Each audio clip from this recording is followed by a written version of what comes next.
In the heart of Lima, Peru, on Christmas Eve, 1971, Julianne Cupsey prepared for a flight that was supposed to take her from her boarding school to a joyful reunion with her father in Pucallpa. Born to German zoologists who had moved to Peru to study the rich biodiversity of the Amazon rainforest, Julianne had grown up in an environment where the line between the natural world and daily life was often blurred. At 17, she was as familiar with the sounds of the jungle as she was with the pages of her schoolbooks. Julianne's early years had been spent in the rainforest, where her parents, Maria and Hans Wilhelm Köpke, ran the Panguana Ecological Research Station. Under their guidance, she learned not just to endure, but to respect the untamed life of the Amazon. This upbringing instilled in her a deep appreciation for biology, an interest that was both academic and intensely personal. On that fateful day, as Julianne and her mother approached the bustling Jorge Chávez International Airport, the holiday spirit was palpable. Despite the festive atmosphere, a sense of urgency overshadowed their preparations. The airline they chose, LANSA, had a questionable safety record, but it offered the only available route that could reunite the family for Christmas. This decision, made under the pressure of circumstance, would soon prove to be perilously significant. As they boarded LANSA Flight 508, the aircraft, a Lockheed L-188A Electra turboprop, hummed with the chatter of families and solo travelers alike, all eager to reach their destinations. Julianne, seated next to her mother, tried to stave off the nervousness she felt about flying, particularly with LANSA. Her mother, an experienced traveler through the Amazon's unpredictable terrain, reassured her with a confident smile, masking her own apprehensions. The early stages of the flight passed uneventfully as the plane ascended into the clear sky above Lima. Julianne gazed out the window, watching the cityscape give way to the sprawling greenery of the Amazon. But as the plane approached the Andes, the weather took a sudden turn. Dark clouds loomed ahead, signaling the onset of a severe thunderstorm. The aircraft began to shake violently as it entered the storm, with lightning flashing ominously close. The pilots struggled to navigate through the worsening weather, the atmosphere among the passengers shifting from nervous to fraught. Julianne's grip tightened around her mother's hand, the comforting connection a stark contrast to the chaos unfolding around them. Then, without warning, a deafening sound tore through the cabin as the right wing of the plane was struck by lightning. In an instant, the aircraft began to break apart. Screams filled the air as the fuselage fragmented, and passengers found themselves plummeting towards the earth. Miraculously, Julianne remained strapped to her seat, her body hurtling through the open sky amidst the wreckage. As she lost consciousness, the last thing she saw was the canopy of the Amazon rushing towards her, a sight both terrifying and oddly familiar. Regaining consciousness, Julianne found herself alone in the dense undergrowth of the jungle. Her seat had cushioned her fall, a stroke of improbable luck that allowed her to survive the 2-mile drop. Dazed and injured, she realized the gravity of her situation. She was lost in the vast Amazon, with no sign of other survivors. Drawing on her childhood experiences and the survival skills her parents had taught her, Julianne knew she had to find water first. Recalling her father's advice that following water would eventually lead to civilization, she found a small stream. With a determination fueled by her instinct to survive and the hope of finding her mother and other passengers, Julianne began the arduous journey through the Amazon. Her trek was fraught with challenges. Each step took her deeper into the heart of the jungle, where every sound seemed amplified and every shadow could conceal a predator. However, Julianne's intimate knowledge of the rainforest became her greatest ally. She knew how to read the subtle signs of nature, which plants were safe to touch, and which sounds to heed or ignore. As days turned into an exhausting blur, Julianne's physical strength waned, but her resolve strengthened, driven by the memories of her parents' teachings and the profound connection she felt to the rainforest. Her journey through the Amazon not only tested her survival skills but also deepened her understanding of the natural world, a harsh, unforgiving, yet profoundly beautiful realm that had shaped the course of her life from the very beginning. On the ill-fated day of December 24, 1971, as LANSA Flight 508 ascended into the increasingly turbulent skies above the Peruvian Amazon, none aboard could have predicted the extent of the disaster about to unfold. The Lockheed L-188A Electra, already buzzing with the low murmur of passengers' conversations mixed with the sounds of the storm outside, faced an immediate and grave threat. The flight began routinely, with the aircraft climbing through the layers of clouds. As the plane approached the dense storm clouds, the pilots increased their altitude in an attempt to navigate above the worsening weather. Juliane Kupke, seated next to her mother, looked out the window, watching the lightning dance across the sky, her heart racing with each flash that illuminated the cabin. The storm intensified, enveloping the aircraft in a violent torrent of rain and gusting winds. Turbulence shook the cabin as the pilots fought to maintain control.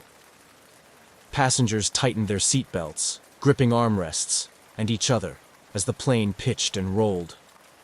The flight attendants moved quickly down the aisles, reassuring passengers, their voices calm but strained against the roar of the storm and engines.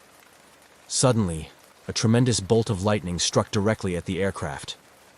The impact was catastrophic, instantly severing the right wing and causing an explosive decompression. The fuselage began to break apart mid-air, the structural integrity of the plane compromised beyond the pilot's control. In moments, the aircraft transformed from a controlled environment into a chaotic maelstrom of wind, debris, and terrified passengers. Juliane, still strapped to her seat, found herself in a surreal situation as the cabin disintegrated around her. The roar of the wind and engines gave way to the sounds of tearing metal and the screams of passengers. The last thing Juliane saw before losing consciousness was the rainforest canopy spiraling towards her, a dizzying green expanse rushing up to meet her. The aircraft crashed into the dense jungle, scattering wreckage and debris across a wide area. The violence of the crash was such that survival seemed impossible. Yet, amidst the devastation, Juliane miraculously survived. When she regained consciousness, she found herself alone, surrounded by wreckage, in the deep jungle. Her survival was a stark contrast to the fate of the other 91 souls aboard, who perished in one of the deadliest aviation disasters in history. The immediate aftermath of the crash was marked by an eerie silence in the jungle, broken only by the sounds of nature quickly reclaiming the space. For Juliane, the shock of the crash soon gave way to the realization of her dire situation. Injured, dazed, and isolated, she faced the daunting reality that her survival depended on her ability to navigate through one of the most challenging environments on Earth. With no rescue in sight, Juliane drew upon her unique upbringing in the rainforest, recalling the lessons from her parents about survival in the wild. She knew she needed to find water and shelter, basic necessities for survival. Leveraging her knowledge of the rainforest's flora and fauna, she began to plan her next steps, understanding that her journey to safety was only just beginning. As she prepared to leave the crash site in search of help, Juliane's thoughts were with her mother and the other passengers, hoping against hope that others might have survived. Her journey through the Amazon would test her physical limits and emotional resilience, shaping into an epic tale of survival against all odds. Miraculously surviving the 2-mile plummet to the earth, Juliane Kupke found herself alone amidst the wreckage, still strapped to her row of airplane seats. The initial moments following her awakening were clouded with confusion and pain, but the urgency of her situation quickly dawned on her. She was deep in the Peruvian Amazon, one of the densest and most dangerous jungles in the world, and her survival depended on her immediate actions. As she unbuckled herself from the seat, Juliane assessed her physical condition. Remarkably, her injuries were minor considering the severity of the crash. A broken collarbone, a deep gash on her calf, and an eye swollen shut.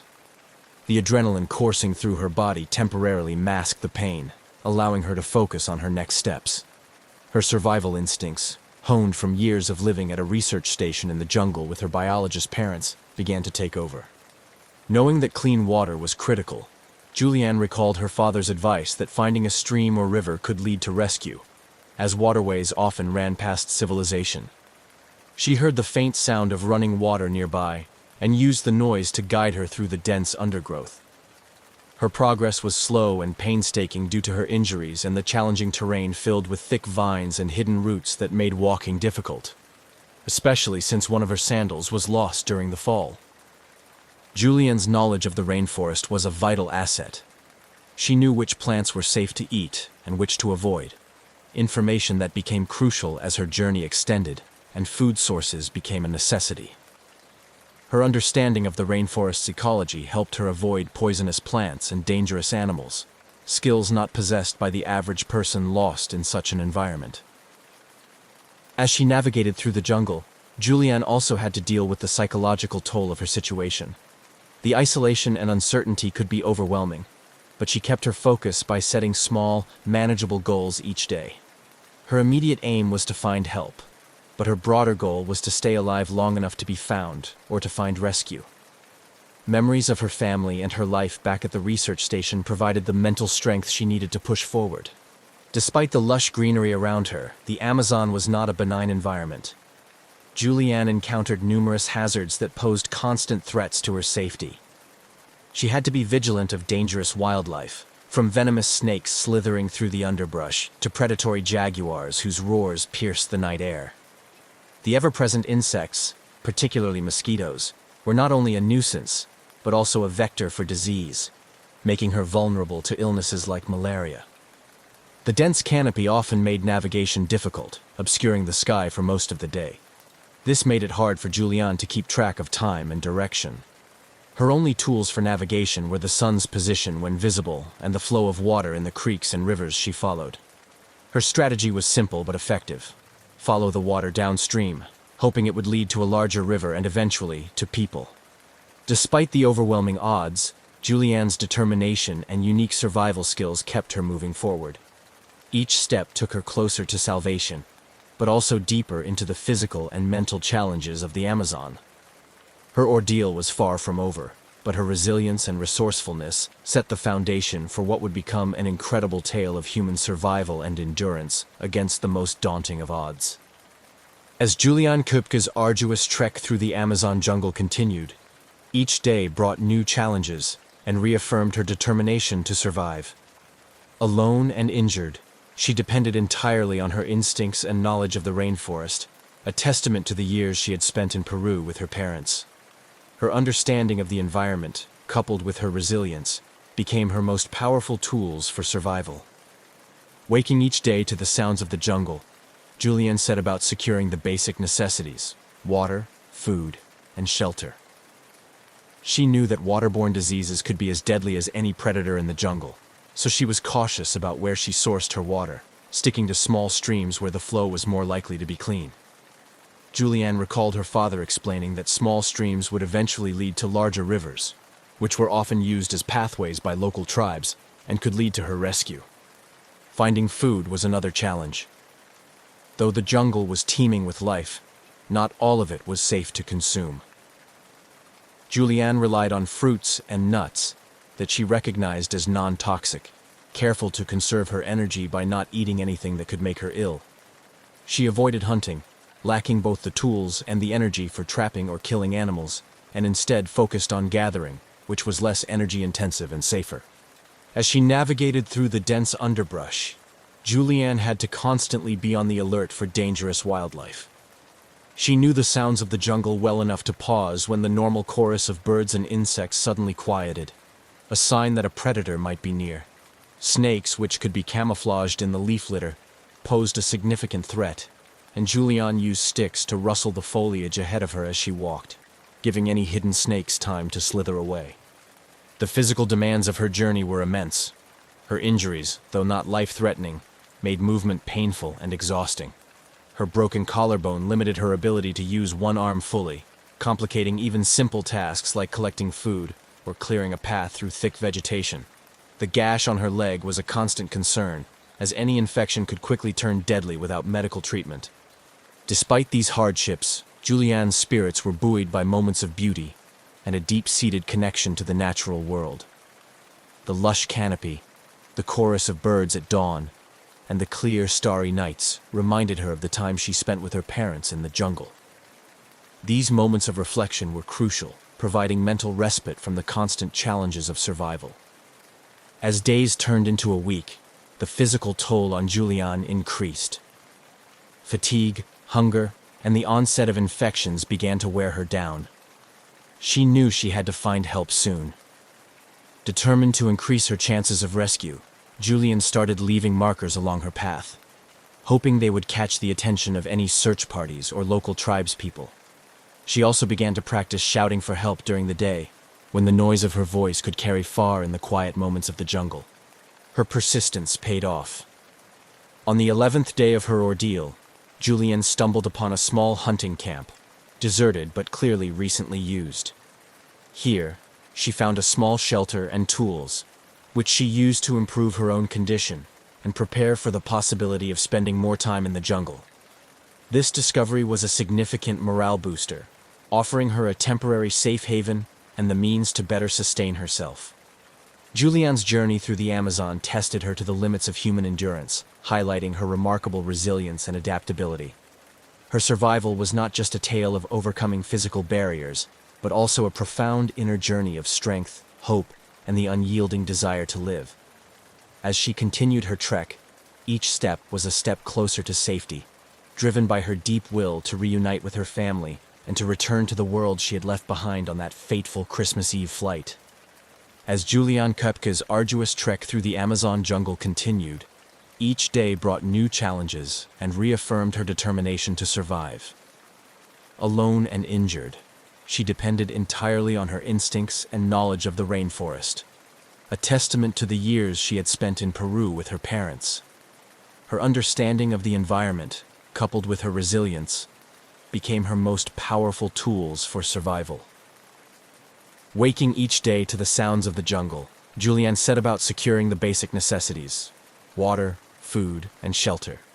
She knew that waterborne diseases could be as deadly as any predator in the jungle, so she was cautious about where she sourced her water, sticking to small streams where the flow was more likely to be clean.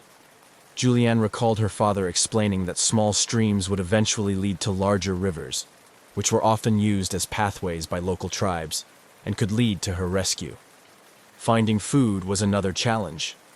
Though the jungle was teeming with life, not all of it was safe to consume.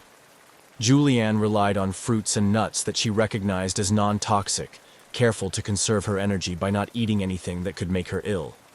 She avoided hunting, lacking both the tools and the energy for trapping or killing animals, and instead focused on gathering, which was less energy-intensive and safer. As she navigated through the dense underbrush, Julianne had to constantly be on the alert for dangerous wildlife. She knew the sounds of the jungle well enough to pause when the normal chorus of birds and insects suddenly quieted, a sign that a predator might be near. Snakes, which could be camouflaged in the leaf litter, posed a significant threat, and Julianne used sticks to rustle the foliage ahead of her as she walked, giving any hidden snakes time to slither away. The physical demands of her journey were immense. Her injuries, though not life-threatening, made movement painful and exhausting. Her broken collarbone limited her ability to use one arm fully, complicating even simple tasks like collecting food or clearing a path through thick vegetation. The gash on her leg was a constant concern, as any infection could quickly turn deadly without medical treatment. Despite these hardships, Julianne's spirits were buoyed by moments of beauty and a deep-seated connection to the natural world. The lush canopy, the chorus of birds at dawn, and the clear, starry nights reminded her of the time she spent with her parents in the jungle. These moments of reflection were crucial, providing mental respite from the constant challenges of survival. As days turned into a week, the physical toll on Julianne increased. Fatigue, hunger, and the onset of infections began to wear her down. She knew she had to find help soon. Determined to increase her chances of rescue, Julianne started leaving markers along her path, hoping they would catch the attention of any search parties or local tribespeople. She also began to practice shouting for help during the day, when the noise of her voice could carry far in the quiet moments of the jungle. Her persistence paid off.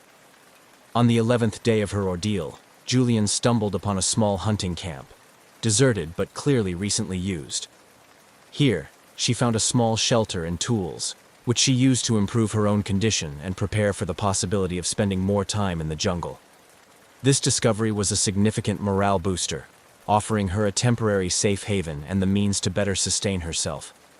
Julianne's journey through the Amazon tested her to the limits of human endurance, highlighting her remarkable resilience and adaptability.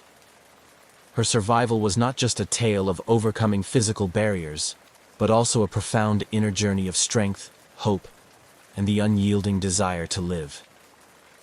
As she continued her trek, each step was a step closer to safety, driven by her deep will to reunite with her family and to return to the world she had left behind on that fateful Christmas Eve flight. As Julianne Koepke continued her harrowing journey through the Amazon, her determination was fueled by a singular focus: survival. Her days were governed by the essential tasks of finding food and safe drinking water, navigating through the dense jungle, and avoiding the myriad dangers that the rainforest presented. Each small decision had potentially life-saving implications, and Julianne's deep familiarity with the jungle environment became her greatest asset. Using techniques her parents had taught her during her childhood, Julianne tapped into her knowledge of the rainforest's biodiversity to sustain herself. She knew which plants were safe to eat and which were best avoided, knowledge that was crucial in an environment where a simple mistake could prove fatal. This practical botanical knowledge allowed her to nourish herself with fruits and nuts that were safe to consume, providing her with the energy needed to continue. Moreover, Julianne understood the importance of hydration, especially in the hot and humid conditions of the Amazon. She followed small streams, ensuring she stayed hydrated, without moving too far from a predictable water source. These streams not only quenched her thirst, but also guided her through the vast, disorienting landscape, serving as a natural pathway through the dense underbrush. Despite the physical exhaustion and mental strain, Julianne's spirits were periodically lifted by the sheer beauty of the rainforest. The rich sounds of wildlife, from the calls of exotic birds to the rustling of small mammals, reminded her of her childhood spent in similar surroundings. These moments of appreciation provided brief respite from the relentless challenges of survival. Julianne's encounter with wildlife also included moments of tension and fear. The Amazon is home to numerous predators, and Julianne had to remain vigilant against potential threats from jaguars, snakes, and even poisonous insects.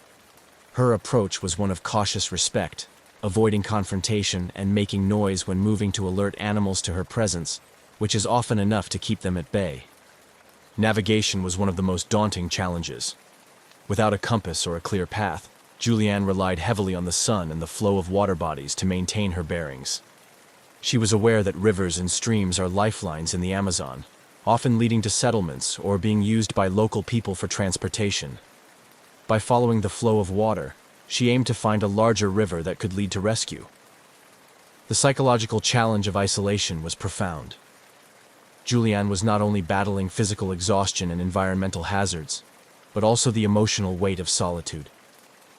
She talked to herself, recounting memories and lessons from her parents, which helped to keep her mind focused and her morale high.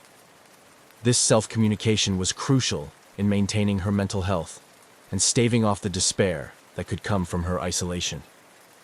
As the days passed, Julianne's initial hope of quickly finding rescue began to wane, yet her determination did not falter. She understood that her best chance of survival was to keep moving toward potential rescue points. This resolve was put to the test when, after nearly 2 weeks alone in the jungle, she stumbled upon a significant sign of human activity: an abandoned boat lodged in a small tributary. Realizing the potential of this find, Julianne used the boat as a shelter, gathering strength and resources. She found a small cache of supplies in the boat, likely left by fishermen, which included some basic tools that could be used for fishing or improving her shelter. This discovery was a significant morale booster and a turning point, providing her with slightly improved living conditions and renewed hope. Julianne's profound knowledge of the jungle, her resilience in the face of overwhelming odds, and her ability to utilize every available resource exemplified human survival instinct at its finest. Her ordeal continued to test every aspect of her being, but each challenge overcome brought her one step closer to safety, underscoring the indomitable human spirit's capacity to persevere through seemingly insurmountable challenges. Julianne Koepke's survival skills were crucial in navigating the harsh environment of the Amazon. Armed with a strong background in biology, imparted by her scientist parents, and her intimate familiarity with the rainforest, she employed a variety of survival techniques that greatly enhanced her chances of enduring the formidable conditions she faced alone. One of the first survival strategies Julianne used was her ability to identify and utilize the resources around her effectively. Her knowledge of the rainforest flora played a vital role in this. She could identify edible plants and fruits that provided necessary nutrition and avoided those that were poisonous. Understanding which plants could offer medicinal benefits allowed her to treat her injuries and prevent infections, which could have been debilitating or fatal in her vulnerable state. Moreover, Julianne's understanding of the rainforest ecosystem guided her in using natural landmarks and the behavior of the river systems to navigate through the dense jungle. The direction of water flow in streams and rivers informed her path, helping her move towards larger water bodies that were more likely to be near human settlements or regularly used paths. In terms of dealing with wildlife, Julianne's approach was based on avoidance and precaution. She knew that most animals are more scared of humans than humans are of them, and made sure to create noise while moving to alert any nearby animals of her presence. This tactic likely prevented potential encounters with predators like jaguars or venomous snakes. At night, she sought refuge in places that offered natural protection from nocturnal predators, using her surroundings to create makeshift shelters. Julianne also demonstrated resourcefulness in her use of the materials available to her. For example, she used vines for binding and building shelters, and turned large leaves into collection surfaces for rainwater or dew when clean water sources were scarce. This ability to improvise was a testament to her deep understanding of the environment and her creativity in survival situations. The psychological resilience Julianne exhibited was perhaps as critical as her physical survival skills. The mental challenges of being alone in such a daunting environment were immense. Julianne coped by setting small, achievable goals each day, which gave her a sense of purpose and progress. She also kept a mental diary, recounting her days and reflecting on her experiences, which helped maintain her mental health and stave off feelings of despair and isolation. The culmination of these survival strategies was evident when, after 11 days of relentless pursuit of survival, Julianne heard the sound of an engine in the distance. Realizing the potential for rescue, she mustered the strength to move towards the sound, eventually finding a small shelter used by lumber workers. Her decision to follow the sound, guided by the hope of human presence, ultimately led to her being found and rescued. Upon her rescue, Julianne was transported to a local hospital where she received medical treatment for her injuries and dehydration. Her story of survival quickly captivated the world, becoming a symbol of human resilience and the will to survive against all odds. Reflecting on her ordeal, Julianne often credited her survival to the combination of her scientific knowledge, survival skills, and the emotional fortitude instilled by her parents. Her incredible journey through the Amazon not only highlighted the human capacity for survival, but also underscored the importance of understanding and respecting the natural world. Her experience continues to inspire and educate, serving as a powerful example of the strength and perseverance inherent in the human spirit. Julianne Kupska's miraculous survival after an 11-day ordeal in the Amazon jungle not only marked her as a figure of extraordinary resilience, but also had a profound impact on her life and the wider world. Her harrowing journey through the dense, perilous wilderness and her ultimate rescue captivated global audiences, bringing attention to the human capacity to endure against overwhelming odds. After her rescue and during her recovery, Julianne's story was widely covered by the media, and she was often portrayed as a symbol of hope and human strength. Her experience resonated with many, providing a narrative that highlighted the importance of courage, persistence, and the will to survive. As she healed from her physical injuries, Julianne also had to navigate the complex process of psychological recovery, dealing with the trauma of the crash and the loss of her mother, who had perished in the disaster. Returning to civilization brought challenges. Julianne faced a flurry of media attention and public curiosity, which was sometimes overwhelming. Despite this, she used her newfound platform to raise awareness about the Amazon rainforest, its beauty, its critical importance to the global ecosystem, and the threats it faced. Her unique insights and first-hand experiences provided a compelling perspective on environmental conservation. Julianne's ordeal also reinforced her interest in biology, shaping her academic and professional path. She pursued studies in biology, earning a doctorate, and returning to Peru to conduct research in the Amazon rainforest. Her work focused on the ecology of the region, and she became an advocate for its preservation, leveraging her personal story to highlight the connection between human survival and environmental stewardship. Moreover, Julianne's survival story has been used in survival training and wilderness medicine courses as a case study on human endurance, psychological resilience, and the practical application of survival skills in extreme conditions. Her ability to stay calm, make rational decisions in crisis situations, and utilize her environmental knowledge effectively are often highlighted as key factors that contributed to her survival. In the years following her rescue, Julianne has participated in documentaries and written accounts of her survival, offering insights into her thoughts and actions during those 11 days. Her reflections often focus on the lessons she learned about the value of life, the strength of the human spirit, and the profound connection between humans and nature. Julianne's story has not only inspired countless individuals, but has also contributed to a deeper understanding of the Amazon rainforest's complex ecosystem. Her advocacy and research work have helped promote efforts to protect and preserve the Amazon, highlighting its critical role in global biodiversity and climate regulation. Her legacy is multifaceted, encompassing her contributions to science, her inspirational survival story, and her ongoing environmental advocacy. As Julianne continues to speak about her experiences and the lessons learned, she maintains a focus on the future, advocating for sustainable practices to protect the environment that once saved her life. In reflecting on her journey, Julianne Coepsie's narrative transcends the mere fact of survival.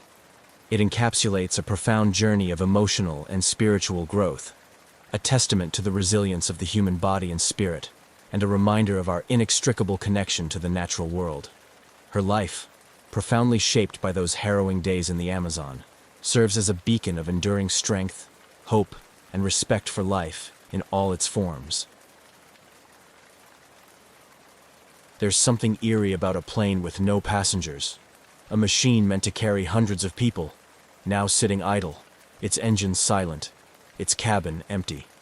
The Boeing 727-223 at 4 de Fevereiro Airport in Luanda, Angola, had been sitting there for over a year.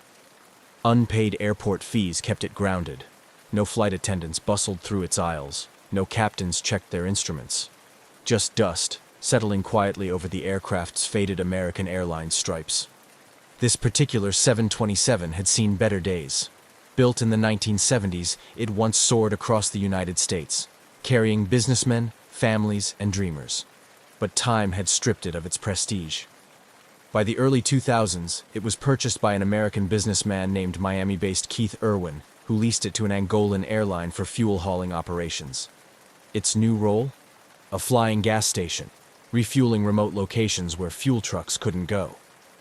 But things weren't going smoothly. The aircraft sat unpaid, unwanted, and unmoving. Mechanics worked on it sporadically, hoping to get it flying again. But bureaucracy and financial troubles kept it stuck on the tarmac. It became just another forgotten plane in an airport full of them. Until one quiet evening in May 2003, when it did something no one expected. Without warning, the 727 powered up. Its once dead engines rumbled to life, sending a low vibration through the concrete beneath it. Airport workers paused, confused. There had been no flight plan filed, no clearance. No crew had officially boarded. Yet, there it was, moving. As the plane began to taxi, its lights remained off. No communication with the tower, no acknowledgement of commands, just the deep growl of its engines as it turned toward the runway. By the time air traffic control realized what was happening, the Boeing 727 was already accelerating. Within seconds, its wheels left the ground, and the massive aircraft soared into the darkening sky. No distress calls, no transponder signals, just silence. One of the world's largest commercial jets had just vanished into thin air, and no one knew why. At least not yet. The sky was beginning to darken over Luanda, the air thick with the lingering warmth of an African evening. The hum of airport activity had started to quiet, but on the runway, something unusual was happening. The Boeing 727, long grounded and collecting dust, was moving. Its engines, once lifeless, now roared with a low, steady rumble. It wasn't scheduled for departure. No flight plan had been filed, no pilots had requested clearance. But here it was, slowly taxiing toward the runway, as if it had a mind of its own. Airport workers turned to watch. Some assumed it was a maintenance check, maybe a simple repositioning. but something felt off. The aircraft's exterior lights remained off, making it difficult to track in the growing darkness. No calls came through the radio. No one in the control tower had authorized the movement. Inside, if there was a pilot at all, they were flying blind. The 727 was a complex machine, typically requiring a 3-person flight crew to operate. A captain, a first officer, and a flight engineer. Yet, according to every log, no qualified flight crew had boarded that evening. The only 2 people suspected of being on the aircraft were Ben Charles Padilla, an American aircraft mechanic with some piloting experience, and John Mutantu, a Congolese aviation technician. Neither was licensed to fly a 727 solo, yet somehow the plane accelerated down the runway. Then, in a rush of displaced air and roaring engines, the massive jet lifted off the ground. Control tower operators scrambled to make contact. "Unidentified aircraft, please respond." Silence. "State your flight number and intentions." Nothing. The aircraft climbed westward, heading toward the Atlantic Ocean. It passed over the coastline, growing smaller and smaller, fading into the horizon. Then, it was gone. No distress calls. No emergency transponder signals. No radar track beyond a certain point. A 200,000-pound aircraft had just disappeared, and the world would never see it again. The night air over Luanda settled into a thick, humid stillness. The Boeing 727 had disappeared beyond the horizon, swallowed by the vast Atlantic. Yet inside the control tower, the confusion lingered like a fog. Officials scrambled to make sense of what had just happened. A commercial airliner had taken off with no clearance, no lights, and no communication. That alone was an aviation nightmare. But worse, no one could confirm who had been at the controls. The last known individuals connected to the aircraft were Ben Charles Padilla and John Mutantu, but neither had been scheduled to fly. Padilla was a skilled mechanic and a licensed pilot for small aircraft, but he wasn't qualified to operate a 727 alone. The aircraft required a flight crew trained in complex systems, someone with experience in a large multi-engine commercial jet. So how did it take off so smoothly? Some in the airport speculated that Padilla and Mutantu were not alone. Had a third person, perhaps a skilled pilot, been secretly involved? If so, who were they, and where had they gone? Immediately, officials in Angola reported the missing aircraft. But there was little they could do. The plane had left national airspace.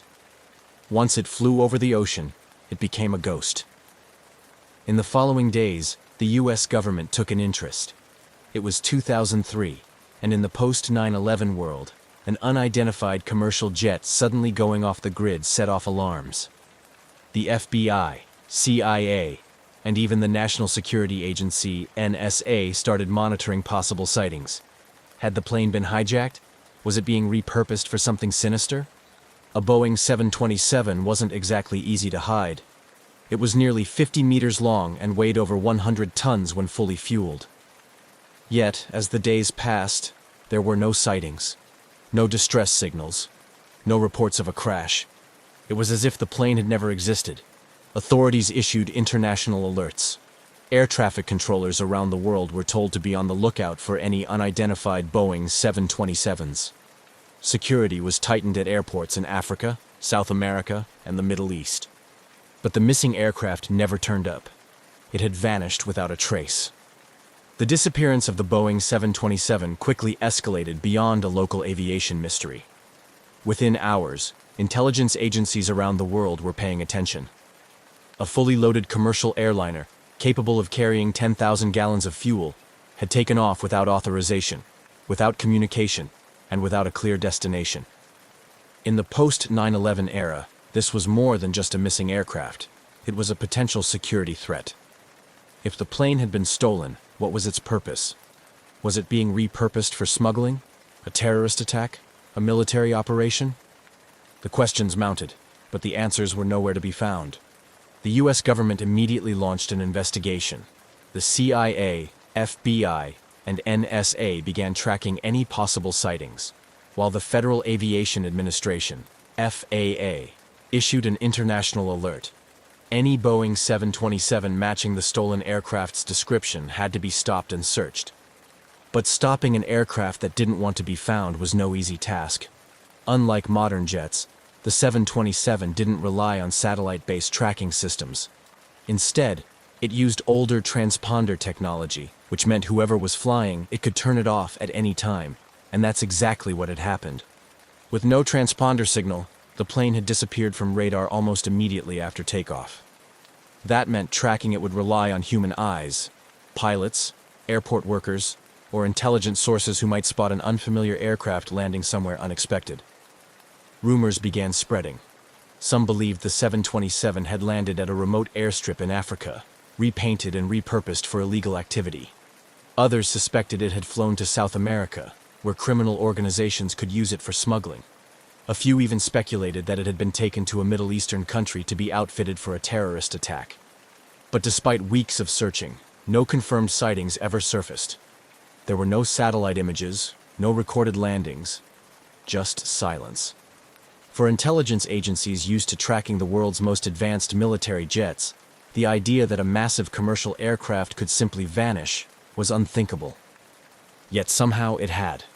The search for the missing Boeing 727 took a new turn as investigators focused on the why behind its disappearance. A plane this size doesn't just vanish, it has to go somewhere. But where? And more importantly, for what purpose? Authorities quickly latched onto the most alarming theory. The plane had been stolen for a future attack. In a world still on edge from 9/11, an untracked commercial jet loaded with thousands of gallons of fuel was more than a curiosity. It was a potential weapon. The FBI and CIA scoured international intelligence reports for any sign of the missing aircraft. Could it have landed at an unregistered airstrip in Africa? Had it been smuggled into a conflict zone for use in illicit operations? Or worse, had it been modified for an attack? U.S. officials issued a global security alert, warning that the missing 727 could be repainted and disguised as a commercial jet before being used in a terrorist plot. Every airport from South America to the Middle East was ordered to report any unusual, unregistered Boeing 727s. But there was another possibility, one less dramatic but just as puzzling.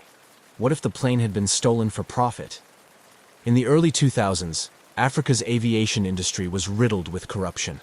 Stolen aircraft weren't uncommon, especially in regions where planes were used for illegal operations. Diamond smuggling, arms dealing, and even drug running. A Boeing 727, if properly hidden and repainted, could become an untraceable aircraft. Smugglers could use it for years, operating out of remote airstrips beyond the reach of law enforcement. Intelligence agencies turned their focus toward known criminal networks in Angola, the Democratic Republic of Congo, and South America. Was the plane hidden in a jungle airstrip, making illicit runs between continents? Or had it been dismantled for parts, piece by piece? Leads came in, but none led to the missing plane. No verified sightings, no satellite images, no answers. The idea that a massive, fuel-hungry commercial aircraft could operate in secrecy for this long seemed impossible.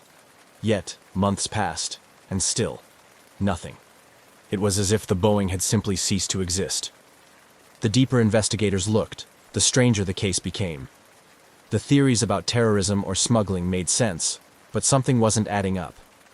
How do you keep a Boeing 727, a plane nearly 50 meters long, hidden for so long? Some believed the aircraft had crashed into the Atlantic shortly after takeoff, possibly due to fuel mismanagement or pilot error. After all, neither Padilla nor Mutantu were certified to fly a 727 alone.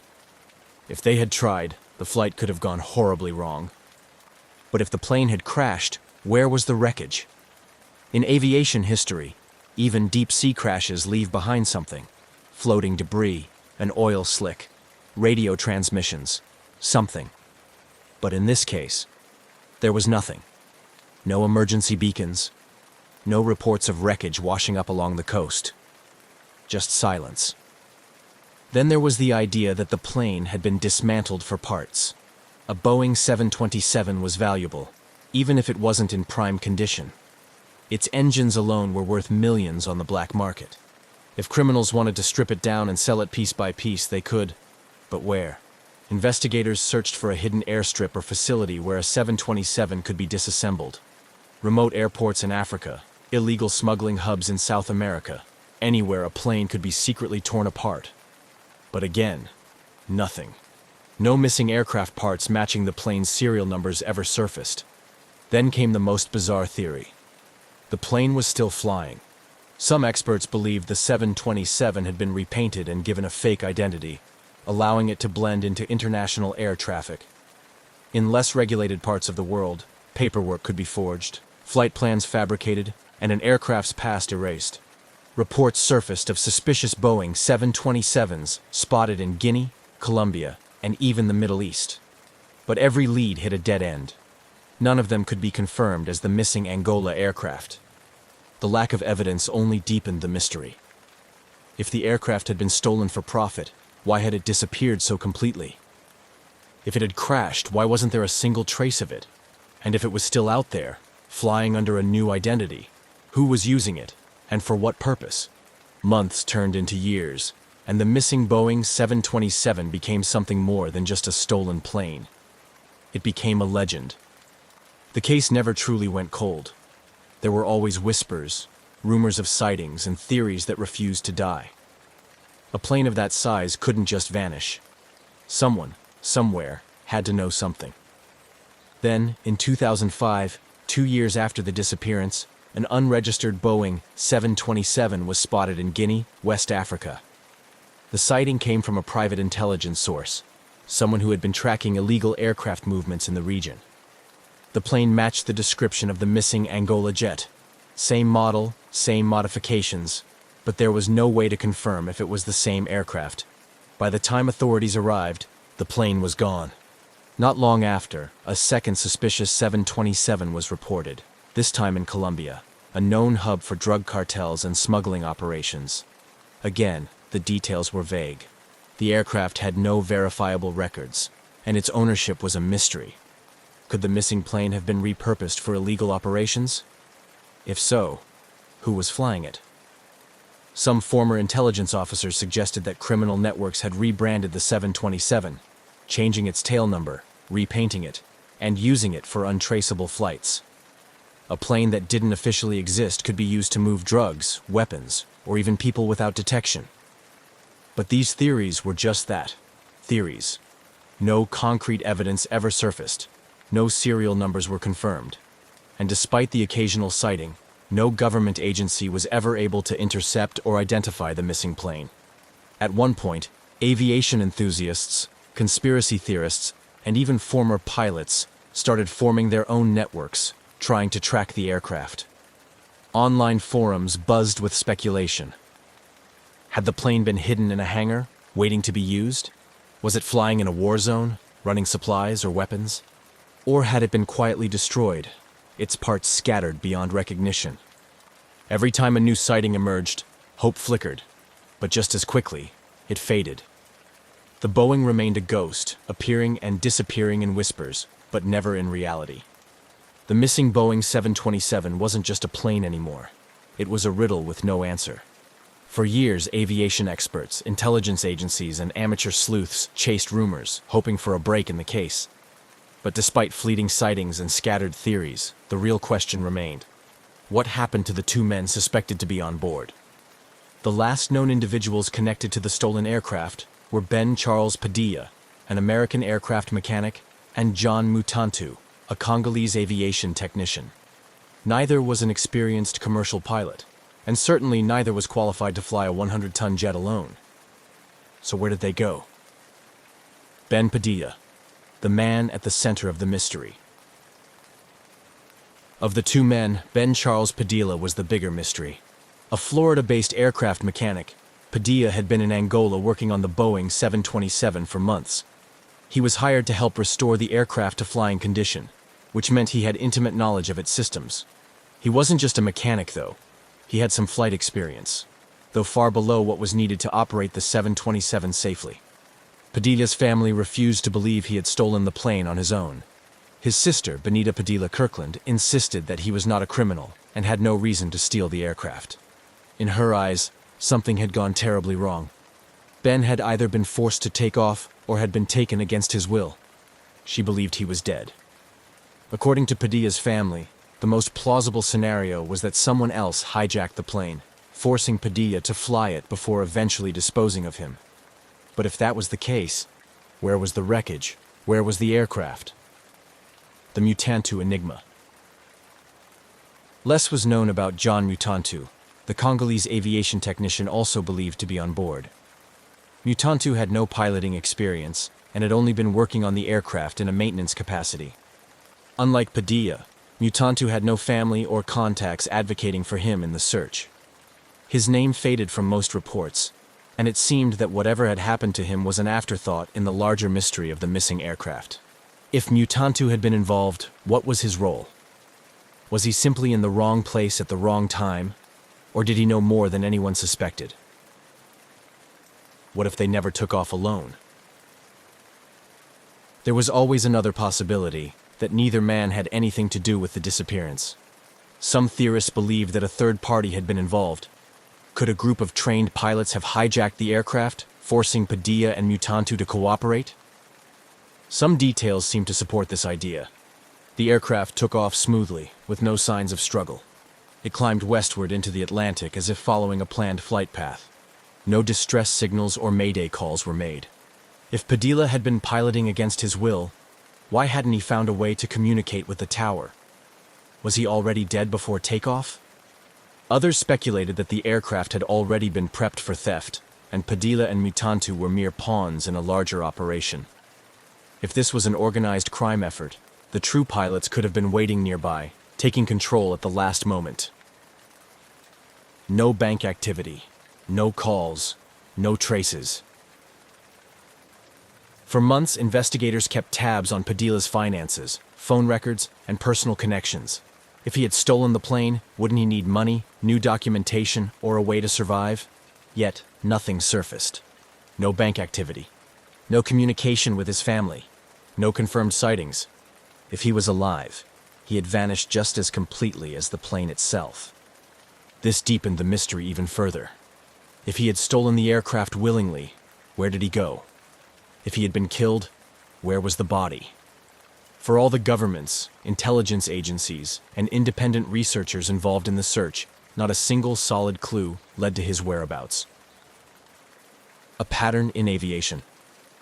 Mysteries? Strangely, this wasn't the first time an aircraft had disappeared so completely. Amelia Earhart's disappearance in 1937 had left the world wondering for decades. Flight 19's loss in the Bermuda Triangle, 1945, still defied explanation. Even Malaysia Airlines Flight MH370, 2014, which vanished in modern times with all the world's tracking technology, still had major unanswered questions. Could the Boeing 727 disappearance be part of this long history of unsolved aviation mysteries? Or was it something entirely different? A theft or hijacking that simply succeeded? A final dead end. By 2004, the case had all but stalled. No governments reported the 727 landing in their jurisdiction. No wreckage surfaced. No black market parts were linked back to the missing aircraft. And most unsettling of all, Padilla and Mutantu were never heard from again. Their families never received closure. No remains were found. No records indicated they had started new lives under different identities. It was as if they had been erased. Even today, aviation experts still debate what happened that night in Angola. Was this a carefully planned operation, an accident that spiraled out of control, or something even stranger? No one knows for sure. And until someone, somewhere, finds that missing Boeing 727, the mystery will remain unsolved.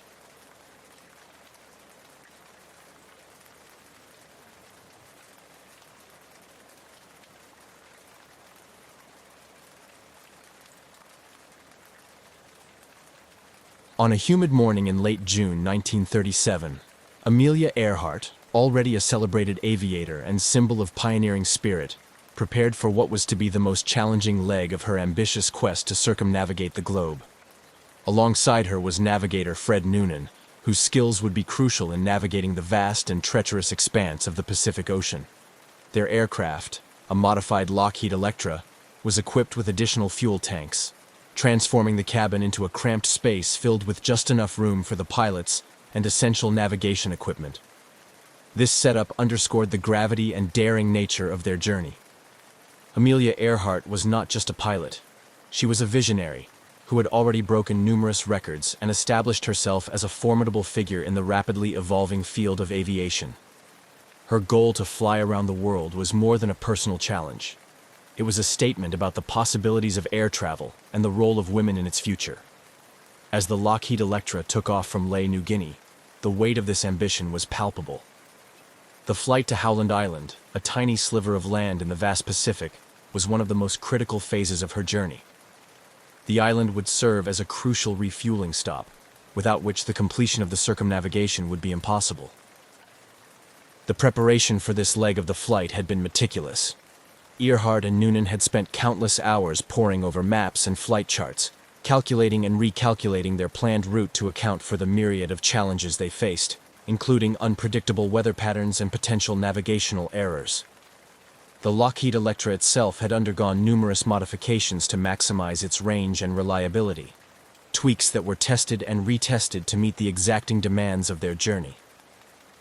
Their departure from Lae on July 2nd was watched by a small crowd, a mix of well-wishers and press, all aware of the significance of the moment. Earhart, ever the emblem of confidence and calm, waved from the cockpit, her expression one of determined focus. As the engines roared to life and the plane lumbered down the runway, there was a collective holding of breath among those watching. Once the aircraft lifted into the sky, it disappeared into the clouds, leaving behind an air of hopeful anticipation. As Earhart and Noonan settled into the flight, their path took them over some of the most remote areas of the Pacific. Communication during this leg was limited to scheduled transmissions with the Coast Guard ship Itasca, which was stationed near Howland Island to provide radio guidance and weather updates. The vastness of the ocean around them was a constant reminder of the isolation and risks inherent in their undertaking. The last communication with the Itasca was both routine and ominous. Earhart reported cloudy weather, some rain, and rough seas below. She mentioned they were flying on a line of position noted on their maps that should have brought them directly over Howland Island. However, as time passed, further attempts to establish radio contact proved fruitless. Noonan's expertise as a navigator, crucial for their success, was up against the daunting challenge of finding a minute target in the immense Pacific. The realization that the aircraft might be lost began to dawn on those waiting on Howland Island and aboard the Itasca.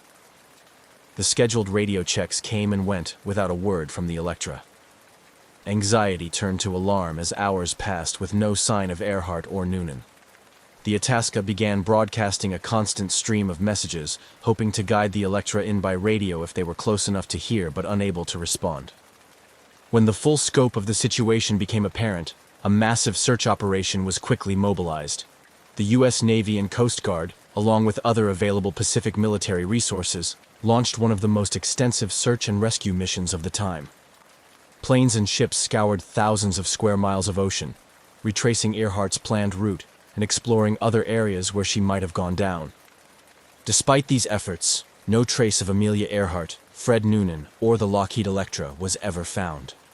The disappearance became one of the greatest aviation mysteries of the 20th century, prompting a myriad of theories and continuing explorations that spanned decades. Amelia Earhart's legacy, fueled by her daring and her mysterious fate, continued to inspire adventurers and aviators, ensuring that her story, emblematic of the era's bold strides in aviation and the lingering risks of uncharted territories, would not be forgotten.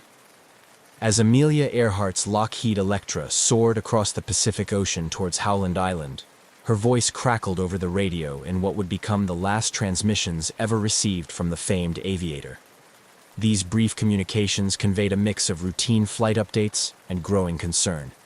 The weather was worsening, and despite the Electra being equipped for long distances, navigating to such a minuscule target in the vast Pacific was proving more challenging than anticipated. On the morning of July 2, 1937, as Earhart and her navigator, Fred Noonan, approached the vicinity of Howland Island, the tension aboard the Itasca, a U.S. Coast Guard cutter stationed nearby to support the flight, was palpable. The ship served as Earhart's lifeline to landing safely, equipped to guide her in with radio bearings. Earhart's transmissions, however, indicated she was having difficulty finding the island and receiving the radio signals meant to guide her approach. Earhart's last known transmission, fraught with static, indicated that she believed they were on course but could not see the island. She mentioned running low on fuel and requested that the Itasca take bearings on her signal. Despite the urgency in her voice, the specifics of her position remained unclear, complicating the Coast Guard's ability to provide effective assistance. The gravity of the situation deepened with each unproductive exchange. The plane was somewhere close, yet invisible, hidden by vast oceanic expanses. This final phase of Earhart's flight was marked by a series of critical decisions and unfortunate miscommunications. Earhart and Noonan were navigating largely by dead reckoning, having to rely on their calculations and the plane's instruments, as their radio equipment lacked the sophistication to effectively pinpoint their location relative to Howland Island. The challenges were compounded by environmental factors. The weather conditions included overcast skies and sporadic rain showers, reducing visibility and further complicating their efforts to visually locate the island. Meanwhile, on Howland Island, personnel waited anxiously. Equipped with binoculars and ears tuned to the radio, they scanned the horizon for any sign of the Electra. Time ticked by with growing dread as the reality set in. Earhart and Noonan might have missed the island entirely, or worse, run out of fuel and been forced to ditch in the shark-infested waters. Back on the Itasca, operators attempted to re-establish contact, broadcasting a steady stream of messages in hopes that Earhart would pick them up and use them to find her way. Unfortunately, technical limitations and a critical misunderstanding about the frequencies used for transmission hindered these efforts. The Itasca was equipped to transmit strong signals, but without confirmation that Earhart was receiving them, their utility was severely compromised. As hours passed without further contact, the situation escalated into a full-blown crisis. The initial search efforts were frantic, with the Itasca deploying its resources to scour the possible areas where the Electra might have gone down. Aircraft from the island joined in, expanding the search grid and covering larger areas in desperate hope of spotting debris, an oil slick, or any sign of life. This period of uncertainty marked the beginning of one of the most enduring mysteries in the annals of aviation. The disappearance of Amelia Earhart and Fred Noonan prompted a massive response, not just from the immediate search teams, but from the international community. Their fate captured the world's imagination and triggered widespread speculation. Theories abounded, each trying to make sense of how such a well-equipped and well-planned mission could end so abruptly and without a trace. The search for Earhart and Noonan continued for weeks, becoming one of the most extensive and costly in history. Ships and planes combed thousands of square miles of ocean, but the Pacific, vast and inscrutable, offered no clues. As the search efforts proved fruitless, the hope of finding them alive dwindled, leaving behind a haunting legacy of mystery and a poignant narrative of ambition and courage that continues to inspire and intrigue to this day. As the realization dawned that Amelia Earhart and Fred Noonan might indeed be lost at sea, the scale of the search operation intensified dramatically. The United States government, spurred by public interest and the significance of Earhart's international stature, mounted an unprecedented rescue effort. This initiative quickly became one of the largest and most expensive search and rescue operations in history, emphasizing the urgency and desperation to find the missing aviators. Within hours of their last radio contact, the U.S. Navy and Coast Guard mobilized a fleet of ships and aircraft to scour the vast area surrounding Howland Island, the intended destination of Earhart's flight. The Itasca, already in the area and initially tasked with providing navigational assistance to Earhart, became the central hub for the initial search efforts. It was joined by other U.S. naval vessels and aircraft, including the battleship Colorado, which launched its float planes to cover an even broader area. The search strategy was multi-pronged and exhaustive. Planes were dispatched to fly grid patterns over thousands of square miles of ocean, looking for any signs of the Electra or its occupants.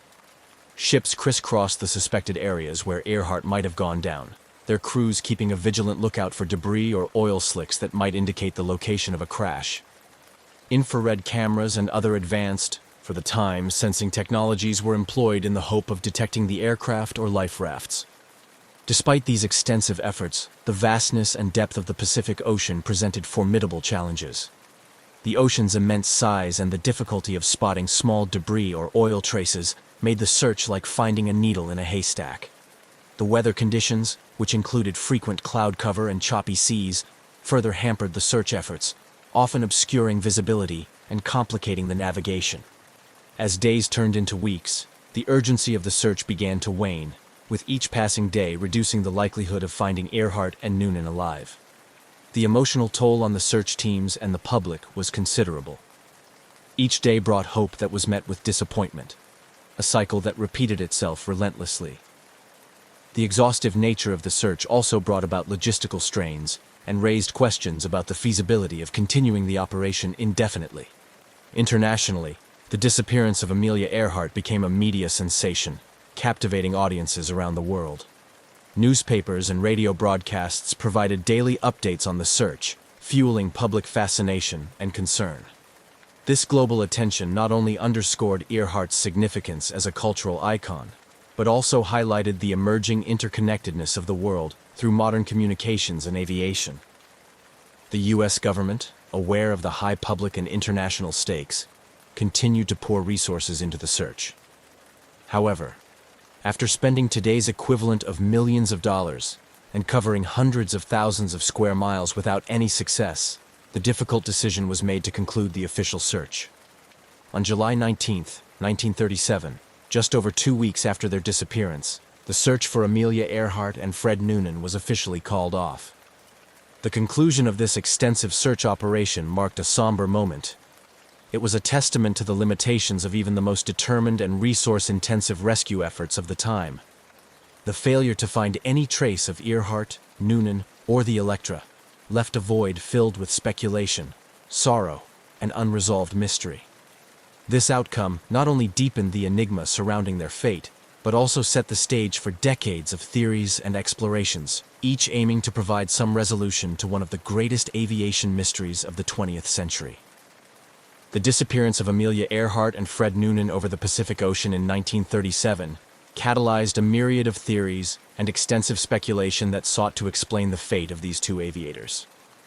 Over the years, several prevailing theories emerged, each supported by various degrees of evidence and expert opinion, reflecting the persistent intrigue and the complex nature of their unsolved disappearance. The crash and sink theory is perhaps the simplest and most widely accepted explanation. It posits that Earhart's Lockheed Electra ran out of fuel while searching for Howland Island, leading to a crash into the vast Pacific Ocean. This theory is supported by the last transmissions from Earhart, which indicated that they were running low on fuel. The absence of any confirmed debris or oil slick could be attributed to the immediate sinking of the aircraft in deep water, leaving little trace on the surface to be detected by the search teams. Another compelling theory is the Gardner Island hypothesis, which suggests that after failing to locate Howland Island, Earhart and Noonan might have attempted an emergency landing on another island within the Phoenix Islands, now part of the Republic of Kiribati. Nikumaroro, formerly known as Gardner Island, has been the focus of this theory.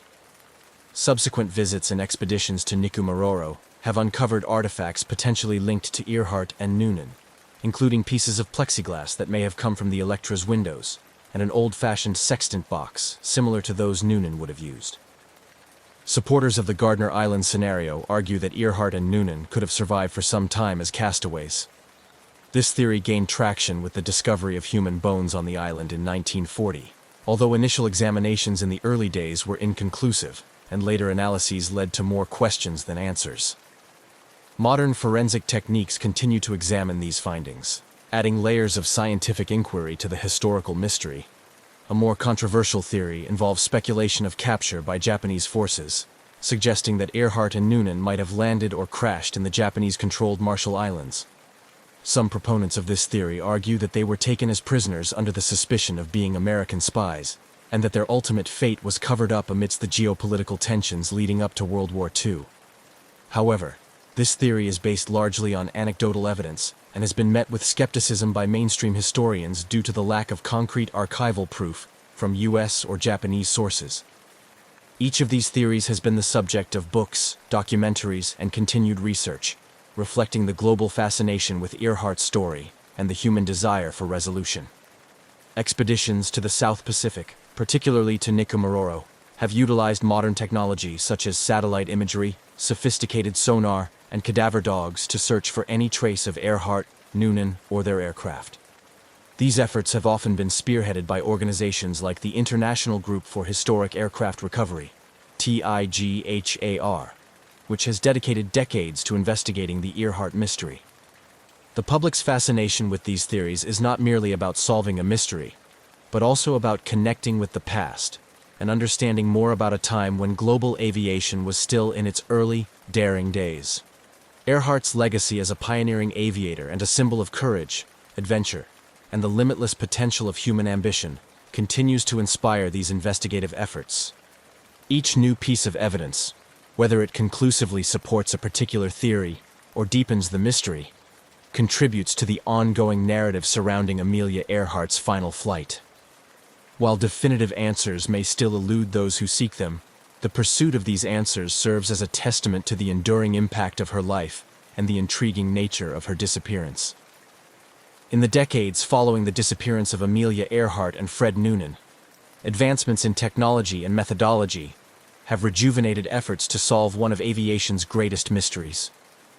These modern investigations have not only provided new leads, but have also refined our understanding of what might have happened to Earhart's Lockheed Electra on that fateful day in 1937. One of the most persistent efforts has been led by the International Group for Historic Aircraft Recovery, which has conducted numerous expeditions to Nikumaroro Island, formerly known as Gardner Island. This atoll, part of the Phoenix Islands in the Republic of Kiribati, is central to the hypothesis that Earhart and Noonan may have landed there when they could not locate Howland Island. TIGHAR's expeditions have focused on systematic searches both on the island and in the surrounding waters, employing advanced forensic techniques and technologies. Significant among the findings from these expeditions are items that could plausibly be linked to Earhart, Noonan, or their aircraft. These include fragments of a plexiglass window that closely matches the type used in the Lockheed Electra and an aluminum panel that appears to be aircraft debris. Additionally, the discovery of a 1930s woman's shoe, a jar of anti-freckle cream — Earhart was known to dislike her freckles — and improvised tools suggest the possibility of castaways attempting to survive. Moreover, TIGHAR's efforts have extended to analyzing bone fragments and other biological material found on the island. Initial analyses in the past were inconclusive, or led to the determination that they were from a male, which contradicted the hypothesis that they might belong to Earhart.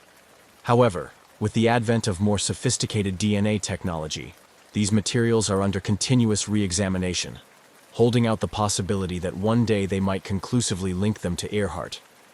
These expeditions have also benefited from technological advancements in satellite imagery and underwater robotics. High-resolution satellite images have allowed researchers to scour the island for signs of an aircraft from the comfort of their laboratories before setting foot on the island. Underwater drones, equipped with cameras and sonar, have explored the deep waters around Nikumaroro for any signs of the wreckage, which would be definitive proof of the plane's final resting place. Despite these promising leads, each expedition has also underscored the monumental challenges of such an endeavor. The remote location of Nikumaroro, combined with its harsh environment, means that each trip is not only costly but also fraught with logistical difficulties.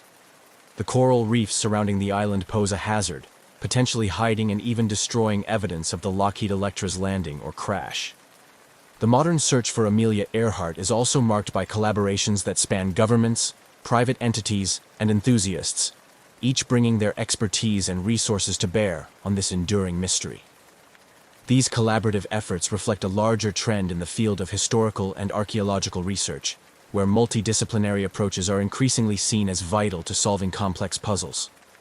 Parallel to TIGHAR's efforts, other groups and individuals have pursued different leads. Some have focused on analyzing historical records and personal accounts from individuals in the Marshall Islands, where some locals have long claimed that Earhart and Noonan were captured by the Japanese. These investigations often involve combing through Japanese and American archives for any overlooked clues that might shed light on the aviator's fate.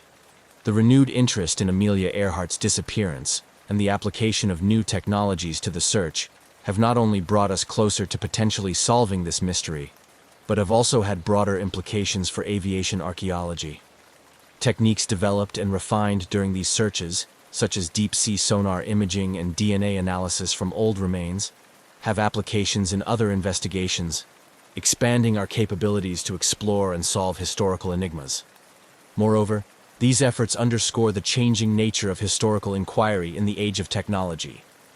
With each new tool and each expedition, the public's fascination with Earhart's story is rekindled, ensuring that her legacy continues to inspire and that the quest for answers remains alive. Whether or not these modern investigations will ever conclusively solve the mystery of what happened to Amelia Earhart, they stand as a testament to the enduring human spirit to seek answers, no matter how elusive they may be. Amelia Earhart's disappearance in 1937 transcended the realm of a mere aviation mystery to become a powerful symbol of courage, adventure, and the endless quest for equality. Her legacy has profoundly impacted not only aviation, but also the role of women in STEM and broader societal contexts, inspiring countless individuals and shaping cultural narratives across decades. Earhart was more than an aviator.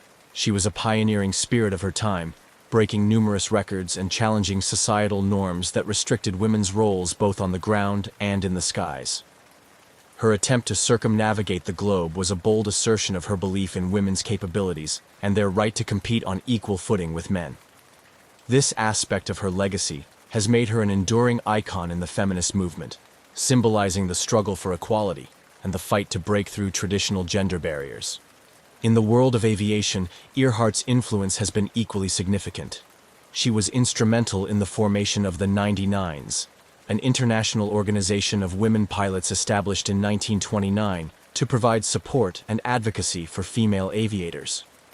Her leadership and vision set the stage for future generations of women in aviation, encouraging them to pursue careers as pilots, engineers, and space explorers. The organization continues to thrive, supporting women in aviation through scholarships, education, and mutual support, perpetuating Earhart's legacy of empowerment and involvement in the field. Moreover, Earhart's story has been a persistent presence in media and popular culture, serving as a rich source of inspiration for films, books, and plays.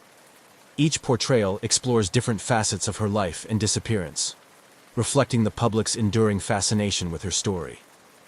These portrayals often emphasize her bravery and the mysterious circumstances surrounding her final flight. But they also highlight her role as a trailblazer for women's rights and her contribution to the early days of aviation. Her disappearance has also sparked numerous conspiracy theories and alternative explanations, which have been featured in various documentaries and investigative reports.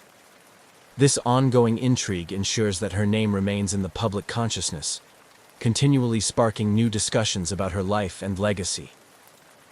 The mystery of her fate invites people to explore not only the facts, but also the symbolic meanings of her journey and disappearance.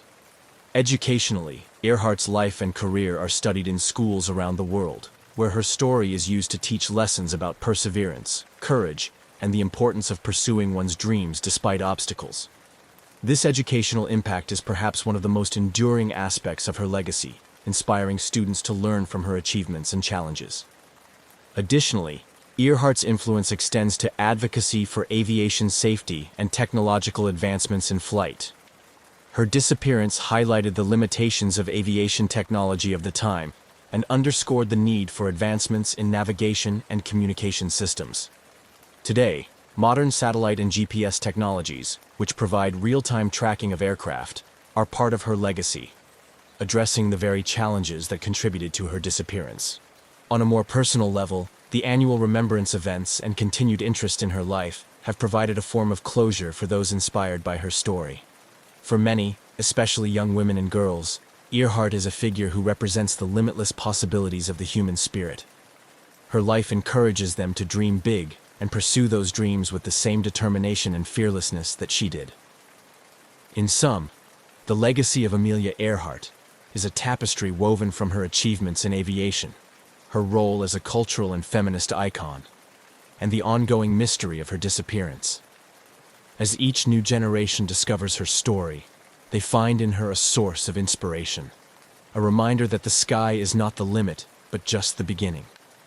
The quest to uncover the truth of her final flight continues to evolve with new investigations and technologies, ensuring that her legacy will endure as long as the skies are flown.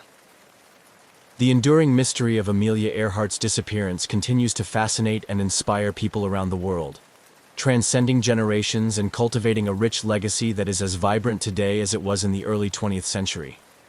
Her story resonates not only as a historical enigma, but also as a profound symbol of adventure, courage, and the relentless pursuit of dreams against formidable odds. This ongoing mystique contributes to her status as an iconic figure in history, aviation, and women's rights. Amelia Earhart's legacy is commemorated in various ways, from museums and educational programs to annual events that celebrate her life and achievements. Institutions like the Amelia Earhart Birthplace Museum in Atchison, Kansas, which was her childhood home, serve as custodians of her legacy, offering insights into her life and the era she influenced so deeply. These venues play a crucial role in educating the public and preserving the memory of Earhart's pioneering spirit.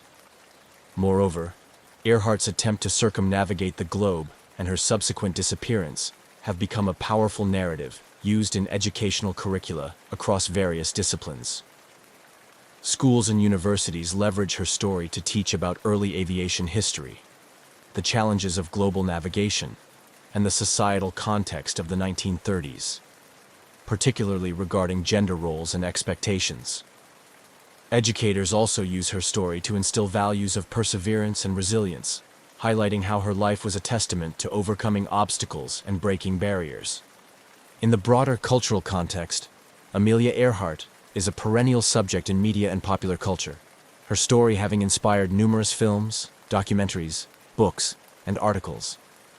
Each new project that seeks to unravel the mystery of her disappearance or celebrate her achievements reintroduces her legacy to a new audience, ensuring that her impact is not confined to history books, but continues to be relevant in contemporary discussions about gender, technology, and exploration. The mystery surrounding Earhart's fate also continues to inspire adventurers, scientists, and historians.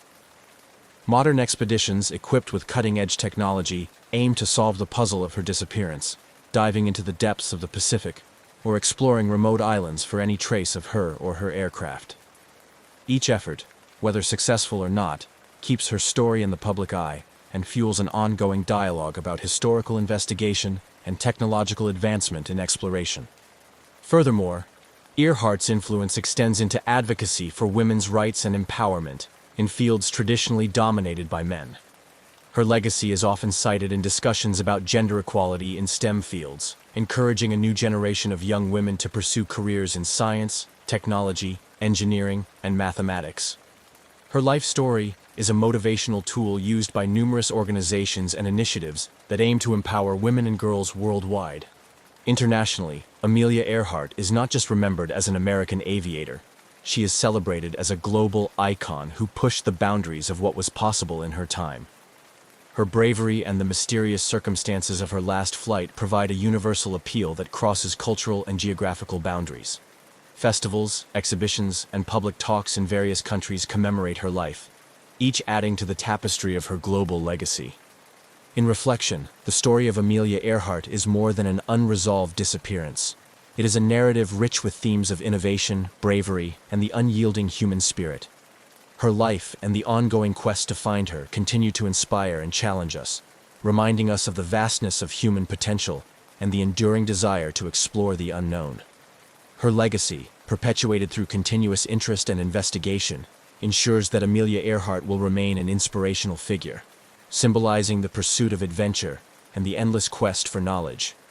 In the quest to preserve and honor the memory of Amelia Earhart, her impact on the field of aviation and beyond has been memorialized in numerous ways that inspire future generations and deepen our collective memory of her pioneering spirit.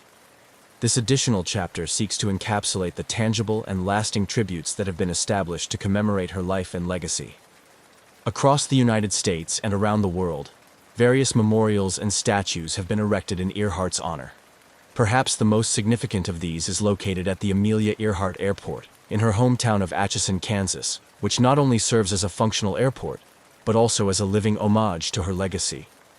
The airport features a museum filled with personal artifacts, photographs, and stories that chronicle her life and career, providing a focal point for those wishing to understand and celebrate her contributions to aviation and women's history.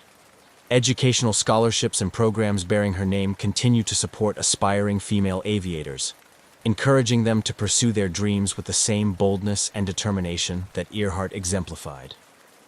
These scholarships are often provided by aviation organizations, including the 99s, which Earhart helped establish, ensuring that her passion for flying and her advocacy for women pilots are passed on to new generations. Furthermore, Earhart's influence extends into annual events and educational programs that not only celebrate her achievements, but also look at her life through the lens of modern feminist and technological perspectives. Conferences and symposiums discuss her impact on navigation technology, global communication, and gender equality, reflecting on how her legacy aligns with contemporary issues in these fields. Additionally, the mystery surrounding her disappearance has inspired a variety of creative works, including plays, novels, and films that explore the many facets of her character and the era she influenced. These portrayals contribute to a broader understanding of her as a complex and multifaceted figure, not only as a heroine in flight, but also as a person who faced immense challenges with courage and resilience.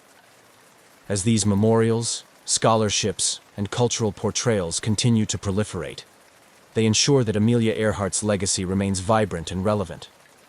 Each tribute serves as a reminder of her contributions to aviation and her role as a trailblazer for women, proving that her spirit continues to soar in the hearts and minds of those who follow in her footsteps.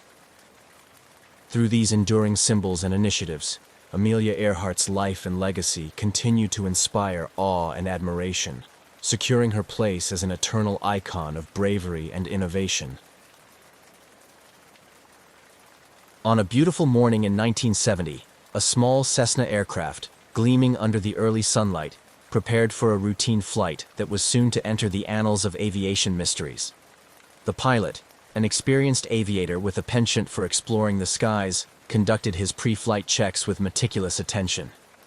Little did he know, his upcoming journey over the Bermuda Triangle would challenge the boundaries of his understanding of time and space, turning a standard flight into a perplexing puzzle that continues to intrigue enthusiasts and experts alike. The pilot, whose passion for flying was matched only by his curiosity for the unknown, was no stranger to the legends surrounding the Bermuda Triangle. Yet, his scientific mind required more than anecdotal tales to sway his skepticism. Today's flight, originating from a small airstrip in Florida, was charted along a course that would take him directly over one of the most discussed regions in maritime and aerial folklore. His plan was straightforward: fly to the Bahamas, a trip he had made numerous times before, albeit never directly passing through the heart of the triangle. As he loaded his gear into the cockpit, the morning air was still and the sky clear, conditions that promised an uneventful journey across the serene Atlantic waters. The aircraft's instruments, all functioning within their optimal ranges, showed no sign of the drama that would soon unfold. His flight log was meticulous, documenting every detail, from fuel levels to the expected time of arrival, based on standard flight speeds and known weather conditions. Taking off, the Cessna lifted gracefully into the air, its engine humming steadily as it climbed to cruising altitude. The world below shrank away, leaving only the vast blue of the Atlantic stretching into the horizon. The early part of the flight was as serene as any pilot could hope for, with panoramic views of the ocean sparkling under the morning sun. However, as the aircraft edged closer to the coordinates that marked the Bermuda Triangle, a subtle change began to permeate the cockpit. The first sign was a flicker in the dashboard instruments.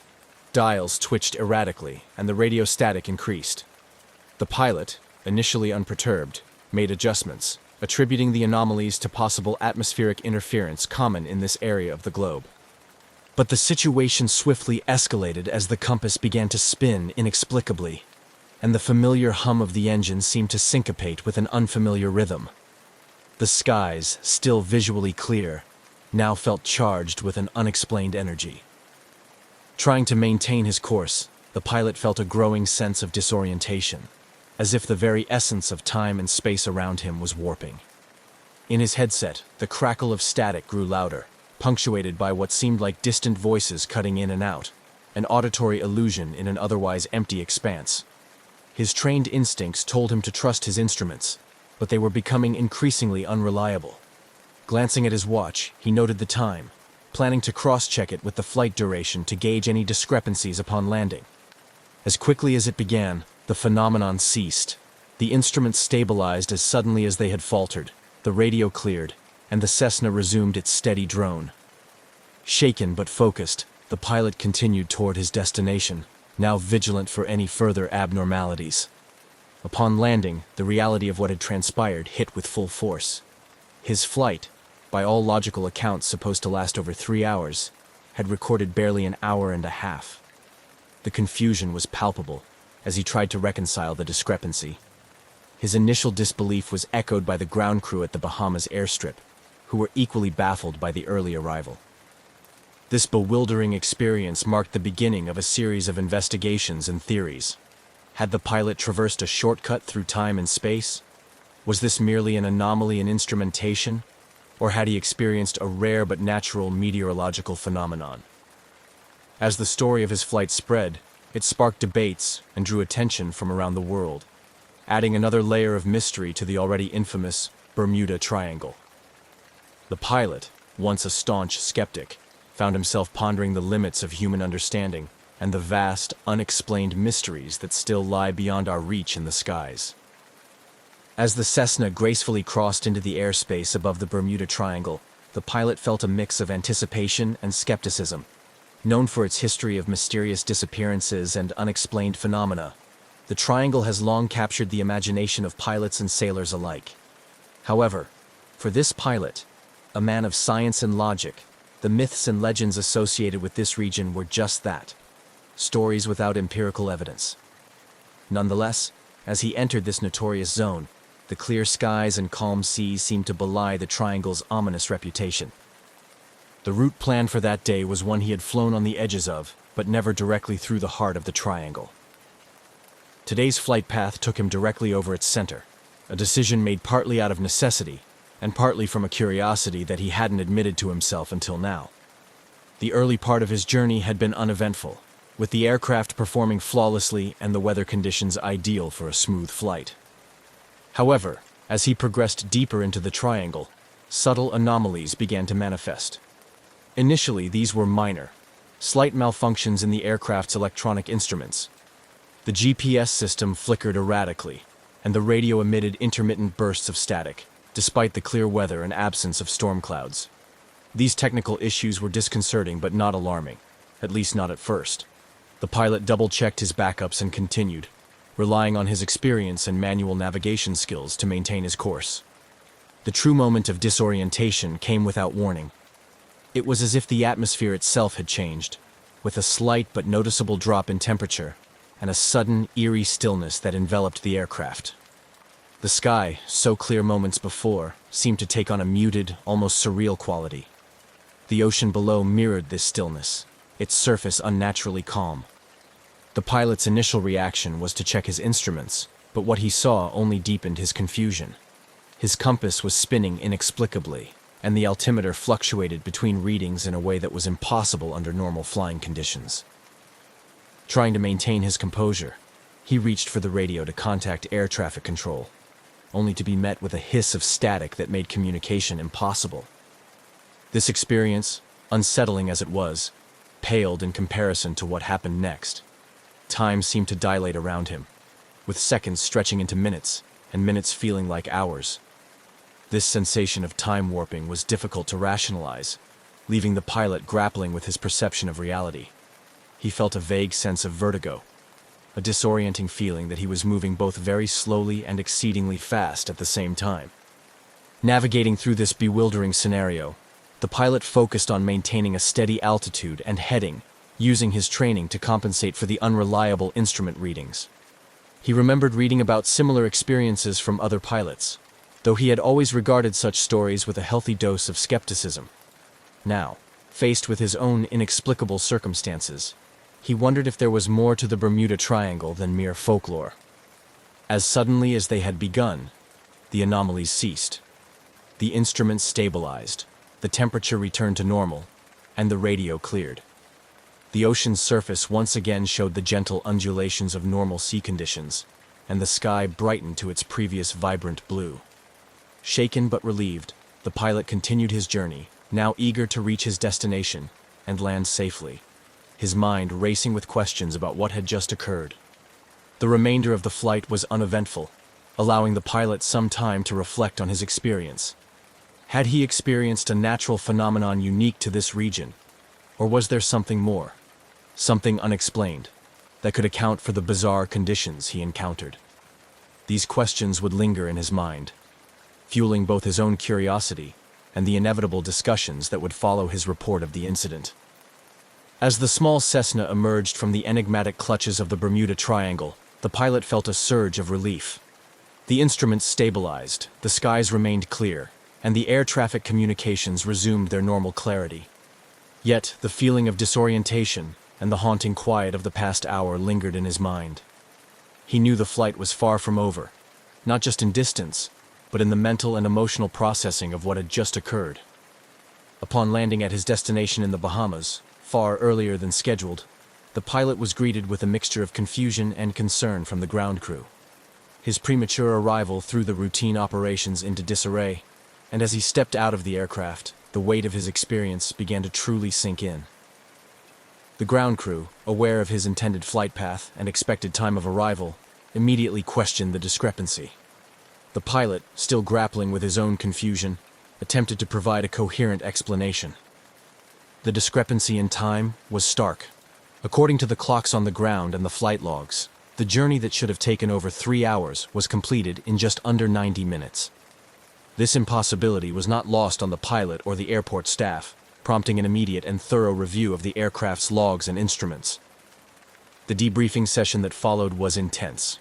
The pilot recounted his experience in detail to both the airport authorities and later to representatives from the Aviation Safety Board. His account included the initial instrument malfunctions, the strange atmospheric conditions, the sensation of time dilation, and the abrupt return to normalcy. His report was met with skepticism, but the undeniable fact of his early arrival demanded serious consideration. Technical experts examined the Cessna with fine-tooth combs, searching for any faults that could explain the anomalies reported. All systems were found to be in perfect working order, and no mechanical issues were identified that could have accounted for the acceleration in flight time. The GPS data, recovered from the onboard navigation system, confirmed the aircraft's accelerated passage through the designated flight path, further deepening the mystery. The situation called for an investigation that went beyond routine mechanical checks. Meteorologists and physicists were consulted to understand if unusual atmospheric conditions could have created a kind of jet stream, or if known phenomena like gravity waves could explain the time discrepancy. However, all scientific explanations fell short of providing a satisfactory answer. The conditions reported by the pilot, particularly the spinning compass and fluctuating altimeter, suggested influences beyond standard meteorological or geographic anomalies.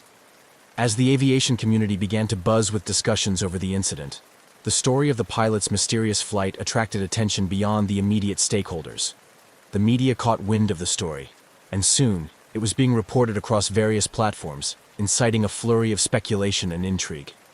The Bermuda Triangle's notorious reputation for mysterious disappearances and unexplained phenomena provided fertile ground for theories, ranging from rational skeptical inquiries to wild speculations about supernatural occurrences. Amid the growing public fascination, the pilot found himself at the center of a whirlwind of attention. His experience was dissected and debated in online forums, television specials, and by experts in aeronautics and meteorology.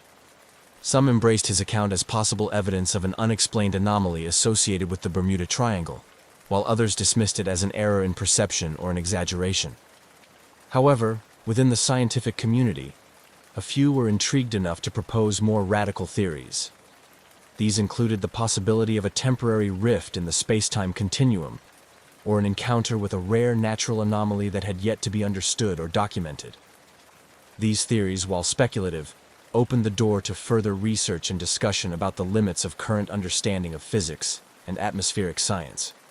Throughout this period, the pilot cooperated fully with all inquiries, maintaining his stance that his experience was accurately reported despite the absence of a clear explanation. His credibility as a seasoned pilot lent weight to his account, forcing even the most skeptical to consider the possibilities of what might have occurred during that anomalous flight. As the investigation continued without definitive conclusions, the incident remained a fascinating topic of discussion, a case study that challenged existing knowledge and expanded the dialogue about the mysterious forces that might operate within the infamous Bermuda Triangle. The pilot's story, marked by both his personal integrity and the unexplained phenomena, continued to resonate, offering a compelling narrative of mystery and exploration at the edges of human understanding and scientific explanation. After landing well ahead of schedule under mysterious circumstances, the pilot found himself not just physically disoriented, but at the center of a rapidly unfolding drama that questioned the very laws of physics. As he disembarked from his Cessna, the sense of reality slowly seeping back in, his mind raced with possibilities, each more confounding than the last. The ground staff at the Bahamas airport met him with a mix of skepticism and awe as the word of his inexplicable journey began to spread. The airport's operations room turned into an impromptu briefing area where aviation authorities began a more formal debriefing. They reviewed the aircraft's logs and interviewed the pilot extensively, noting every detail of his account. The aviation experts on hand were initially dubious, suspecting an error in the flight's timing or a malfunction of the aircraft's tracking systems. However, as they delved deeper, the data corroborated the pilot's story. The timings, the flight path, everything he recounted was consistent with the logs. As news of the incident spread, it attracted a barrage of media attention. Journalists, intrigued by the story, descended on the airport, eager for interviews with the pilot and any officials willing to comment. The pilot, still grappling with his own understanding of the event, faced cameras and repeated his story. Each retelling added more layers to the already thick fog of mystery surrounding his flight. The coverage soon ballooned into a sensational news story, with headlines touting the pilot as the man who outran time. Speculation ran rampant, with theories about wormholes, alternate dimensions, and even extraterrestrial intervention being bandied about in the press and on television. The Bermuda Triangle's notorious reputation for unexplained disappearances and bizarre occurrences provided fertile ground for such theories, and the public lapped up every conceivable explanation, no matter how far-fetched. Amidst the media frenzy, serious investigative work continued. The pilot's aircraft was subjected to rigorous mechanical checks, with experts from the Cessna manufacturer brought in to ensure no stone was left unturned. They examined the aircraft's engine, avionics, and structural integrity, but found no abnormalities that could explain the acceleration in travel time. The GPS and other navigation systems were also scrutinized and found to be in perfect working order, deepening the enigma. Aviation analysts and experienced pilots weighed in, discussing the possibilities of rare meteorological phenomena that could have influenced the flight. Some suggested highly localized wind currents that might have pushed the plane at an unusually high speed, while others theorized about unrecognized atmospheric anomalies specific to the Bermuda Triangle area. The scientific community, generally skeptical of supernatural explanations, urged caution and a focus on plausible scientific explanations. Discussions ensued about the limits of current understanding of atmospheric sciences, and some researchers proposed studying the Bermuda Triangle area more extensively, hypothesizing that unknown natural phenomena could be at play. As weeks turned into months, the incident continued to be a hot topic of discussion at conferences and seminars, in academic circles, and among the general public. The pilot was invited to speak at various events, where he shared his experience and engaged with experts trying to unravel the mystery. These interactions were insightful, but they often raised more questions than answers. Ethicists and philosophers also entered the discussion, pondering the implications of such unexplained phenomena on our understanding of reality and the universe. They debated questions about the nature of time and space, and how humanity's grasp of these concepts shapes our understanding of the world. The pilot's story became a case study in the broader debate about the known and the unknown. Throughout this period, the pilot maintained a level-headed demeanor, his credibility bolstered by his detailed and consistent recounting of the event, and by the empirical data that supported his story. Despite the wild theories and media sensationalism, he remained focused on a rational explanation, hoping that ongoing research and dialogue in the scientific community would eventually uncover a logical reason for his bizarre and unprecedented flight experience. As the story aged, it remained a compelling mystery, emblematic of the human quest for knowledge and understanding in the face of the inexplicable. The time-warped flight not only challenged scientific assumptions, but also captured the imagination of people around the world, reminding everyone that the universe still holds many secrets, waiting to be discovered. The baffling case of the time-warped Cessna sparked an investigation that reached far beyond routine aviation inquiries, drawing in experts from various fields including aviation technology, meteorology, physics, and even paranormal research. As the investigations deepened, the pilot's unexpected early arrival continued to perplex investigators and the public alike. The official inquiry was spearheaded by aviation authorities, who first ensured that all data from the aircraft's instruments and flight logs were meticulously analyzed.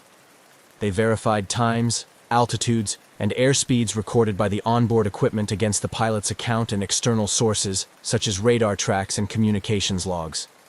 All the evidence consistently supported the pilot's narrative. His flight had indeed covered the expected distance in roughly half the expected time, with no detectable increase in airspeed or any unusual maneuvers recorded. To further complicate matters, the mechanical inspection of the aircraft revealed no modifications or anomalies that could have inadvertently increased the plane's speed. The engines, airframe, and electronic systems were all found to be standard and fully functional, showing no signs of tampering or malfunction that could explain the phenomenon. With mechanical and instrumental errors ruled out, investigators turned to environmental factors. Meteorologists were consulted to analyze weather conditions on the day of the flight, specifically looking for unusual atmospheric phenomena that could have contributed to the anomaly. This inquiry looked into rare occurrences like jet streams or sudden wind shears that might account for rapid transit, but nothing out of the ordinary was recorded in the weather data for that region on the day in question. Physicists also joined the investigation, intrigued by the possibility of unknown scientific phenomena. They explored concepts ranging from gravitational anomalies to more speculative ideas like spatial distortions, or the existence of a previously undocumented type of atmospheric tunneling effect. However, these theories remained speculative, with no empirical data to support them, leaving the scientific community both baffled and fascinated. Parallel to the scientific and technical investigations, the story attracted the attention of paranormal enthusiasts and theorists who linked the incident to the Bermuda Triangle's notorious reputation for mysterious occurrences. This angle was popular in the media and among the public, leading to a proliferation of sensationalist theories involving time slips, dimensional gateways, and other science fiction-like explanations. Television documentaries and online forums speculated wildly about the pilot's experience, drawing connections to past disappearances and unexplained events in the Triangle. The fervor around these theories prompted a broader discussion about the reliability of anecdotal evidence and the scientific approach to unexplained phenomena. Skeptics and believers alike debated the merits of pursuing investigations into what some considered to be pseudoscience, while others argued for the importance of keeping an open mind to all possibilities in the face of inexplicable evidence. As the months passed, the incident remained unsolved but became a case study in the limitations of current scientific understanding. Academics and researchers used the event as a springboard to discuss how science addresses anomalies and the role of unexplained phenomena in advancing scientific inquiry. Conferences and scholarly articles pondered the implications of the event for the philosophy of science, especially concerning the demarcation between accepted science and fringe theories. Ultimately, the official investigation concluded without a definitive explanation for the pilot's premature arrival. The final report stated that while all known possibilities had been exhaustively explored, the incident still lacked a satisfactory scientific explanation. It recommended ongoing monitoring of similar incidents and encouraged further research into atmospheric and environmental conditions in the Bermuda Triangle. This unresolved conclusion left the door open for continued speculation and interest. The pilot's story remained a captivating mystery, emblematic of the enduring human fascination with the unknown and the limits of our understanding. As a result, the incident continued to inspire both caution and curiosity among pilots and scientists, serving as a reminder of the vast mysteries that still lie beyond the reach of current scientific explanations. As the enigmatic story of the time-warped Cessna circulated, it inevitably sparked a broader conversation about the implications of such unexplained phenomena on both political and military strategies, especially considering its occurrence in the Bermuda Triangle, a region shrouded in mystery and often associated with navigational anomalies. The intense public and media interest in the pilot's story brought the Bermuda Triangle back into the spotlight, prompting authorities to reconsider the navigational warnings and monitoring systems in place for the region. Historically viewed by some as merely a collection of myths, the Triangle's reputation was bolstered by this incident, leading to calls for more rigorous scientific investigations into the area. In response, several governmental and independent agencies initiated studies to explore electromagnetic disturbances and other environmental factors unique to the Triangle. These studies aim to demystify the area and provide a clearer understanding of whether the Triangle posed a real threat to modern aviation and maritime activities, or if its reputation was built on coincidental mishaps amplified by folklore. This initiative brought together experts in oceanography, atmospheric science, and geomagnetic fields, pooling a wide range of scientific expertise to tackle the mysteries associated with the Triangle comprehensively. In the realm of aviation safety, the incident had a tangible impact. Aviation authorities, particularly those in countries bordering the Bermuda Triangle, scrutinized their flight safety protocols, considering additional measures to ensure that aircraft could handle unexpected environmental conditions. This included enhancing pilot training programs to better prepare them for high anomaly zones where natural electromagnetic interference could ostensibly affect navigational instruments. The incident also influenced the military's approach to operations in areas known for high electromagnetic disturbances. The Bermuda Triangle, and by extension similar regions around the world, were marked for detailed geomagnetic surveys. Military exercises in such areas were accompanied by increased monitoring of communication and navigation systems to prevent mishaps similar to what was reported by the pilot. These measures were designed to mitigate risks not only to military personnel, but also to the civilians who traverse these mysterious waters and airspaces. Internationally, the incident spurred discussions at various global forums about the need for a coordinated approach to dealing with unexplained phenomena affecting international airspaces and waters. Proposals were made for the establishment of an international registry to track and analyze incidents similar to that of the time-warped Cessna. The idea was to compile data from around the world in hopes of identifying patterns or correlations that might elude smaller localized studies. The dialogue extended into the academic sphere, where the incident was frequently cited in discussions about the scientific method and the treatment of anomalous data. It served as a case study in numerous scholarly articles and conferences on the philosophy of science, particularly concerning how anomalies are integrated into existing scientific paradigms.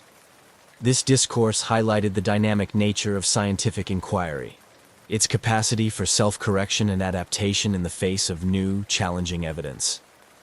The ongoing fascination with the Bermuda Triangle and the pilot's unusual experience underscored a universal truth about human curiosity and the pursuit of knowledge. It reminded the scientific community and the public alike of the vast mysteries that remain unsolved and the continual need for humility and rigor in scientific exploration. While no definitive answers were forthcoming from the studies initiated as a result of the pilot's experience, the increased attention and resources dedicated to understanding the Bermuda Triangle contributed to a greater body of knowledge about this and other similarly mysterious regions of the world. The pilot's account, though unresolved, thus served as a catalyst for renewed scientific and exploratory efforts, ensuring that the pursuit of answers continued with renewed vigor and broader participation. As the strange incident of the time-warped Cessna continued to perplex experts and the public alike, the pilot's experience remained at the forefront of discussions surrounding unexplained phenomena. With no conclusive explanations emerging from the extensive investigations, the incident transitioned from an acute mystery to a lasting enigma, becoming a subject of ongoing academic and cultural interest. The pilot's encounter sparked a significant increase in research activities focused on the Bermuda Triangle and similar regions known for mysterious occurrences.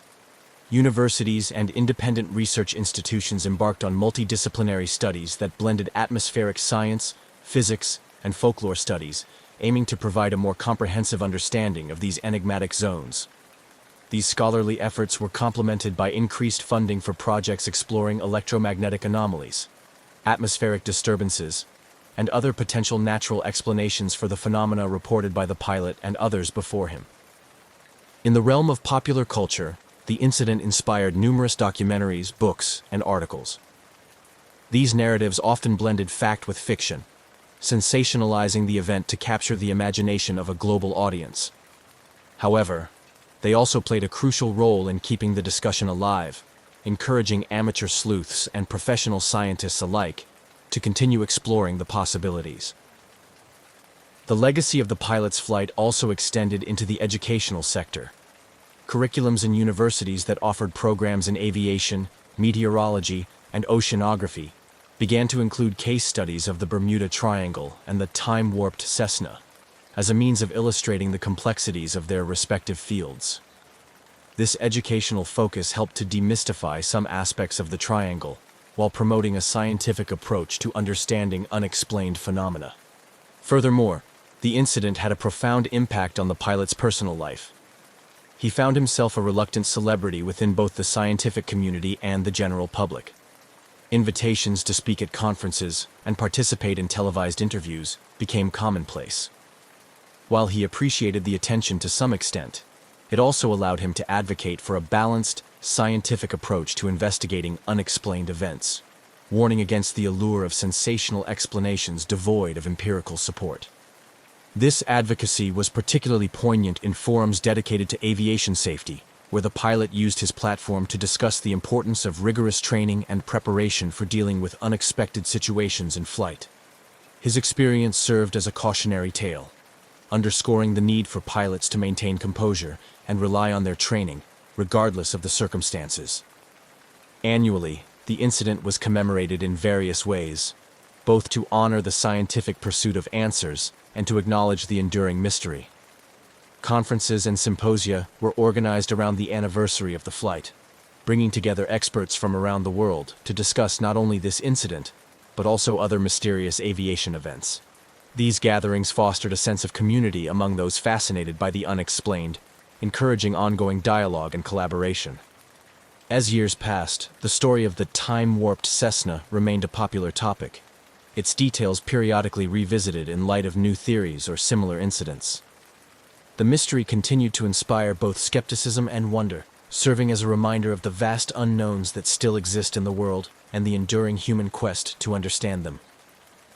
Ultimately, the incident became a part of the larger tapestry of human experience with the unknown, a testament to the limits of current scientific understanding and the perpetual drive towards greater knowledge. Whether viewed through the lens of cautionary aviation tale or intriguing scientific mystery, the legacy of the pilot's extraordinary flight continues to influence and inspire, a narrative forever woven into the fabric of modern mythology surrounding the Bermuda Triangle.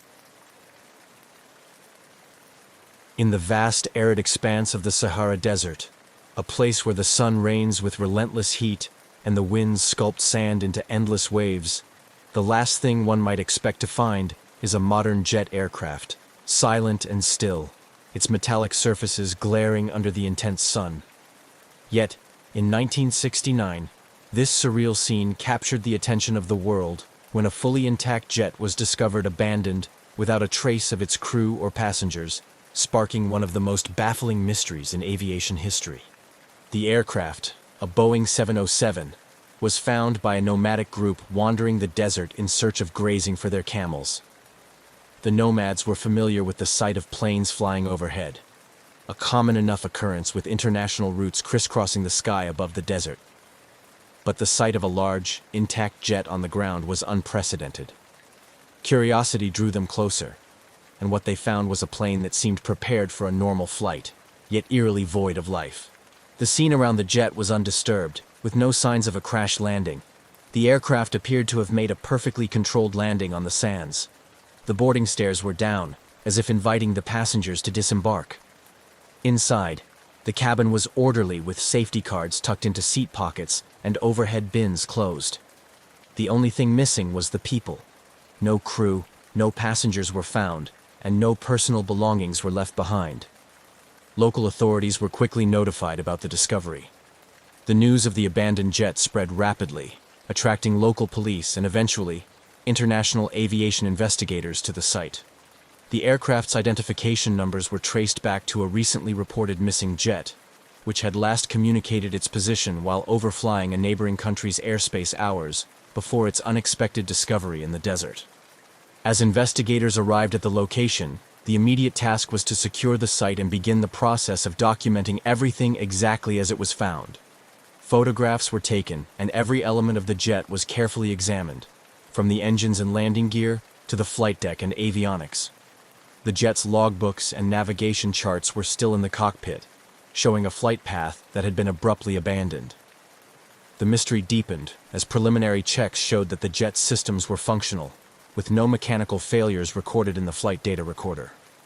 There were also no distress signals sent from the aircraft before it descended into the desert. This impeccable condition of the jet, combined with the lack of any signs of struggle or emergency, baffled the investigators. Questions swirled among the investigation team. How had the jet landed here in the middle of the Sahara without any of its passengers or crew? Why were there no signs of a hasty evacuation or an emergency situation that might have prompted such an unusual landing? Theories began to form, but each seemed as unlikely as the next.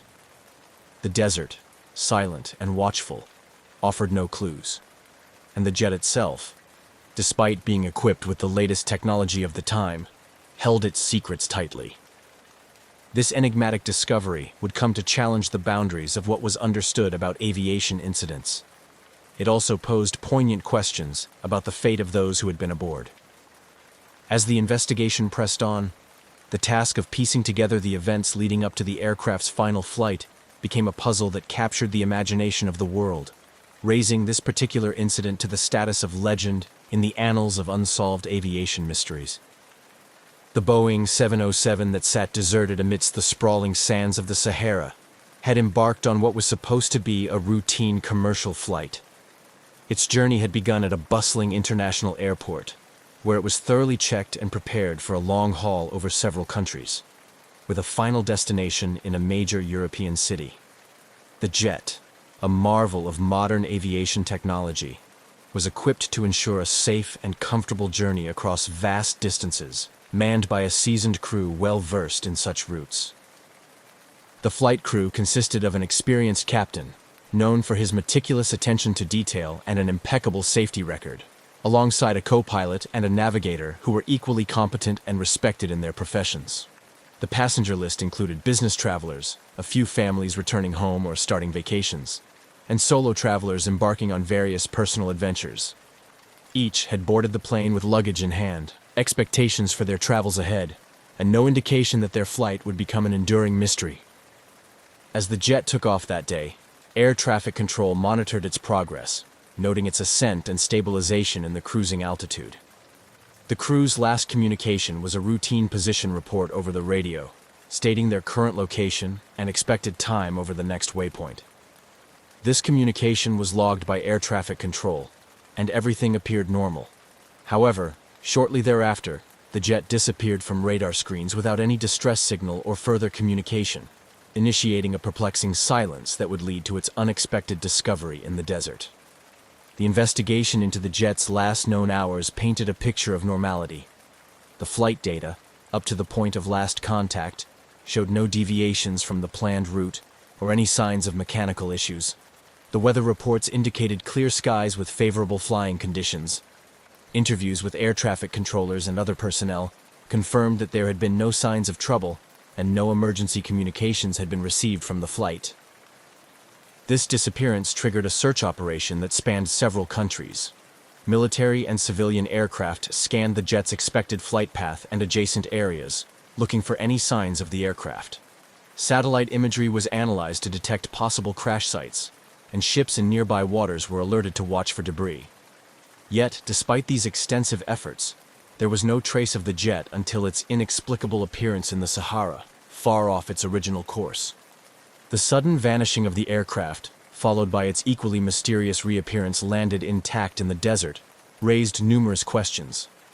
How could a jet with a full complement of passengers and crew land in the middle of one of the most inhospitable places on Earth, without any sign of those aboard? Was the plane commandeered and diverted? If so, by whom and for what purpose? Alternatively, could a rare but conceivable set of circumstances have led to the crew and passengers incapacitating, leaving the plane to continue on a ghostly trajectory until fuel exhaustion brought it gently to the ground? These questions formed the core of the ensuing investigation, driving a deeper look into every conceivable aspect of the flight, from the mechanical integrity of the aircraft to the backgrounds and recent activities of everyone on board.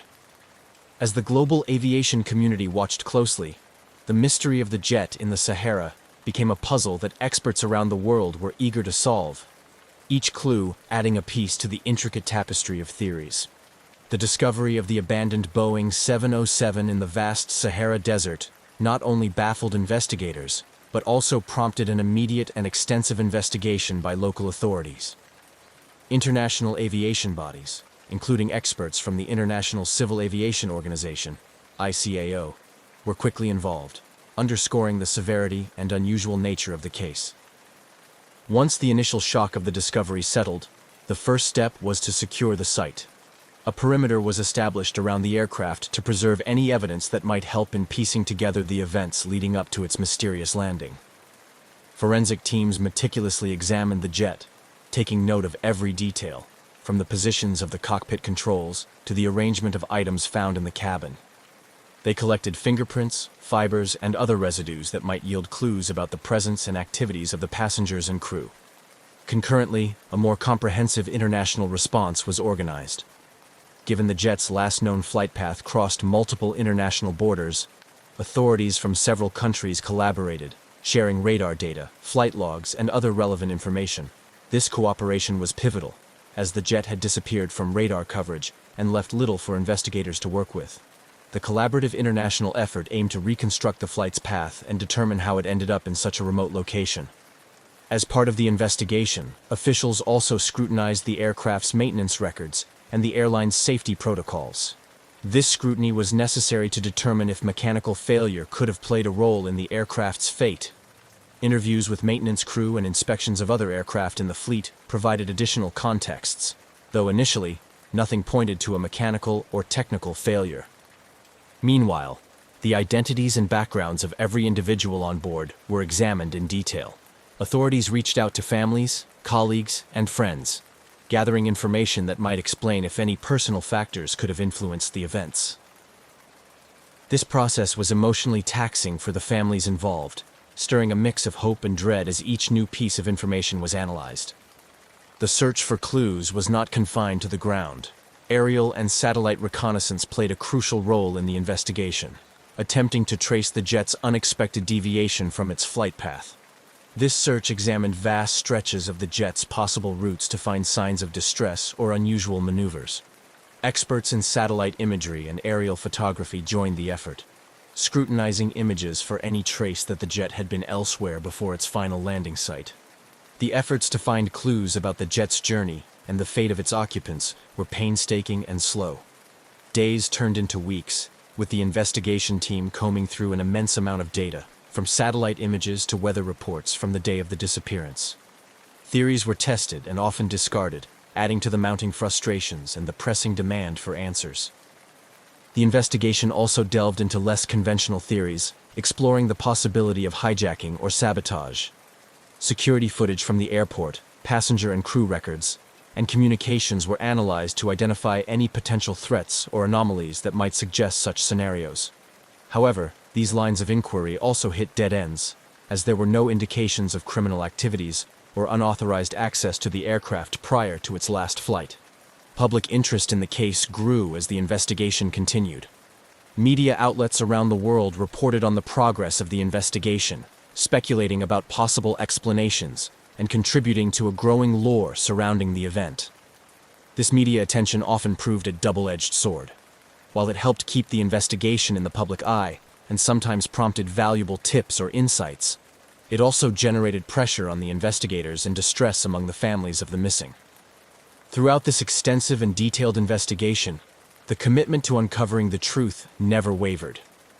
Each lead, no matter how small or seemingly inconsequential, was followed in the hope of solving the enigma of the jet that landed itself in the Sahara.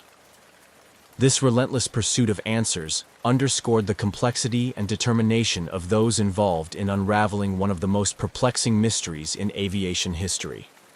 As the investigation progressed, the focus intensified on the painstaking task of searching for any physical clues that could shed light on the jet's mysterious landing in the Sahara. The search teams, composed of experts in various fields, conducted thorough ground searches in the vast desert surrounding the found aircraft, hoping to find items that might have been ejected or lost during an unrecorded emergency landing. Ground search teams meticulously scoured the area immediately around the jet.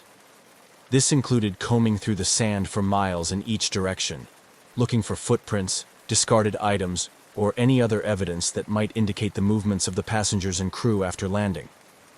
Given the harsh desert environment, this task was arduous. The shifting sands and extreme temperatures posed significant challenges, often erasing what little trace might have existed. Simultaneously, aerial and satellite searches provided a broader view of the area. Advanced satellite imagery was employed to scan vast stretches of the desert, looking for any disturbances in the natural landscape that might suggest the plane had traveled over it, or that survivors had wandered away from the initial landing site. Helicopters and drones equipped with high-resolution cameras and thermal imaging technology flew over the region, expanding the search radius and providing real-time data to the teams on the ground. Despite these exhaustive efforts, the searches yielded few tangible results. The desert seemed to have swallowed any clues, leaving the investigation team grappling with more questions than answers. The pristine condition of the aircraft at the discovery site suggested a controlled landing rather than a crash, which only deepened the mystery. How had the aircraft landed so perfectly, without any trace of the crew or passengers? With physical searches providing limited insights, the investigation expanded to include detailed analysis of radar and satellite data from the days leading up to the jet's disappearance. This analysis aimed to reconstruct the flight path more accurately and identify any unusual deviations or moments when the aircraft might have gone off course. The data recovery process involved syncing timestamps from various international radar installations, a complex task given the differences in technology and coverage areas. Experts also considered the possibility that the aircraft might have been flown deliberately off course, a scenario that pointed towards deliberate human intervention rather than mechanical failure. This line of investigation led to further scrutiny of the flight crew's backgrounds and recent behaviors, searching for any signs of discontent, financial problems, or connections that might suggest a motive for diverting the flight. Furthermore, the technical team delved deeper into the aircraft's onboard systems, examining the jet's autopilot and navigation systems to assess whether they could have been tampered with or programmed to execute a flight plan that deviated from the original route. The aircraft's communication systems were also analyzed to determine why no distress call was made, and whether the systems had been disabled or failed. As weeks turned into months, the complexity of the investigation grew. Each piece of data added a layer to the intricate puzzle, yet no conclusive evidence emerged that could explain the circumstances leading to the jet's final landing in the desert. The lack of answers was frustrating for the investigators, and agonizing for the families waiting for any news of their loved ones. Throughout this extensive search and investigative effort, the commitment of the teams never wavered. The mystery of the silent passenger jet in the desert captured the attention of the global aviation community, reminding everyone of the vast unknowns still present in modern aviation and the relentless pursuit of answers that drives human curiosity and ingenuity. As the exhaustive physical and technical investigations continued without yielding conclusive results, the range of theories regarding the disappearance of the jet and its passengers began to proliferate. Each theory attempted to fill the void left by the lack of concrete evidence, ranging from plausible explanations involving hijacking and sabotage to speculative scenarios including supernatural elements. Among the more grounded theories was the possibility of hijacking or sabotage. This line of thought was driven by the meticulous analysis of the aircraft's last known communications and radar signatures, which showed no signs of distress or deviation until shortly before it disappeared. Investigators pored over passenger lists and crew backgrounds, searching for any links to criminal networks or previous behavior that might suggest a motive for redirecting the aircraft. However, despite deep dives into the personal lives of those on board, no clear connections or motives emerged. Another compelling theory revolved around a catastrophic mechanical or technical failure that somehow did not compromise the aircraft's ability to land intact. Experts in aviation mechanics scrutinized the aircraft's maintenance records and interviewed the ground crew who had serviced the plane prior to its final flight. They examined scenarios where critical systems could fail in such a way that communication was lost while basic flight control was maintained. Yet, the condition of the jet upon discovery, undamaged and apparently landed with precision, made this theory difficult to support. Simultaneously, some investigators considered the potential for an elaborate insurance fraud scheme, where the aircraft was landed intentionally in a remote area to be later declared lost. Financial records and insurance policies related to the aircraft and its cargo were thoroughly reviewed, searching for unusually high insurances taken out or last-minute changes in policy terms. However, nothing out of the ordinary surfaced in the financial audit, leaving this theory also hanging without substantive support. As these plausible explanations were explored and often hit dead ends, more speculative theories began to gain attention. Not least among them, the idea of supernatural or extraterrestrial involvement. This was fueled in part by the aircraft's mysterious and pristine condition when found, which seemed almost staged or otherworldly. Ufologists and paranormal enthusiasts joined the fray, proposing ideas that ranged from alien abductions to dimensional portals, citing the Sahara's historical and mystical associations as a potential hotspot for such phenomena. In response to these wilder theories, some sections of the scientific community advocated for a more measured approach, suggesting psychological factors like mass hysteria or a shared delusion among the crew and passengers might explain the disappearance. Psychologists were brought in to analyze behaviors recorded on the flight's CCTV and any personal communications sent by those on board before the flight. They looked for signs of group psychological dynamics that could lead to a collective decision to disappear, though this approach, too, struggled to find factual grounding. The variety of theories, each with its proponents and detractors, created a vibrant, if chaotic, tapestry of possibilities that captured the public's imagination. Media coverage began to reflect this diversity of thought, with documentaries and news segments often presenting a new theory each week, each more sensational than the last. This media circus brought the incident into the realm of popular culture, where it was discussed and debated everywhere from internet forums to coffee shops. In the midst of all the speculation, the investigation team worked tirelessly to maintain a focus on verifiable facts and evidence-based theories. They coordinated with international aviation and safety organizations to ensure that all possible leads were thoroughly explored. The complexity of the case required them to be open-minded yet skeptical, willing to follow where the evidence led but cautious of falling into conjecture without proof. Through it all, the mystery of the silent passenger jet in the Sahara remained an open question, a puzzle that seemed to resist every attempt to solve it. As months turned into years, the incident continued to be a source of fascination and frustration, a reminder of the limits of human knowledge and the enduring allure of the unknown.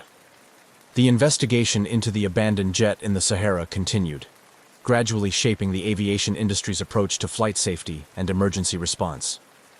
The unusual circumstances surrounding the jet's mysterious landing prompted a critical reassessment of existing protocols, emphasizing the need for enhanced tracking and communication technologies.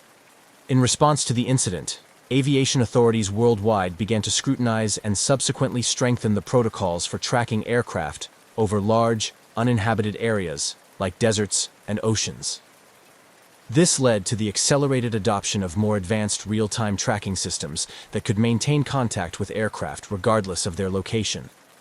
Technologies such as ADS-B, Automatic Dependent Surveillance Broadcast, which provides air traffic controllers with real-time updates on an aircraft's position, became standard requirements on commercial jets.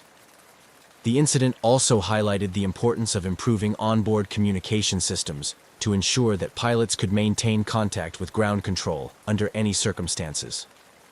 Enhancements were made to satellite communication technologies, allowing for a continuous two-way communication channel between the aircraft and ground control, even from the most remote parts of the world. These technical improvements were accompanied by revisions to emergency response strategies. The mysterious circumstances of the jet's landing, with no distress call or indication of trouble, led to the development of more robust procedures for investigating and responding to sudden silences or disappearances of aircraft. Simulation exercises and training programs were updated to include scenarios involving unexplained landings and disappearances, preparing both aircrews and ground personnel to handle similar situations more effectively. The media's role in covering the incident also had a profound impact on public perception of aviation safety. Initial sensational reporting gave way to a more measured discourse as the investigation unfolded, helping to educate the public on the complexities and challenges of maintaining safety in modern aviation. This shift in media narrative helped to rebuild trust in air travel, which had been somewhat shaken by the mysterious event. In popular culture, the incident inspired various forms of artistic expression. Filmmakers, novelists, and television producers drew upon the eerie and unresolved nature of the story, creating works that captured the public's imagination and explored themes of isolation, technology, and human courage. These cultural products contributed to a broader societal engagement with the themes of the incident, ensuring that the story remained part of the public consciousness. Additionally, the incident became a focal point for discussions about transparency and government accountability in handling unexplained events. Advocacy groups pushed for more open access to information regarding aviation anomalies, arguing that public scrutiny can play a crucial role in improving safety standards. This led to somewhat more transparent practices, with authorities becoming more forthcoming about incidents in their investigations. The legacy of the abandoned jet in the Sahara is a complex tapestry of technological advancement, cultural impact, and improved safety protocols. It serves as a poignant reminder of aviation's vulnerabilities and the constant need for vigilance, innovation, and cooperation to ensure the safety of air travel. As the industry continues to evolve, the lessons learned from this mysterious incident remain a crucial part of the dialogue on how best to navigate the skies safely and responsibly. The mysterious discovery of the abandoned jet in the Sahara not only puzzled investigators and aviation experts, but also left a significant mark on popular culture and spawned a variety of conspiracy theories. The intrigue surrounding the event permeated various media, influencing films, literature, and sparking fervent discussions among both skeptics and believers. In popular culture, the abandoned jet became the subject of numerous documentaries, each attempting to unravel the mystery from different angles. Filmmakers explored the incident, often blending factual investigation with speculative fiction to engage audiences. The enigmatic nature of the case proved to be a fertile ground for storytellers, who envisioned scenarios ranging from espionage and governmental cover-ups to paranormal activity and alien interventions. These stories, while fictional, tapped into the collective fascination with the unexplained, drawing large audiences eager to explore the boundaries of reality. Literature also mirrored this fascination. Authors of thriller and mystery genres found inspiration in the desert jet, crafting novels that delved into the psychological and societal impacts of such a bewildering event. These books often portrayed characters grappling with the unknown, using the backdrop of the mysterious jet to explore themes of isolation, human fear of abandonment, and the existential dread of the unexplained. Furthermore, the incident spurred a slew of conspiracy theories that flourished on internet forums and social media platforms. These theories ranged from the plausible to the outlandish, with some suggesting that the jet was part of a secret government experiment gone awry, while others believed it was evidence of time travel or an interdimensional portal. These discussions were not just limited to fringe groups. They occasionally made their way into mainstream debates, prompting public figures and experts to weigh in on the possibilities. The proliferation of such theories highlighted a deep-seated human need to find explanations for the inexplicable. They also underscored the distrust some segments of the public had towards official accounts of mysterious incidents, reflecting a broader skepticism of authority. This skepticism often led to vigorous debates about transparency and the need for open government investigations into unexplained phenomena. Educationally, the incident became a case study in critical thinking and media literacy within academic settings. Teachers and professors used the event to encourage students to analyze sources, differentiate between evidence-based conclusions and speculation, and understand the impact of media on public perception. This educational aspect was crucial in fostering a more discerning and questioning approach among students, preparing them for a world where distinguishing between fact and fiction is increasingly complex. The cultural impact of the mysterious jet in the Sahara extended beyond entertainment and education. It became a part of the social dialogue on mystery and exploration, a modern-day enigma that challenged our understanding of technology, human nature, and the cosmos. As such, it remained a topic of enduring interest, continuing to inspire curiosity and awe years after the initial discovery. Thus, the legacy of the silent passenger jet went far beyond its physical remnants in the desert. It became a symbol of the unknown, a catalyst for imagination, and a beacon for those who dare to question and explore the uncharted territories of human knowledge and understanding. As the years passed, the jet's mystery remained unsolved, but its impact was indelibly etched into the cultural and intellectual landscape, proving that some mysteries, whether solved or not, have the power to captivate and transform. As the years passed since the discovery of the abandoned jet in the Sahara, the mystery remained largely unsolved, continuing to puzzle experts and captivate the public imagination. The ongoing fascination with the incident has not only sustained interest in the case, but also fostered a legacy that influences various aspects of aviation, government policy, and popular culture.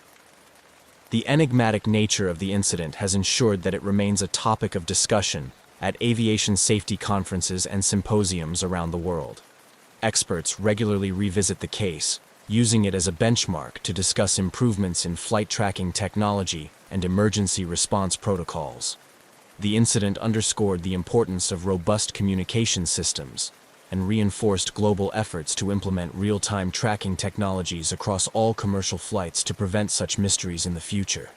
The unresolved case continues to be a significant point of reference for training programs in aviation academies. Instructors use the scenario to teach students about crisis management, decision-making under duress, and the procedures for handling unusual in-flight events. The discussions often extend beyond technical responses, delving into ethical considerations such as the responsibility of crews to passengers and the impact of decisions on the families involved. In the realm of policy and governance, the incident has prompted ongoing debates about transparency and public access to information regarding aviation anomalies. Advocacy groups have emerged, pushing for legislation that requires governments and agencies to be more forthcoming with information about such incidents. These efforts have led to some changes in policy, with several countries adopting more transparent processes for reporting and investigating unexplained aerial phenomena. The case has also continued to inspire a wide range of cultural productions. New documentaries and investigative reports emerge periodically, each bringing fresh perspectives or revisiting old theories with new information. These productions contribute to a layered narrative that combines factual investigation with creative speculation, keeping the public engaged and eager for any new developments. Moreover, the incident has permeated academic discussions, becoming a subject of study in fields as diverse as psychology, sociology, and journalism. Academics analyze the public and media responses to the incident as a case study in human behavior, the spread of misinformation, and the societal impacts of unresolved mysteries. Such studies often highlight how human beings deal with the unknown, the role of the media in shaping public perception, and the psychological effects on those directly involved in or affected by such incidents. On a more personal level, the legacy of the mystery continues to impact the families of the crew and passengers who were aboard the jet. For many, the lack of closure remains a source of ongoing grief and frustration. However, some family members have channeled their experiences into advocacy, working with aviation safety organizations to improve passenger and crew safety. Their efforts ensure that the incident, while unresolved, has a constructive impact on the future of aviation. In the broader community, the abandoned jet has become a symbol of the enduring human fascination with the unknown. It sparks the imagination of those who hear about it for the first time, and continues to intrigue those who have followed the story since the discovery. The incident serves as a reminder of the limits of human knowledge and technology, prompting both humility and a relentless drive for innovation among scientists, explorers, and theorists. Ultimately, the legacy of the silent passenger jet is woven into the fabric of modern lore, a mysterious narrative that challenges our understanding of the world and propels us toward greater exploration and discovery. Whether or not the mystery is ever solved, its impact is undeniable, influencing how we think about, respond to, and communicate our encounters with the unknown.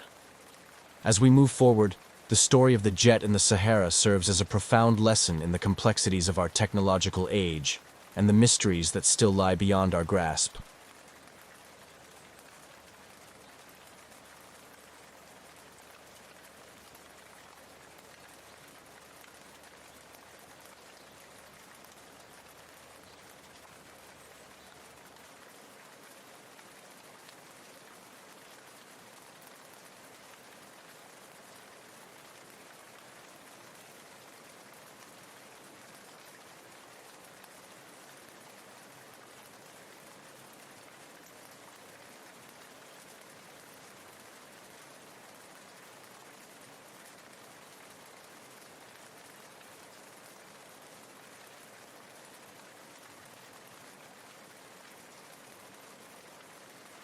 In the dark expanse of the wartime sky, the ghostly echo of a World War II bomber's distress signal cut through the silence, challenging the boundaries of time and the understanding of those who heard it.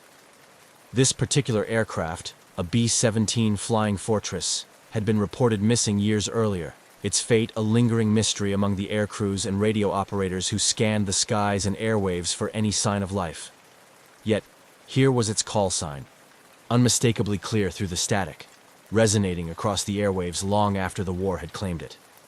The night was typical for a remote military radio station, with operators methodically scanning frequencies for any signs of enemy or allied transmissions. The radio operator on duty, a seasoned technician named James, was well versed in the usual array of signals and static that populated the airwaves. But nothing in his years of service could have prepared him for the chilling sequence of Morse code that tapped through his headphones, spelling out a distress call that should have been impossible to receive. James was stationed at a secluded air base in the Pacific, a pivotal point for communications between aircraft patrolling the vast ocean and their home bases. The base was quiet that night, with only the hum of distant engines and the occasional murmur of other operators breaking the monotony. As James adjusted the dials, fine-tuning the frequency in response to what he assumed was just another routine check, the signal came through. A series of sharp, deliberate dots and dashes that froze him in his seat. The signal was strong and clear, not the faded or fragmented echoes one might expect from a plane going down, or a transmission muffled by distance or interference. What made the transmission utterly astonishing was the call sign, a series of letters and numbers that James recognized immediately from old logs and whispered stories among the older staff. It was the call sign of the lost bomber, a plane that had vanished on a reconnaissance mission over the enemy territory, its crew never heard from again until now. Reacting swiftly, James noted the time and frequency of the transmission, then reached out to his commanding officer. Within minutes, the sleepy base was astir with activity. Senior officers poured into the communications room, listening intently as James replayed the recording of the transmission. The implications were staggering, and skepticism ran high among the gathered officials. Could it be a delayed echo of the original distress call, somehow trapped and then released by unusual atmospheric conditions? Or was it something more sinister, perhaps a trick by the enemy to sow confusion and fear? The initial shock of the transmission gave way to a flurry of activity. Technical specialists were called in to analyze the signal's origin, verifying its authenticity and attempting to triangulate its source.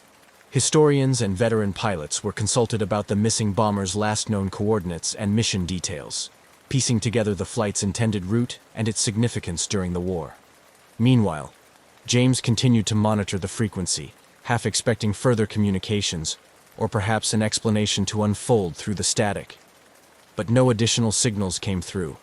The airwaves fell silent again, as enigmatic as they had been before the ghostly distress call pierced the night. This mysterious incident quickly transcended the confines of the military base, capturing the attention of military historians, aviation enthusiasts, and paranormal researchers alike. The story of the lost bomber and its sudden, unexplained reemergence through a lone radio transmission became a compelling narrative, weaving together elements of historical fact, unresolved mystery, and speculative folklore. As investigations into the phenomenon continued, the base remained abuzz with theories and inquiries, each person clinging to their own explanation of the events. The echo of the past, heard through the crackle of a modern radio system, challenged the very perception of time and technology, leaving more questions than answers in its wake. How could a distress call from a long-lost bomber so clearly and suddenly manifest after years of silence? The search for answers would delve deep into the archives of wartime aviation, the science of radio transmission, and the boundless realm of the unexplained. The B-17 Flying Fortress, known for its durability and formidable presence in the skies during World War II, had been part of a squadron assigned to a high-risk reconnaissance mission over enemy territory. The bomber in question, christened with a name that evoked a sense of invincibility, had left its base on a foggy morning in 1942, fully crewed and loaded with the latest navigation technology of the time. Its mission was straightforward but perilous: gather crucial intelligence about enemy positions and return safely. However, the aircraft and its crew mysteriously vanished without a trace, their fate becoming one of the war's enduring mysteries. This chapter delves into the historical backdrop against which the bomber operated, a world engulfed by the global conflict of World War II. The period was marked by rapid advancements in technology and warfare tactics, alongside the ever-present shadow of danger that loomed over military personnel. The missing bomber's story was not uncommon during these turbulent times. Many aircraft were lost due to enemy fire, mechanical failures, or navigational errors in the vast uncharted territories they patrolled. Yet, the disappearance of this particular B-17 had captured the imagination of many, partly due to its crew's reputed expertise and the critical nature of their missions.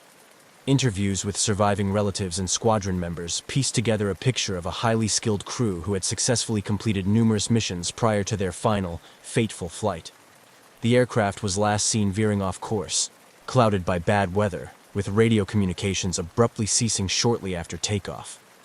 The incident left a significant impact on the squadron and the home base, prompting an extensive search operation. Rescue planes and ships scoured the suspected crash area for weeks, hoping for signs of the aircraft or survivors. Despite these efforts, no physical evidence of the wreckage or crew was ever found, and the mission was eventually deemed lost at sea, its details classified and buried in military archives. Decades later, the unexpected transmission received by the radio operator James reopened old wounds and sparked a renewed interest in the lost bomber's fate. Military historians and archivists began to re-examine old flight logs, mission briefings, and survivor testimonies to gather insights that might explain the mysterious radio message. This re-examination was not just an academic exercise, but also a poignant reminder of the unresolved losses that many families still felt, holding on to hope for some form of closure. The renewed investigation into the bomber also brought to light the broader context of its disappearance. During World War II, the region where the aircraft vanished was notorious for its challenging weather conditions and heavy enemy activity. Theories about what might have led to its loss ranged from a catastrophic weather event that overwhelmed the aircraft's capabilities to an encounter with enemy fighters or anti-aircraft fire. Amid these historical explorations, the legacy of the crew and their mission was commemorated in various ways. Museums and war memorials included the bomber's story in their exhibits, honoring the bravery and sacrifice of those who flew such dangerous missions. Annual remembrance events also featured tributes to the lost aircraft and its crew, often attended by family members and former military comrades who shared personal anecdotes and honored their memory. As the past was painstakingly pieced together from snippets of history, the narrative of the missing B-17 and its crew evolved from a footnote in military history into a symbol of the unresolved mysteries of war. Each piece of evidence brought more questions, painting a complex picture of courage, loss, and the indelible mark left on those who wait for answers. The intrigue surrounding the ghostly transmission only deepened the mystery, suggesting that perhaps, in some form, the past was reaching out, prompting a new generation to uncover forgotten stories ensconced in the annals of wartime aviation. Upon receiving the startling and unexplainable transmission, the atmosphere at the remote military base was charged with a mix of skepticism and eerie fascination. The radio operator James, who had initially picked up the distress signal, was immediately surrounded by a mix of commanding officers and technical staff, all eager to make sense of the report. The urgency of the situation led to a flurry of activity, as military protocols for handling unexpected transmissions, especially those that could be of historical significance, were swiftly enacted. The base commander took the lead, initiating a formal investigation to verify the authenticity of the signal and determine its potential origins. The first step was to confirm that the equipment James was using had been functioning correctly. Technicians conducted a thorough check of the radio systems, scrutinizing every component to rule out the possibility of a malfunction or error that could have fabricated the reception of the old bomber's signal. Parallel to the technical checks, the operations team reviewed communication logs from the night of the incident to cross-reference other signals and ensure there was no overlap or interference from other transmissions. They also extended their inquiry to neighboring bases and ships that might have been on the same frequency, seeking any corroborative evidence that could confirm the signal's legitimacy. As the initial shock wore off, skepticism began to permeate the discussions among the base staff. Experienced military personnel debated the likelihood of a signal surviving intact for years and suddenly emerging on their equipment. The technical experts, while confirming that the equipment was in perfect working order, were hard-pressed to provide a plausible explanation for how a World War II-era transmission could have been received in such a clear form after decades. Despite the doubts, the story of the missing bomber and its mysterious reappearance via radio waves captivated the imagination of everyone at the base. Theories abounded, ranging from delayed radio echoes, a phenomenon where signals bounce off ionospheric layers and reappear years later, to more speculative ideas involving time slips or supernatural interventions, which were popular in local folklore. To deepen their understanding, the investigation team decided to reach out to veterans and historians who might shed light on any similar occurrences or provide insights into the lost bomber's last mission. This led to interviews with elderly servicemen who had flown during the same period, some of whom recalled unexplained losses and tales of ghostly communications in other war theaters, which were usually dismissed as the stressed imaginations of pilots and operators. Amidst the technical and historical investigations, the psychological impact on James and others who had heard the transmission was palpable. The incident had stirred a mix of fear and curiosity, prompting discussions about the often ignored human element in military operations. Psychologists were brought in to help manage the emotional aftermath, facilitating sessions that helped personnel process what many felt was a brush with the inexplicable. As the days passed, the incident drew attention beyond the immediate military community. The story leaked to the press, and soon, headlines about the ghost transmission began to appear, piquing public interest and leading to a deluge of theories from outside the military. This public engagement spurred the military to be more forthcoming with their findings, balancing the need for transparency with the operational security that such investigations demanded. Despite thorough investigations and widespread speculations, the source and nature of the transmission remained an enigma. The lack of definitive answers only fueled more interest and debate, cementing the incident's place in the annals of military mysteries. This unexpected brush with the past had not only reopened a chapter thought long closed, but also reminded those involved of the enduring echoes of history that still resonate in the present, challenging our understanding of time, technology, and the tales left behind by those who came before. After the initial shock and flurry of investigations following the reception of the eerie transmission, the focus shifted towards a deeper technical analysis. This phase involved a thorough examination of the radio equipment used by James, the radio operator, and a scientific exploration of the atmospheric conditions that might have enabled such an anachronistic communication. Experts from the communications technology field were brought in to scrutinize the radio systems and any possible loopholes that might explain the phenomenon. The primary goal was to determine if there was any chance that the radio equipment could have malfunctioned in such a way that it picked up a stray signal and misinterpreted it as being from the World War II bomber. Engineers tested the sensitivity of the receivers and evaluated whether they could accidentally capture echoes from the past, a theory that some found plausible given the high-powered nature of wartime transmitters.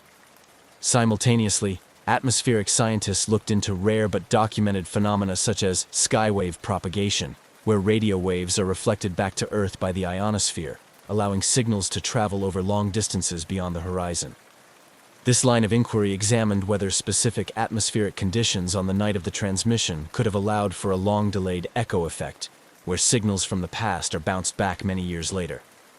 They delved into historical meteorological data to see if similar conditions had occurred in the past and correlated them with reports of unexplained transmissions. To rule out the possibility of a hoax or interference, cryptographers and communications experts analyzed the content and structure of the Morse code message received by James. They confirmed its authenticity as matching the style and urgency typical of World War II distress signals. This verification deepened the mystery rather than dispelling it, as it suggested that the transmission was indeed connected to the lost bomber. Throughout this technical exploration, workshops and meetings were held at the base, where experts presented their findings to military personnel and invited academics. These sessions often turned into heated debates about the limits of current scientific understanding and the possible existence of yet undiscovered natural phenomena that could explain such anomalies. The technical analysis also extended to a review of all recorded anomalies in military communications equipment across the globe. This comprehensive audit aimed to identify any patterns or similar occurrences that could shed light on the incident. However, no other instances of comparably delayed transmissions were found, which underscored the uniqueness of the situation and complicated the formulation of a conclusive explanation. Despite extensive testing and theorizing, the technical analysis yielded no definitive answers. The equipment was found to be in perfect working order, and no fully satisfactory scientific explanation could be provided for the transmission's origins. This outcome left many questions unanswered and prompted a shift towards considering more speculative explanations. As the investigation continued without clear resolution, the incident began to attract attention from outside the scientific community. Interest groups ranging from amateur radio enthusiasts to conspiracy theorists took up the cause, each offering their own theories on what might have happened. This broad spectrum of interest kept the story alive in the public imagination and ensured that it remained a topic of lively discussion in various circles. The inability of the technical analysis to provide clear answers only added to the allure of the mystery, transforming the incident from a mere anomaly into a legend. This legendary status was bolstered by the historical and emotional weight of the missing World War II bomber and its crew, whose fate remained a poignant reminder of the countless similar mysteries still unresolved from the era of the war. As the technical analysis yielded no definitive explanations, attention shifted toward a broader historical investigation. This new phase aimed to dig deeper into the history of the missing World War II bomber, exploring the crew's backgrounds, the aircraft's service record, and any past incidents or communications that might shed light on the mysterious transmission. Archivists and military historians began to comb through old flight logs, mission briefs, and service records, looking for clues that could link the lost bomber to the recently received distress signal. They revisited the day the bomber went missing, analyzing the geopolitical context and the specific mission it was part of. This meticulous review revealed that the bomber had been on a reconnaissance mission intended to gather crucial intelligence. The mission was high risk, with the aircraft expected to fly deep into enemy territory, which made the plane and its crew prime targets for enemy forces. Interviews were conducted with surviving members from the same squadron and with relatives of the missing crew. These interviews aimed to gather personal stories and any transmitted communications that could have been overlooked or not adequately recorded at the time. Some family members provided letters and other personal effects that included references to previous missions and the crew's thoughts and feelings about their roles in the war. These artifacts offered a poignant glimpse into the personal lives of those involved, enriching the narrative of the historical investigation. Additionally, historians sought eyewitness accounts from other military personnel who might have been in the area on the day the bomber disappeared. These efforts uncovered a few vague references to unusual radio traffic heard around that time, which had previously been dismissed as irrelevant or misidentified due to the chaotic nature of wartime communications. The investigation also extended to exploring similar historical incidents, where aircraft disappeared under mysterious circumstances, only to re-emerge in folklore or speculative sightings. This comparative analysis was useful not only in understanding the phenomenon, but also in placing the current incident within a broader historical and cultural context. Researchers delved into theories of ghost planes, a recurring motif in 20th century military and aviation folklore, which often symbolizes unresolved grief and the haunting memories of war. As the historical investigation unfolded, it also highlighted the technological advancements in radio and aviation technology since World War II. Experts on vintage military equipment were consulted to ascertain the capabilities and limitations of the period's technology, particularly the types of radios used in World War II bombers. These specialists provided insights into how atmospheric conditions, equipment malfunctions, or operator errors could have contributed to unexplained transmissions. Throughout this investigative process, the public's fascination with the story grew. Museums and war memorials began to feature exhibits on the missing bomber, using the incident to educate visitors about the uncertainties and perils of wartime aviation. These exhibits often included interactive elements, such as listening stations where visitors could hear simulated versions of the distress call, and panels discussing the nature of radio transmissions and how they can be affected by environmental factors. The historical investigation, while failing to provide a conclusive explanation for the distress signal, succeeded in reviving interest in the fate of the missing bomber and its crew. It brought closure to some family members, offering them a sense of connection to their lost relatives and the comfort of knowing that their loved ones had not been forgotten. Moreover, it encouraged ongoing scholarly interest in wartime communication mysteries, ensuring that the legacy of those lost in war continued to be remembered and studied. The ghost transmission episode ignited a cascade of theories and speculations that extended beyond the confines of straightforward historical and technical analysis. As no definitive answers emerged from the rigorous checks and investigative efforts, the discussion broadened to encompass a wider array of possibilities, including both natural phenomena and more speculative supernatural explanations. Among the scientific community, the notion of natural atmospheric phenomena played a central role in the discourse. Experts in atmospheric science and physics considered the possibility that unique atmospheric conditions might have allowed a radio transmission from decades ago to be reflected or refracted back to Earth. Phenomena such as sky wave propagation, where radio waves bounce off the ionosphere and travel vast distances, and even more obscure theories like ducting, where radio waves are trapped in layers of different temperatures and humidity, were discussed as potential explanations. These theories were bolstered by incidents in radio history, where signals thought to be lost or sent long ago were received much later, due to unusual atmospheric conditions. However, the exact conditions required to recreate such a specific and seemingly directed transmission, as that of the missing W-2 bomber, remained a point of contention and deep intrigue within the scientific panels discussing the case. On the other side of the spectrum, the paranormal enthusiasts and conspiracy theorists had a field day with the incident. The Bermuda Triangle, notorious for its mysterious disappearances and strange occurrences, was frequently cited in these discussions. Theories ranged from wormholes and time slips to interdimensional portals, suggesting that the bomber had momentarily bridged through time to send its distress call into the future. These ideas, while lacking scientific backing, captured the imagination of the public and fueled numerous articles, books, and documentary segments. Historians and cultural anthropologists also weighed in, viewing the persistent interest in the ghost transmission through the lens of cultural studies. They argued that such phenomena serve as modern folklore, stories that people cling to in order to deal with the chaos and unpredictability of life. The bomber's story, they suggested, had morphed into a kind of ghost story for the technological age, embodying the collective anxiety about war and the unknown. In academic circles, the incident became a case study in how unexplained phenomena can challenge our understanding of science and technology.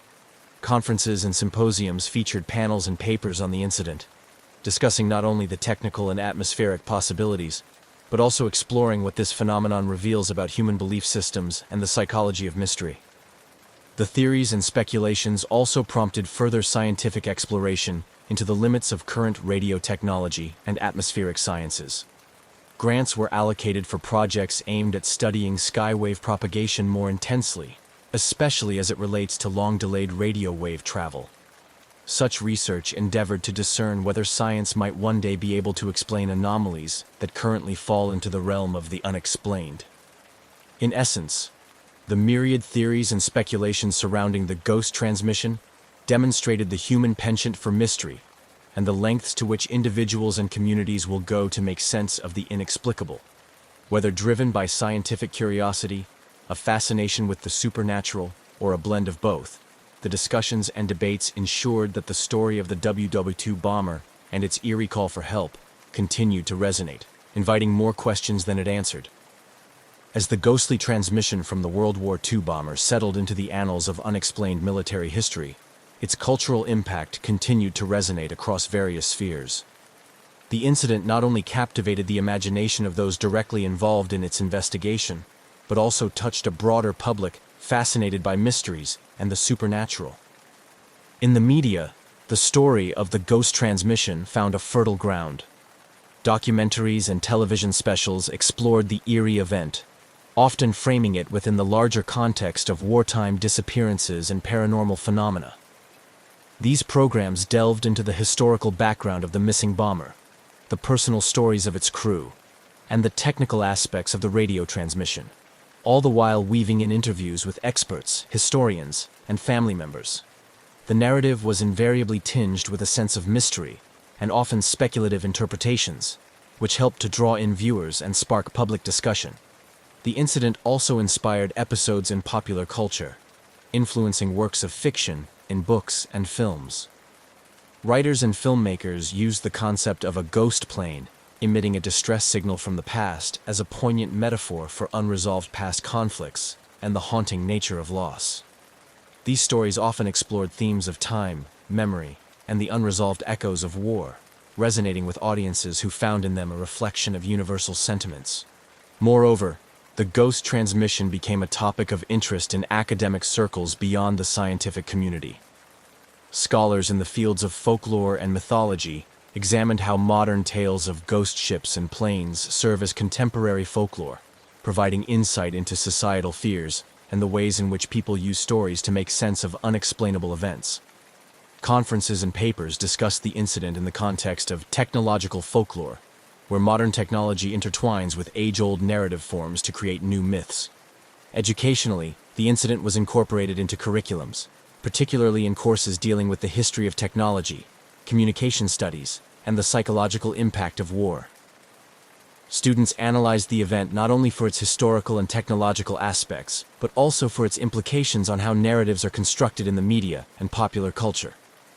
Community events, such as talks and exhibitions at museums, often featured segments dedicated to the ghost transmission.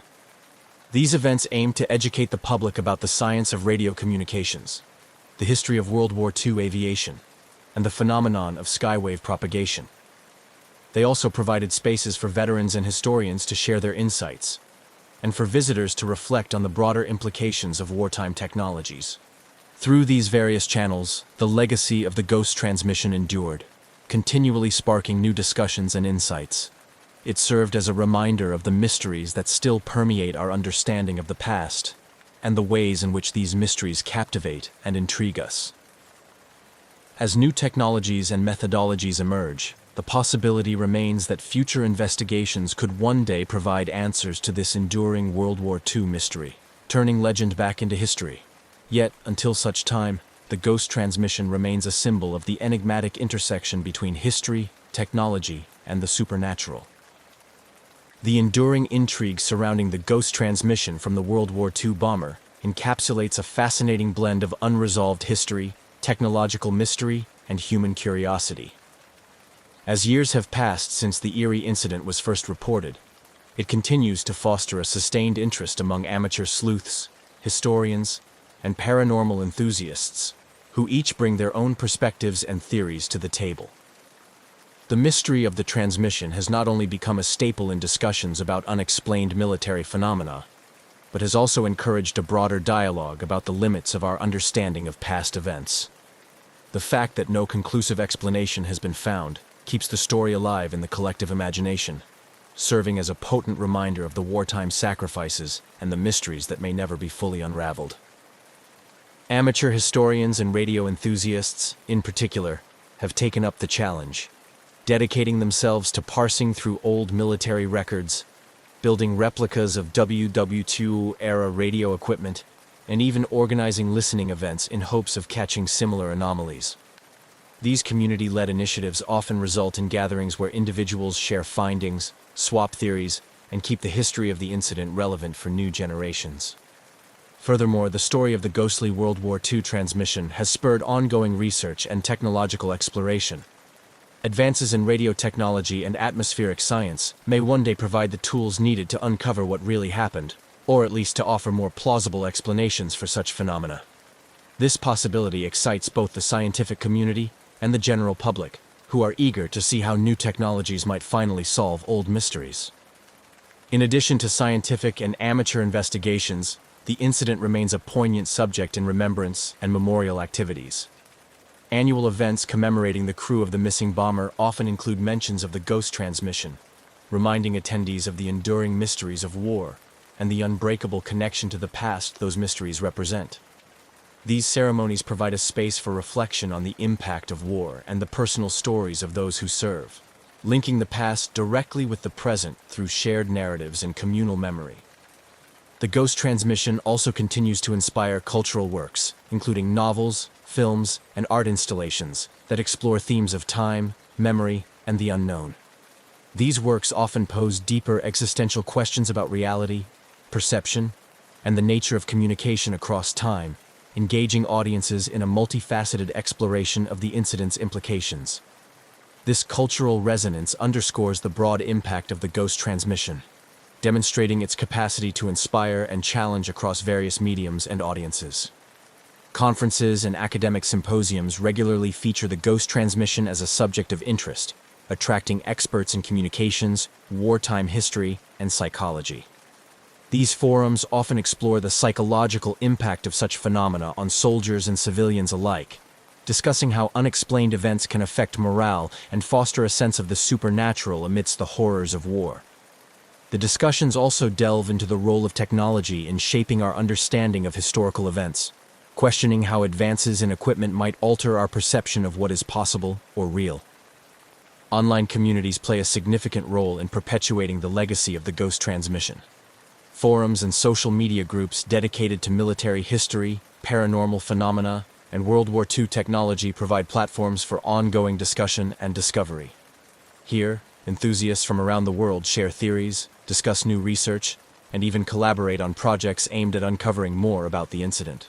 This global engagement ensures that the mystery remains a lively topic of discussion, continually refreshed by new insights and perspectives. Ultimately, the legacy of the ghost transmission underscores a collective fascination with the unknown and a relentless pursuit of truth, however elusive it may be. Whether or not the mystery is ever solved, the story serves as a testament to the complexity of historical events and the human desire to make sense of the inexplicable. As it stands, the ghost transmission from the World War II bomber remains a captivating chapter in the annals of wartime history, a puzzle that continues to challenge, intrigue, and inspire those who encounter it.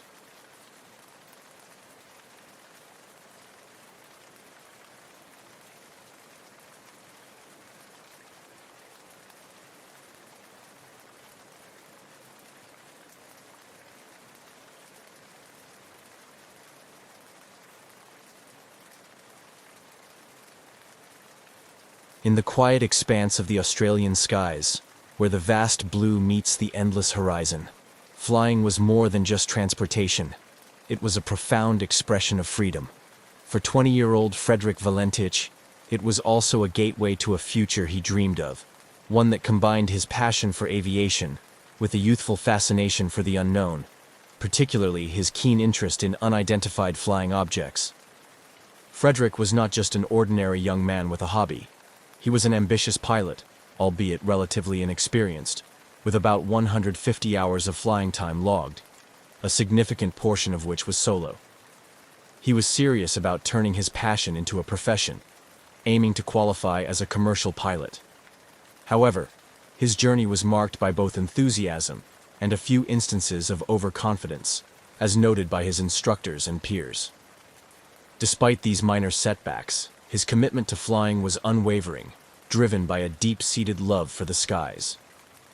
On October 21, 1978, Valentich prepared for a routine flight that was anything but ordinary. His plan was to fly from Moorabbin Airport in Victoria to King Island, a simple stretch across the Bass Strait. The purpose of the trip was partly practical. He was tasked with picking up some friends, and partly personal, a chance to log more flight hours under his belt. The weather that day was favorable, and everything seemed poised for a smooth journey. As he performed his pre-flight checks, Valentich's demeanor was calm and collected. Those who saw him that afternoon reported nothing out of the ordinary. He filed his flight plan, noting his route, expected time of arrival, and other standard details. The flight to King Island was supposed to be a straightforward one, with clear skies and gentle winds. But what transpired over the next few hours would turn this routine flight into one of Australia's most enduring mysteries. The aircraft Frederick chose for this flight was a single-engine Cessna 182, a reliable model known for its sturdy handling and forgiving nature in flight, qualities that made it a favorite among training schools and private pilots alike. This particular Cessna, however, was about to become famous not for its performance, but for its mysterious and sudden disappearance. With everything in order, Valentich took off from Moorabbin at approximately 6:19 p.m. The initial phase of the flight proceeded without incident. Valentich maintained regular contact with air traffic control, providing routine updates on his position as he crossed the coastline and headed out over the open water of the Bass Strait. However, as he neared the halfway point of his journey, his communications took a strange turn. He reported encountering another aircraft, which he described as exceedingly unusual in appearance. According to transcripts of his radio communications, Valentich was initially curious, then increasingly perturbed. He described the other craft as moving at high speed, and it seemed to toy with his Cessna, appearing overhead, then vanishing only to reappear from different angles. His descriptions grew more frantic, his voice tinged with confusion and alarm. Frederick's fascination with UFOs was well known among his circle. He often spoke of them not as mere science fiction, but as a genuine interest, fueled by a string of recent sightings reported across Australia.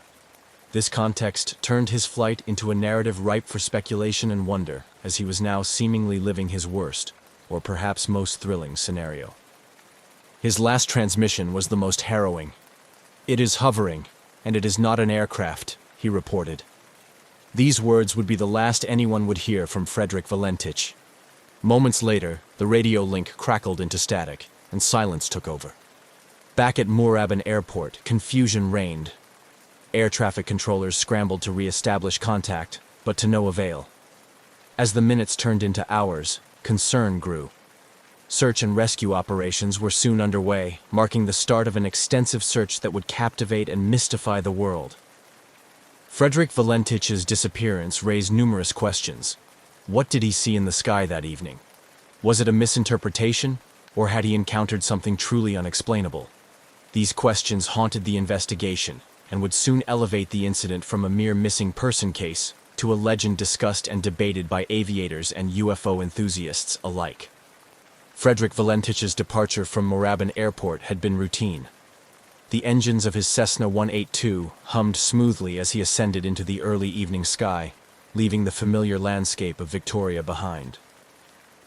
His flight plan was straightforward: head southwest towards King Island, a speck of land nestled in the Bass Strait between Australia and Tasmania. It was a flight path he had considered carefully, suited to his experience level and the Cessna's capabilities. As Valentich settled into the cockpit, the world below him transformed. The urban sprawl gave way to the rugged, windswept coastline, and then to the open sea. Flying over water was a different kind of piloting experience, one that demanded constant vigilance and respect for the unpredictable nature of the ocean below. The first half of the flight passed uneventfully. Valentich maintained a steady altitude, checking his instruments routinely while keeping in contact with Melbourne's air traffic control. He reported his position methodically, confirming his progress and ensuring he was on track. The communication was standard procedure, a lifeline to the ground and a record of his journey's progress. However, as Valentich approached the midway point of his flight, something changed. It began subtly.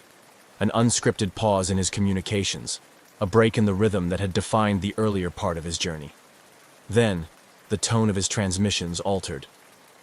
He contacted Melbourne Air Traffic Control with an unexpected report. He was not alone in the sky. Valentich's voice, usually calm and collected, carried a note of confusion as he described the other aircraft. It was, he reported, an unusual sight, faster than his Cessna and far more agile. The aircraft appeared to be playing a strange game, moving at high speed, ascending past him only to suddenly appear on a different side. Each report Valentich made grew more alarmed. The craft seemed to toy with him, darting in and out of his field of vision with baffling ease. As he tried to make sense of what he was seeing, Valentich continued to describe the aircraft's maneuvers to air traffic control. His descriptions were punctuated with attempts to identify the type of aircraft, but none fit. It wasn't behaving like any conventional airplane he knew. It didn't seem to adhere to the physical limitations of human-made aircraft. The situation escalated as Valentich reported that the aircraft had approached much closer. It hovered overhead, its movements unlike anything he had encountered before. This proximity allowed him to provide more detail about its appearance. It seemed to be metallic, shiny, and was emitting a green light. His voice conveyed a mixture of awe and distress. The aircraft's behavior and capabilities were unlike anything he had studied or heard about. This part of the flight, marked by these bizarre encounters, was critical. Valentich's focus shifted from navigation to dealing with the unexpected presence. Each transmission to Melbourne became more urgent, his sentences clipped as he struggled to maintain composure and control over his aircraft. The exchange reached a climax when Valentich expressed something more than surprise or confusion. There was a palpable tension in his voice. "It is hovering, and it is not an aircraft," he stated firmly, the final words that painted a picture of something beyond ordinary understanding. Then, just as suddenly as it had begun, the communication cut off. The line went dead, leaving only static in its wake. Melbourne Air Traffic Control frantically called out to Valentich, seeking clarification, any response to indicate that he was still there. But there was nothing, only the haunting silence of an open channel with no reply. The disappearance of Frederick Valentich had begun as an ordinary flight, a young pilot in pursuit of hours and experience. But as the sun set over the Bass Strait that evening, it turned into something entirely different, a mystery that would echo through the annals of aviation history. After the chilling final transmission from Frederick Valentich, the atmosphere in Melbourne's Air Traffic Control Centre shifted from routine oversight to acute crisis management. The young pilot's last report, unsettling in its content and abrupt in its conclusion, spurred immediate action from the concerned controllers. Valentich had been clear, albeit deeply troubled, in his last communication. He described an object hovering above him, which he distinctly stated was not an aircraft. His words were marked by a firmness that suggested he was seeing something extraordinary, something that defied his understanding as a pilot. The silence that followed his final transmission was ominous, turning the routine tracking of a small aircraft into a potential search and rescue operation. With no further contact from Valentich, the controllers wasted no time in deploying standard emergency protocols. Initially, they attempted to re-establish communication, hoping for any sign that Valentich was still airborne and simply experiencing radio difficulties. Repeated calls were made, each unanswered, only amplifying the urgency of the situation. As minutes turned into hours without any response, the scope of the operation expanded. The Australian authorities were notified, and a full-scale search and rescue mission was launched by the evening. The operation involved multiple assets, including aircraft and sea vessels, tasked with scouring the area of Valentich's last known position over the Bass Strait. The search teams faced daunting conditions. The Bass Strait, notorious for its unpredictable weather and rough seas, posed significant challenges. The vastness of the area, coupled with the fading light of dusk, further complicated the efforts. Search planes swept over the water, looking for any sign of Valentich or his Cessna, while boats combed the waves below. Despite the extensive resources deployed and the urgency of the search, no trace of Valentich or his aircraft was found that night. The search continued over the following days, with additional teams joining the effort. The Australian Maritime Safety Authority coordinated the operation, expanding the search area and utilizing more sophisticated technology, including radar and satellite imagery. The lack of physical evidence was perplexing. No debris, oil slick, or other typical indicators of an aircraft crash were evident. The sea and air search teams reported back only the emptiness of the open water and the unyielding silence of the sky. The search efforts persisted, driven by hope and the possibility that Valentich might have landed somewhere on the water and was waiting to be rescued. But as days passed with no sign of him or his aircraft, that hope began to wane. The official search operation would eventually be called off, leaving unanswered questions and profound concern for the young pilot's fate. The disappearance of Frederick Valentich became a focal point of intrigue and speculation. It catalyzed a series of investigations, discussions, and theories, both official and among the public.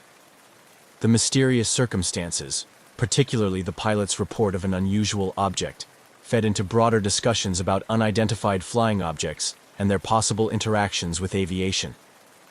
This chapter of Valentich's journey concludes not with resolution, but with the stark reality of his vanishing, a moment in time that would forever be etched in the annals of Australian aviation mysteries. The silence from his radio on that fateful evening marked the beginning of a story that continues to provoke curiosity and debate to this day. As the reality of Frederick Valentich's disappearance settled in, the focus shifted entirely to a comprehensive search and rescue operation. Initiated by the Australian authorities, the operation spanned several days and involved numerous assets, drawing on a broad spectrum of air and sea resources to comb through the vast, treacherous waters of the Bass Strait. The search efforts were extensive and meticulously planned. Aircraft equipped with advanced radar and thermal imaging flew grid patterns over the area, while boats with sonar capabilities scanned the depths below.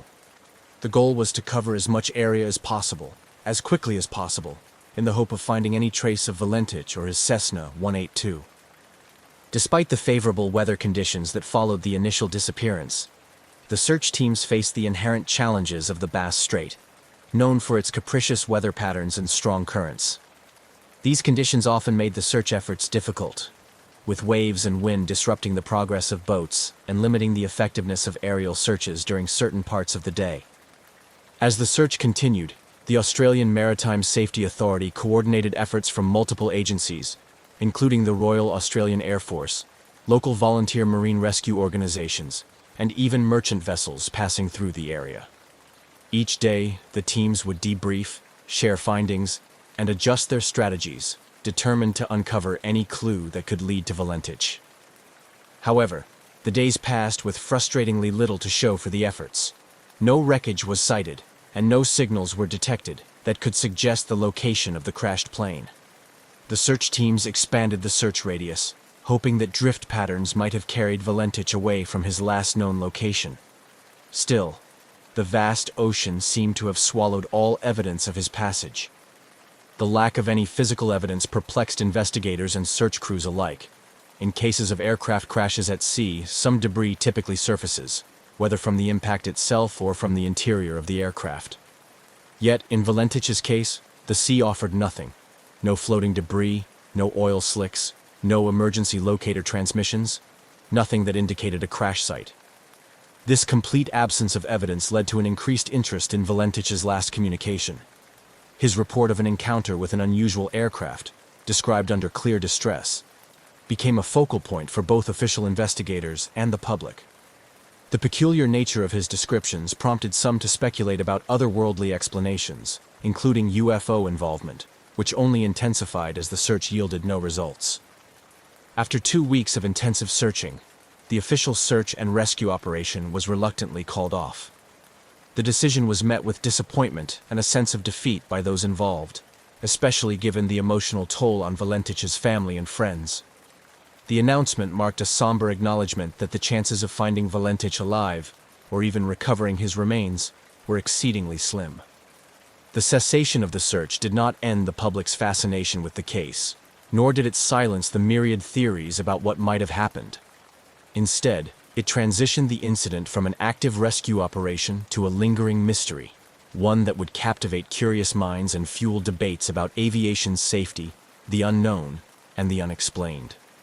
The story of Frederick Valentich's disappearance remained alive in the collective memory, a perplexing enigma of the skies that refused to be forgotten.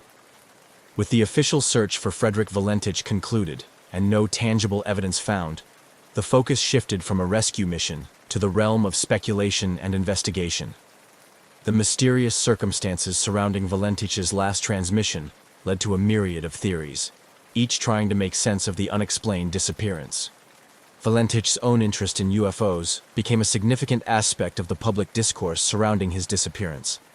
His final communication with air traffic control, where he described an encounter with an unusual aircraft exhibiting extraordinary capabilities, naturally led to conjecture about extraterrestrial involvement. This theory was bolstered by reported UFO sightings in the area around the time of his flight. UFO enthusiasts and some members of the public embraced the possibility that Valentich had encountered an alien craft, which somehow led to his disappearance. These speculations were fueled by a broader global interest in UFOs, which in the late 1970s was still riding the wave of the post-Roswell fascination with flying saucers and government cover-ups. Skeptics of the UFO theory proposed more conventional explanations for Valentich's disappearance. Some aviation experts suggested that Valentich, possibly disoriented by the overwater flight at dusk, might have become the victim of spatial disorientation, a common hazard in aviation, particularly among less experienced pilots. This could have caused him to misinterpret what he saw, including mistaking his own aircraft's lights reflected on the water or on a layer of cloud as another craft. Another theory was that Valentich had staged his own disappearance. This stemmed from investigations into his background, revealing his fascination not only with UFOs, but also with stories of pilots disappearing or starting anew under a different identity. However, those close to Valentich, including family and friends, strongly disputed this, describing him as enthusiastic and serious about his aviation career. The possibility of a more mundane accident was also considered. Some speculated that Valentich's aircraft might have suffered a mechanical failure, or that he might have crashed into the sea after running out of fuel. However, the lack of debris and the absence of an oil slick on the water made this scenario seem unlikely unless the aircraft had sunk intact, a rare occurrence given the expected breakup on impact. The absence of hard evidence meant that no conclusive determination could be made. The Australian Department of Transport conducted an investigation, but its findings were inconclusive, citing a lack of sufficient information to reach a definitive explanation. The mystery of Valentich's disappearance had a lasting impact on aviation in Australia, leading to increased safety protocols and more rigorous training for pilots flying over water.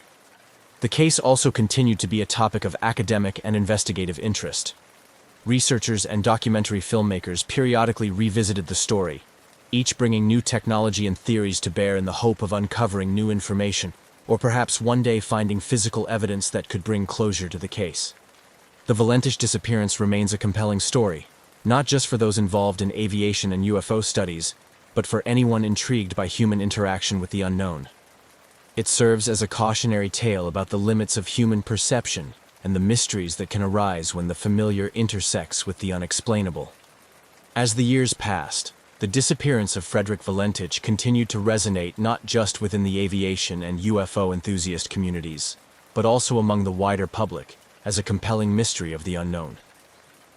The lack of closure and definitive evidence has kept the case alive in the form of books, documentaries, and continued discussions in various forums. Here, we examine the legacy and ongoing interest surrounding Valentich's mysterious flight. Frederick Valentich's case has become a cornerstone discussion in both aviation safety and UFO circles. For aviation professionals, it serves as a stark reminder of the dangers of potential disorientation and the vital importance of maintaining situational awareness, especially when flying over large bodies of water. The incident has been used in training seminars to educate pilots about the psychological and physical effects of flying under stressful conditions and the potential for misinterpreting visual cues in the vast and featureless landscapes like the sea. In the realm of UFO research, Valentich's disappearance is often cited as one of the most intriguing cases due to the pilot's own reported sightings and the circumstances of his last transmission. It continues to fuel debates about the possibility of otherworldly encounters, and has become a part of UFO lore, frequently referenced at conferences and in literature discussing human interactions with supposed extraterrestrial vehicles. New developments occasionally reignite interest in the Valentich disappearance.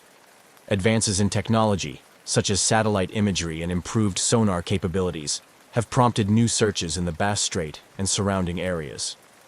Though these efforts have not yet produced any concrete results, they maintain public interest and hope that new evidence may eventually surface. Interest is also kept alive by the media, with periodic retrospectives and updates on the case. These often coincide with anniversaries of the event, drawing new attention from those previously unaware of Valentich's story. Each wave of interest encourages fresh looks at the available data, sometimes bringing new theories to light or re-examining old ones with new technology or methodologies. Researchers and theorists continue to explore less conventional explanations, driven both by the strange details of Valentich's last reported observations and by the absence of physical evidence. Discussions often involve the exploration of what an encounter with an advanced unknown technology might entail, and how it could lead to the disappearance of an aircraft without a trace. Such speculations delve into the limits of current human understanding of physics and technology, proposing scenarios where conventional retrieval and detection methods might fail. The Valentich case has also had a significant cultural impact, inspiring segments of films, television series, and literature. These portrayals explore the human aspect of the mystery, emphasizing the emotional and psychological effects on those involved, particularly Valentich's family and friends. They also examine the broader implications of a society grappling with phenomena that it cannot easily explain through current scientific understanding. The legacy of Frederick Valentich is a complex tapestry woven from threads of mystery, tragedy, and the unyielding human quest for answers. While the truth behind his disappearance may never be fully uncovered, the story continues to intrigue and inspire. It serves as a reminder of our perpetual fascination with the sky and what lies beyond, as well as the profound and sometimes haunting unknowns that remain in our own world. As long as the mystery remains unsolved, the legend of Valentich's flight will continue to captivate imaginations and stimulate curiosity across generations.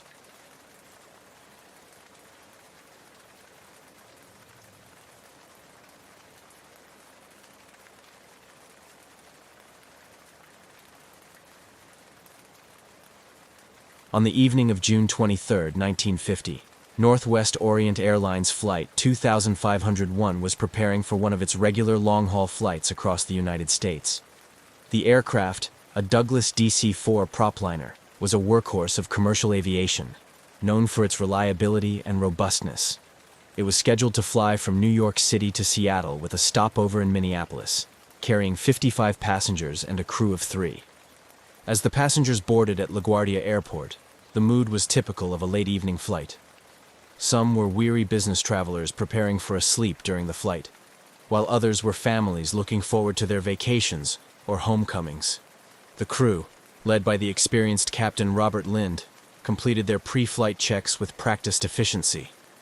Captain Lind, a veteran with an impeccable record, was well familiar with the route, having flown it numerous times.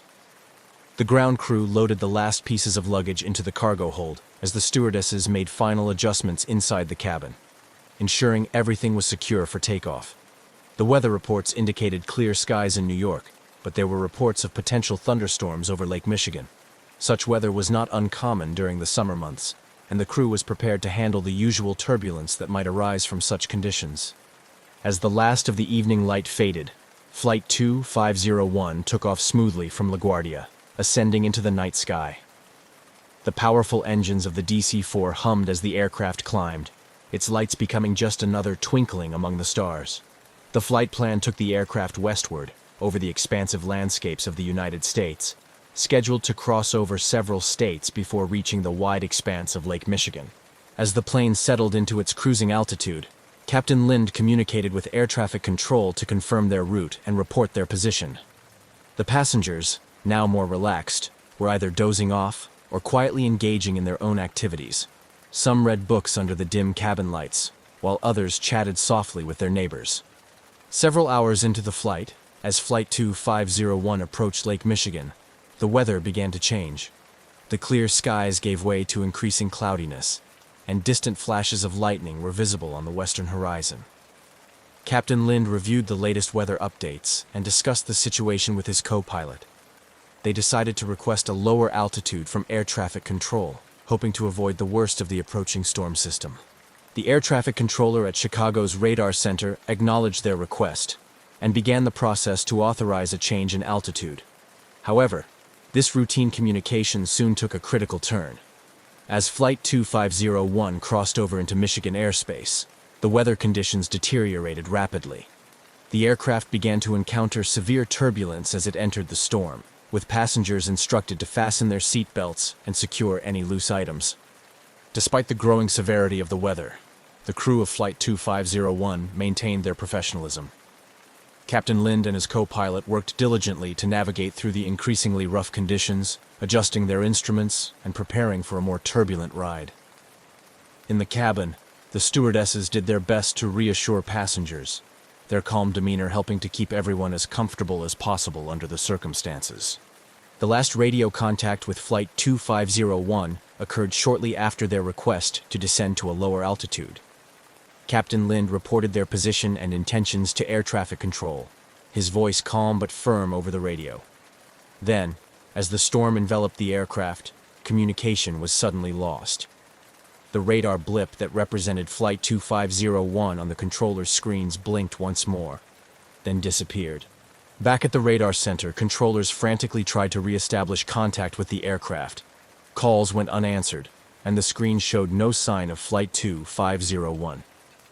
As minutes turned into hours without any word from the plane, the situation became increasingly dire.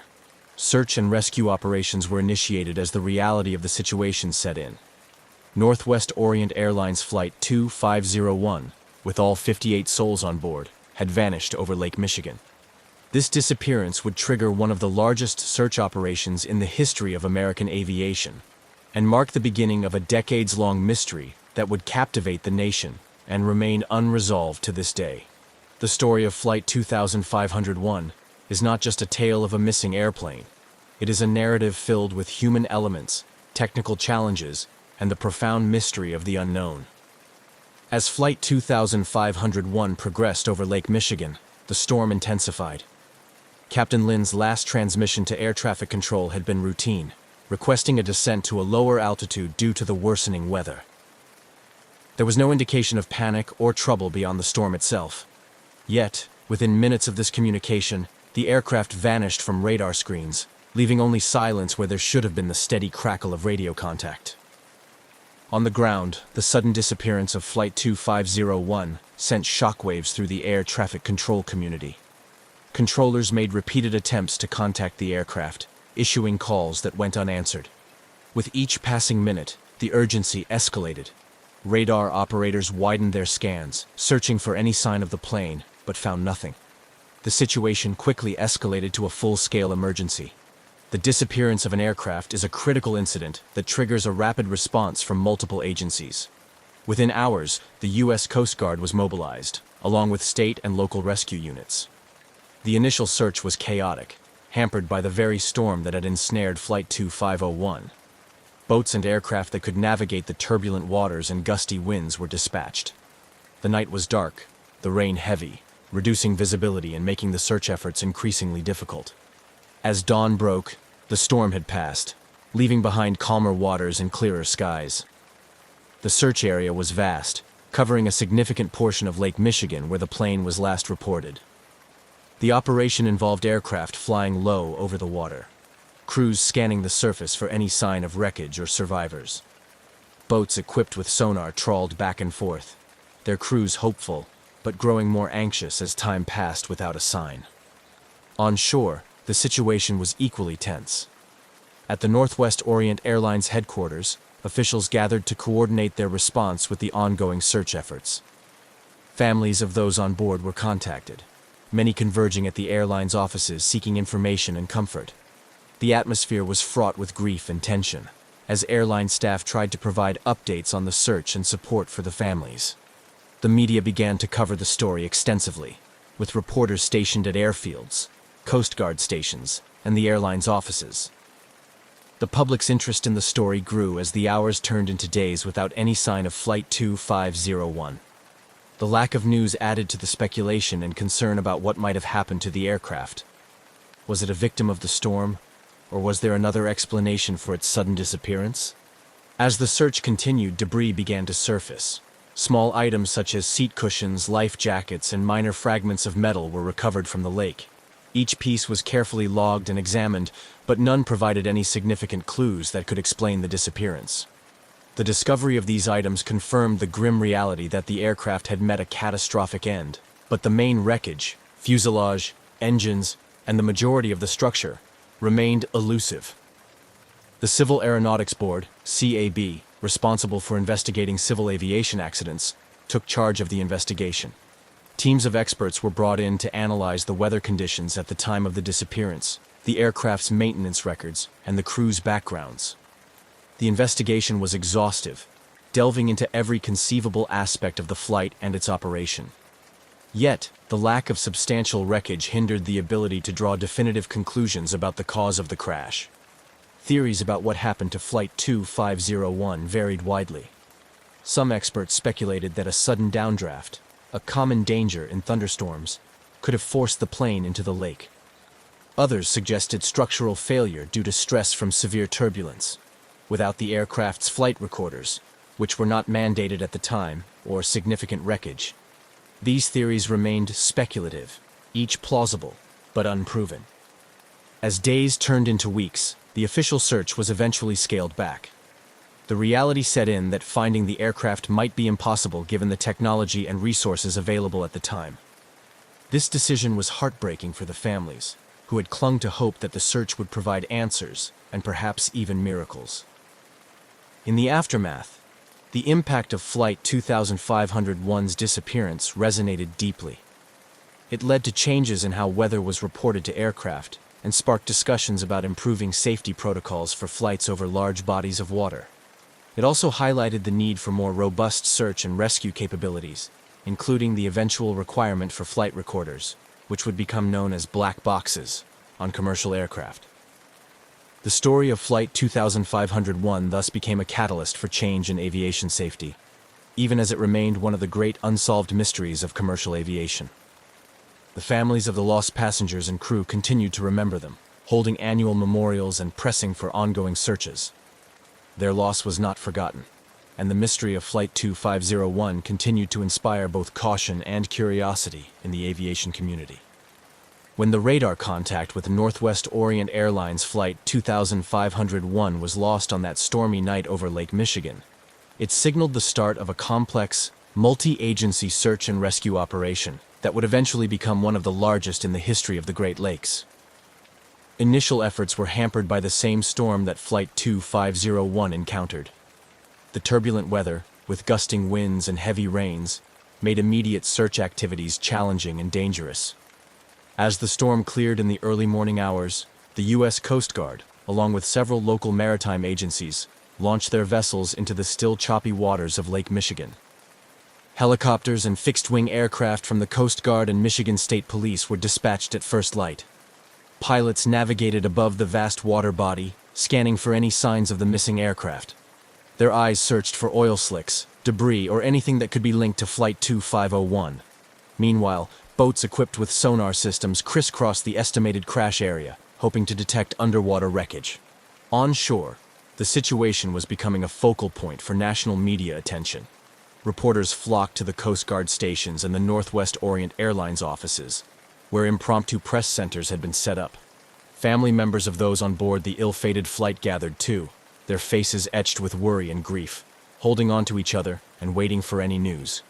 The airline's executives, faced with the enormity of the situation, coordinated closely with the search teams and federal aviation officials.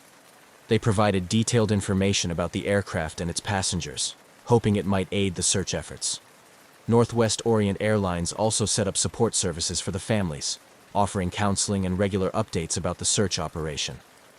As the search entered its second and third days, the scope expanded. The U.S. Navy joined the operation, bringing in additional ships and aircraft equipped with more advanced search technology. These military assets were used to cover larger areas of the lake more quickly than the smaller Coast Guard vessels and civilian boats could manage. Despite these extensive efforts, the search teams found frustratingly little. Small pieces of debris began to surface, items that were confirmed to be from Flight 2501, bits of upholstery, shards of window glass, and personal effects floating among the waves. Each discovery was meticulously catalogued and analyzed, providing grim evidence of the plane's disintegration, but little information on the cause. By the end of the first week, the lack of significant wreckage intensified the mystery. Divers were called in to explore areas where sonar hits suggested there could be larger pieces of debris on the lakebed. These dives were difficult and risky, given the depth and the unpredictable currents of Lake Michigan. The divers worked in challenging conditions, sometimes battling poor visibility and strong underwater currents that made each dive a potentially perilous endeavor. Parallel to the physical search, investigators from the Civil Aeronautics Board, CAB, began their inquiry into the disappearance. They examined meteorological data from the night of the flight, looking for clues in the storm patterns that might explain what happened. Interviews with other pilots flying similar routes that night provided additional context on the weather conditions and how they might have affected Flight 2501. The investigators also delved into maintenance records and the operational history of the DC-4 aircraft. They explored every possible angle, from mechanical failure and pilot error to structural deficiencies and potential overloading. Each hypothesis was systematically tested against the known facts of the flight's last hours, but without the main wreckage or flight recorders, conclusive answers were elusive. As weeks turned into months, the intensity of the search diminished. The daily briefings to the press and families became less frequent, and the flotilla of search vessels thinned out. Yet, for the families of those aboard Flight 2501, the need for closure never waned. They continued to push for continued efforts, holding on to hope that the lake might yet yield its secrets. The CAB eventually released a report that was inconclusive in determining the exact cause of the crash. It cited the severe weather and the possibility of structural failure induced by stress from the storm, but noted the lack of physical evidence made it impossible to pinpoint a definitive cause. The report did, however, lead to recommendations for improving storm tracking and weather reporting to aircraft, hoping to prevent similar tragedies in the future. Decades later, the disappearance of Flight 2501 remains a poignant chapter in the annals of aviation history. It stands as a reminder of nature's power and the limits of human technology, a story that continues to evoke both sorrow and fascination. For the families of the lost, the lakeshore became a place of pilgrimage, a site to gather, remember, and perhaps one day find peace. The ongoing mystery surrounding the disappearance of Northwest Orient Airlines Flight 2501 had by now stirred considerable public and professional interest.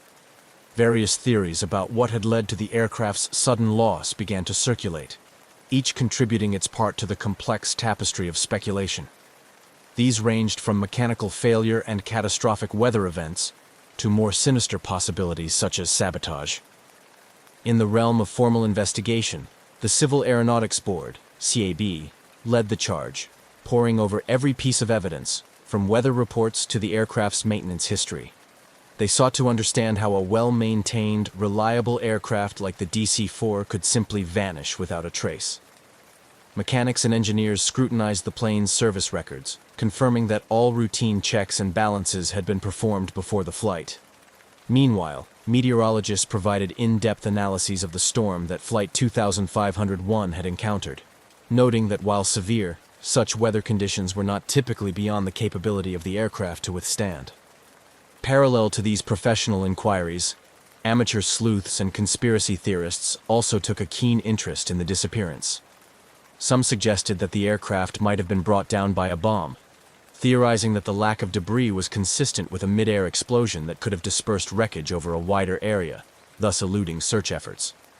Others speculated about a possible collision with another aircraft, perhaps military, which was not reported due to the secretive nature of Cold War operations. Amid these swirling theories, one of the more grounded speculations involved a sudden structural failure caused by stress from the storm. Aviation experts pointed out that while the DC-4 was robust, unexpected weaknesses could emerge under extreme conditions. The possibility that the aircraft had suffered a critical failure at a high altitude could explain the minimal debris and the lack of a distress signal if the breakup had been swift and total. As the investigation continued without definitive conclusions, the families of the passengers and crew found themselves in a painful limbo. The lack of closure weighed heavily, their grief compounded by the swirling uncertainty and speculation. They rallied for continued investigation, pressing for new searches and reaching out to anyone who might shed light on the fate of their loved ones. In response to these family advocacies, annual memorials were organized, both as a way to honor those lost and to keep the public's attention on the unresolved case. These events often featured moments of poignant remembrance alongside calls for action, with speeches that melded personal loss with broader appeals for aviation safety improvements. The emotional toll of the tragedy and the ongoing mystery also reverberated through the broader aviation community. Airlines and regulatory bodies, spurred by the tragic loss of Flight 2501, began to reconsider and revise their safety protocols. This led to increased investments in weather tracking technologies and improvements in aircraft design, especially concerning structural integrity and storm resistance.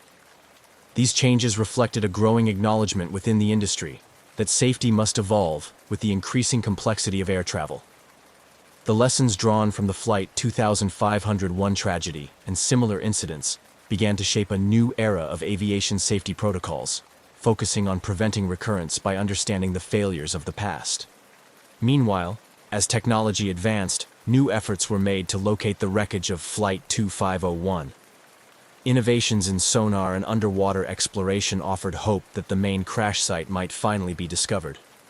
These modern searches, often led by volunteer groups or funded by grants, were driven by a blend of historical interest and a commitment to providing answers to the families who had waited for decades. Each new search brought a flurry of media attention, rekindling public and professional interest in the case. Documentaries and news specials delved into the story, interviewing aging relatives of the passengers, retired investigators, and experts in aviation archaeology. These programs often concluded with a note of hope that somewhere beneath the waters of Lake Michigan, the answers to the mystery of Flight 2501 waited to be discovered. Through these continued efforts, the story of Northwest Orient Airlines Flight 2501 remained alive, a somber reminder of nature's unpredictability and the relentless pursuit of closure in the face of unfathomable loss. Each chapter in the ongoing saga added layers to the legacy of the flight, intertwining threads of technological progress, human resilience, and the enduring quest for understanding. The ongoing quest to understand the disappearance of Northwest Orient Airlines Flight 2501 had significant repercussions across the aviation industry, highlighting critical areas for improvement in both technology and regulatory practices. The tragedy, unresolved and haunting as it was, catalyzed a series of changes designed to enhance the safety and reliability of air travel. In the wake of the disappearance, there was a concerted effort to improve weather forecasting and its integration into pilot briefings. The severe storm that Flight 2501 encountered was known to air traffic controllers and the Meteorological Service. Yet the existing protocols for communicating such critical information to aircraft were deemed insufficient. This led to more stringent requirements for real-time weather updates and mandatory weather briefings for flights traversing known problematic routes. Simultaneously, this incident underscored the vulnerability of aircraft to severe weather conditions and prompted research into better structural designs and materials that could withstand extreme turbulence. Aircraft manufacturers began collaborating more closely with meteorologists to understand how aircraft could be designed or modified to survive unexpected severe weather encounters. Moreover, the lack of debris and difficulty in locating the wreckage highlighted the limitations in search and rescue operations at the time. This realization pushed for advancements in emergency location technology. The push for equipping aircraft with more reliable emergency locator transmitters (ELTs) gained momentum. These devices, designed to emit signals in the event of a crash, were made more robust and effective, ensuring they could withstand impacts and operate under a broader range of conditions. The tragedy also played a pivotal role in the eventual development and mandatory installation of flight data recorders, FDRs, and cockpit voice recorders, CVRs, known colloquially as black boxes. While these were not new concepts in 1950, the Flight 2501 disaster underscored their potential value in solving aviation mysteries. By the late 1950s and early 1960s, regulations began to change, gradually making these devices standard equipment on commercial aircraft, providing investigators with crucial data in the aftermath of accidents. Aside from technological and procedural enhancements, the Flight 2501 incident had a profound impact on regulatory practices. It prompted a re-evaluation of how flight over large bodies of water was managed, leading to more rigorous safety protocols. New regulations were put in place requiring more comprehensive life-saving equipment on board and rigorous survival training for flight crews. For the families of the passengers and crew lost with Flight 2501, these changes were a bittersweet outcome. While they might not bring back their loved ones, these improvements in aviation safety provided a legacy of increased security for future air travelers. Their advocacy had not only kept the memory of the flight alive, but also ensured that the lessons gleaned from this tragedy would lead to tangible enhancements in flight safety. Memorials were erected in honor of those lost, serving as poignant reminders of the personal cost of aviation accidents. These memorials became sites of reflection, not only for the grieving families, but also for the communities and professionals within the aviation industry, reminding everyone of the ever-present need for vigilance and improvement. As technology continued to evolve, so did the efforts to locate Flight 2501's wreckage.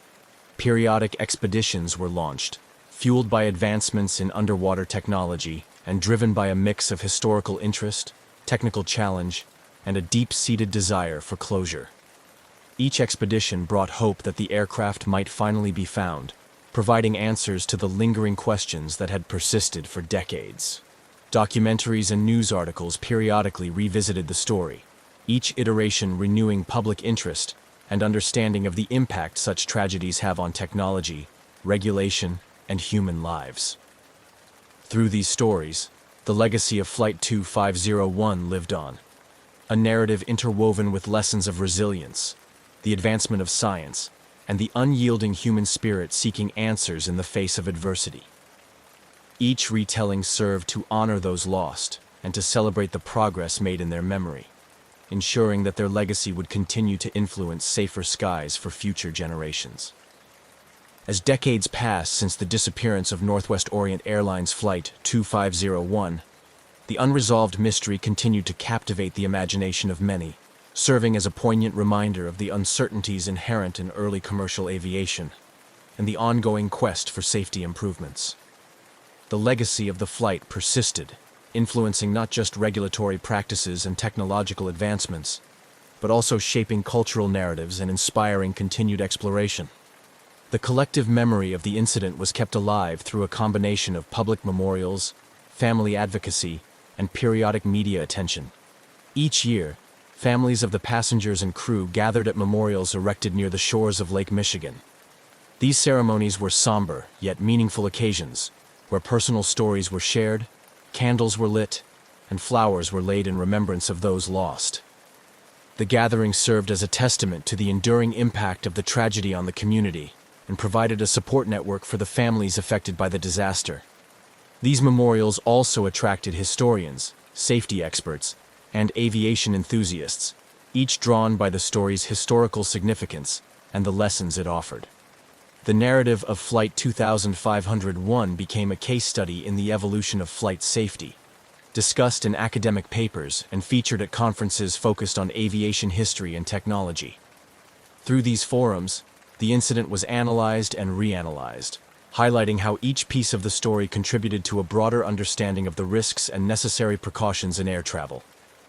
Meanwhile, technological advancements in sonar and underwater exploration technology spurred new interest in locating the wreckage of Flight 2501. Every few years, renewed efforts were made to search the depths of Lake Michigan, driven by both improvements in technology and a hopeful desire to provide closure to the families. These searches were often collaborative efforts involving local historical societies, volunteer groups, and occasionally government agencies. The search teams used advanced side-scan sonar equipment capable of creating detailed images of the lakebed, a far cry from the technology available at the time of the disappearance. Documentaries and investigative reports played a significant role in maintaining public interest in the flight. Filmmakers and journalists delved into the archives, interviewing surviving family members, former investigators, and aviation experts. They pieced together the story with a mix of historical footage, dramatic reconstructions, and expert analyses, presenting the tale to new audiences and ensuring that the lessons learned from the tragedy continued to resonate. The narrative of Flight 2501 also found its way into popular culture, inspiring episodes of television shows, novels, and even theatrical productions. These portrayals varied from highly factual retellings to more speculative interpretations, exploring themes of fate, tragedy, and the human spirit's resilience. Through these stories, the broader public engaged with the mystery and the profound impact it had on the lives of those involved. In the realm of policy and regulation, the influence of Flight 2501 was significant. The incident had been a catalyst for change, pushing the aviation industry to adopt stricter safety protocols and better emergency response strategies. These changes were continually updated as new technologies and methodologies emerged, part of the industry's ongoing commitment to learning from past tragedies. The introduction of global positioning systems, GPS, and automatic dependent surveillance broadcast, ADS-B, technologies in aviation marked significant milestones in the industry's evolution. These systems provided real-time tracking of aircraft anywhere in the world, a far leap from the radar and communication technologies of 1950. Flight 2501 had underscored the critical need for such advancements, and as these systems became standard, they significantly enhanced the safety and management of flight operations. The continued interest in Flight 2501 also encouraged regulatory bodies to maintain rigorous oversight of aircraft maintenance and crew training programs. The aviation industry's growth was tempered with caution, with each new technological advancement or operational procedure tested against the backdrop of incidents like Flight 2501. The tragedy became a yardstick by which safety measures were evaluated and improved. Educational institutions used the story of Flight 2501 to teach new generations of aviation professionals about the importance of safety protocols, crisis management, and ethical considerations in aviation. Universities and training academies incorporated the case into their curricula, using it as a foundation for discussions on everything from engineering solutions to psychological preparedness for emergencies. As technology continued to advance, the possibility of one day locating Flight 2501 remained an achievable goal. The development of autonomous underwater vehicles, AUVs, and remotely operated vehicles, ROVs, equipped with high-definition cameras offered promising new tools in the search for submerged wreckage. These technologies, coupled with more sophisticated data analysis techniques, provided hope that the lake might yet yield its secrets. Meanwhile, the families and communities connected to the tragedy remained engaged, their resolve undiminished by the passage of time. They continued to advocate for ongoing searches, support technological advancements, and participate in public discussions about aviation safety. Their involvement ensured that the memory of those lost on Flight 2501 was honored not just as a past event, but as a continuing influence on the present and future of aviation. In conclusion, the story of Northwest Orient Airlines, Flight 2501, is a profound narrative about loss, discovery, and the unending quest for answers. It serves as a reminder of the vulnerabilities once faced in air travel and the strides taken to overcome them. The legacy of Flight 2501 endures, woven into the fabric of aviation history and continuing to inspire efforts that aim to make air travel safer for all.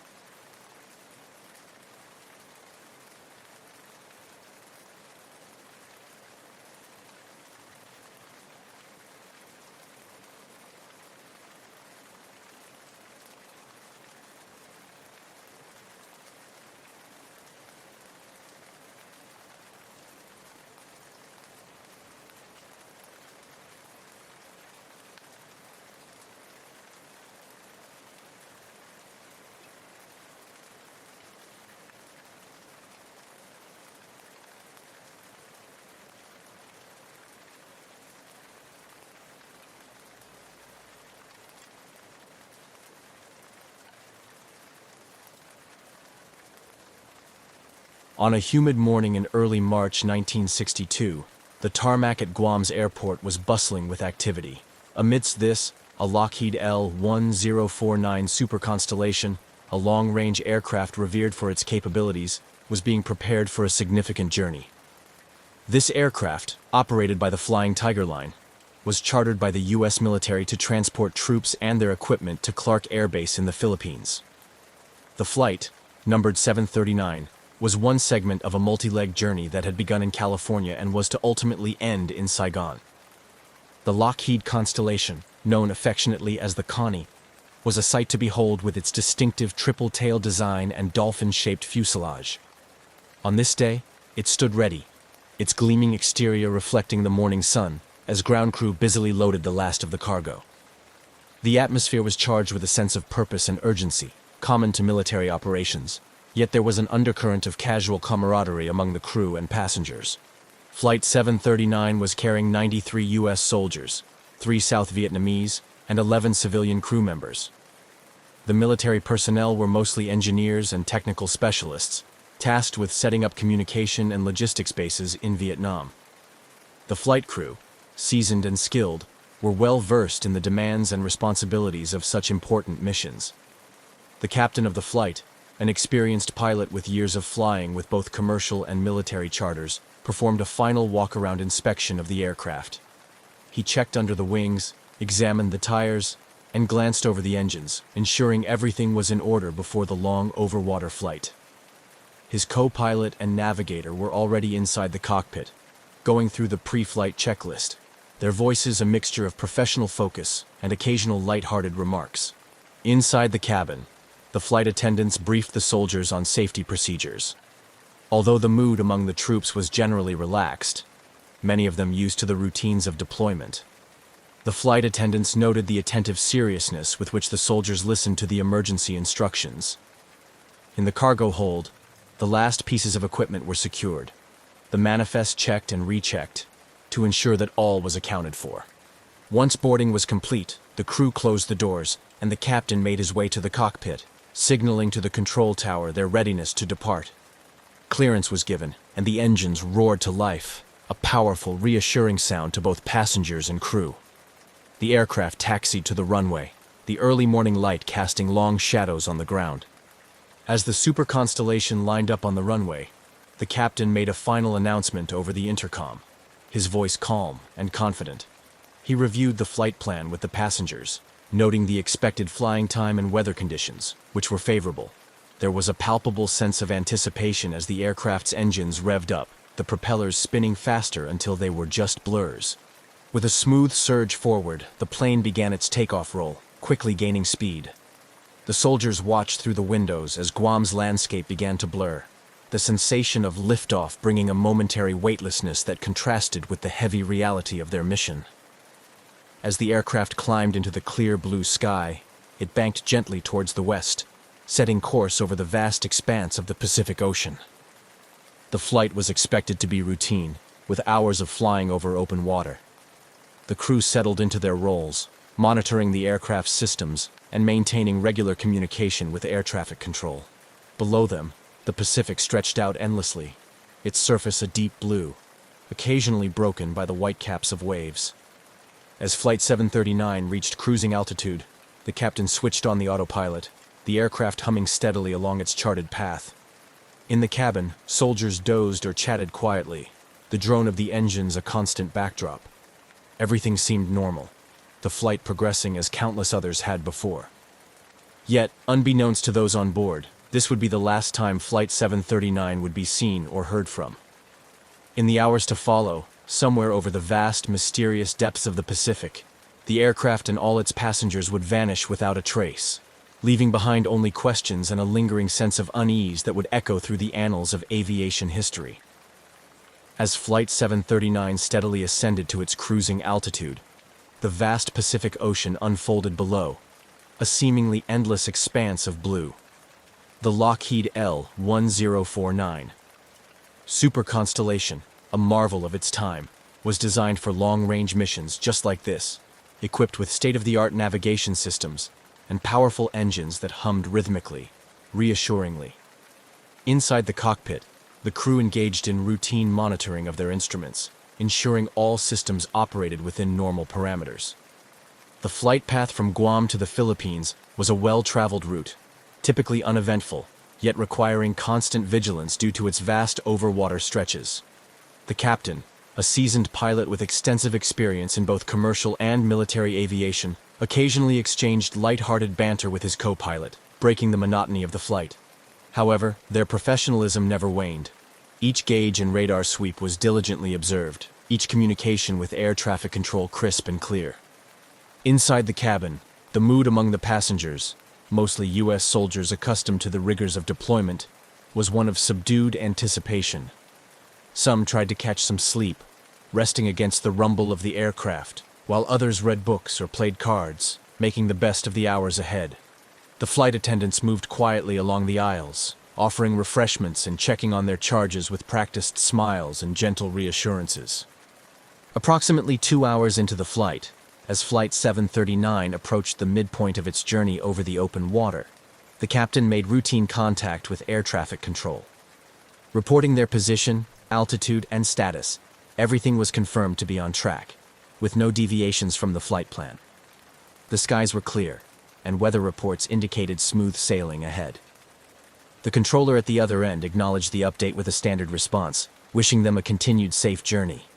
This communication, routine and unremarkable, would later be scrutinized and replayed, as it was the last confirmed transmission received from Flight 739.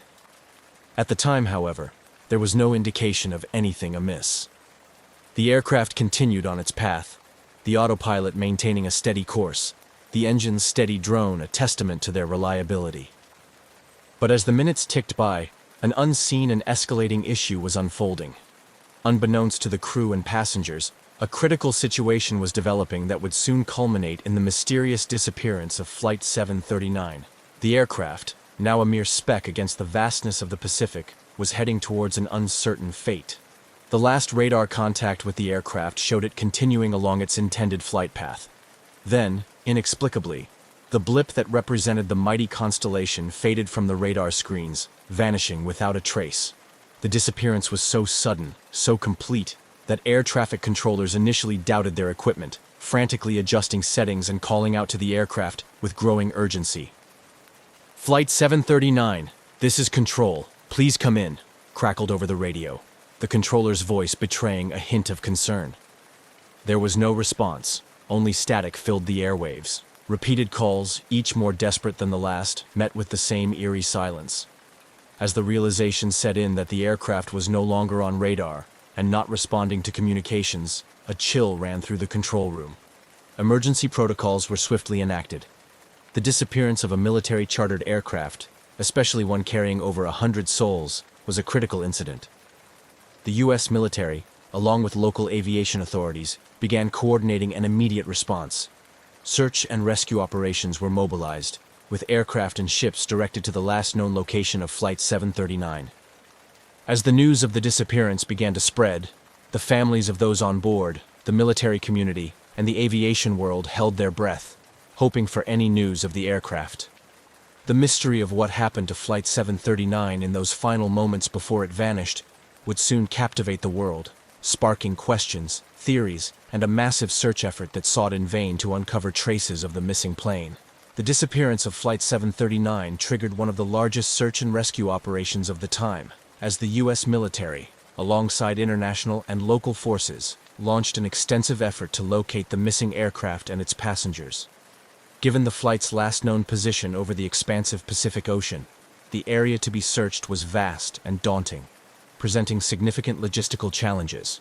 As soon as the aircraft was reported missing, the control centers coordinating the search mobilized a fleet of aircraft from various bases across the Pacific Rim. These included long-range patrol aircraft equipped with sophisticated radar and other sensory equipment designed for maritime surveillance and search operations. The U.S. Navy dispatched ships that were in the region to converge on the suspected area where contact with Flight 739 was lost. This initial response was a race against time, with hope still alive for finding survivors. Simultaneously, the Air Force's Rescue Coordination Center set up a command hub to oversee the operation, pulling in resources from across the military spectrum. This hub became the focal point for all communication and decision-making, ensuring that efforts were not duplicated and resources were deployed efficiently. Information flowed continuously, with updates on weather conditions, sea currents, and any sightings or debris reported by ships and planes partaking in the search. The search area, primarily defined by the last known radar contact with Flight 739, covered thousands of square miles of ocean.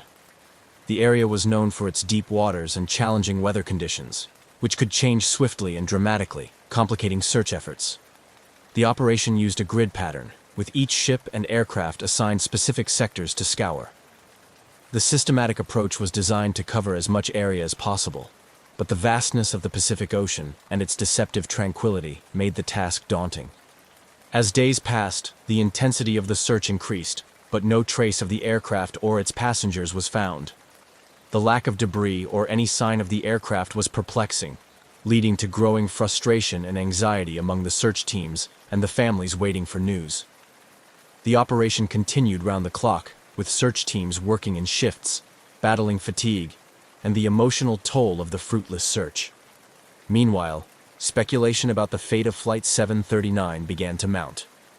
The absence of a distress signal prior to the disappearance raised questions about sudden catastrophic events, such as an explosion or a rapid descent into the ocean, which might have left little trace. The possibility of a hijacking or a deliberate diversion was considered but seemed less likely without any communication or ransom demands. Experts from various fields were brought in to analyze the flight's last known parameters and environmental data to model potential crash scenarios.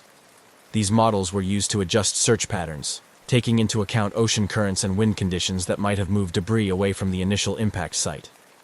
Satellite imagery was scrutinized for any anomalies that could indicate a crash site, and other nations with satellite capabilities were requested to review their data. As the search extended into weeks, the hope of finding survivors waned, and the mission gradually shifted from rescue to recovery. The focus became finding any wreckage that could provide clues to what happened during the final moments of Flight 739. This was crucial not only for solving the mystery, but also for providing closure to the families and ensuring that any potential safety issues affecting other flights could be addressed. Despite the extensive efforts, the search was eventually scaled back. The decision was heart-wrenching for all involved, particularly for the families of those on board. Memorials were held in various locations, attended by military personnel, family members, and representatives from the Flying Tiger line. The gatherings were somber, with attendees clinging to each other for support, sharing memories of their loved ones, and grappling with the unresolved fate of Flight 739. The official end of the search marked a painful closure of this chapter, leaving a lingering mystery in the annals of aviation history.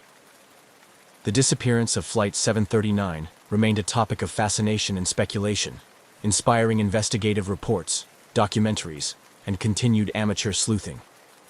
The lack of concrete evidence or wreckage allowed for numerous theories to flourish, from alien abductions to secret military experiments, each adding layers to the enigma of the vanished aircraft.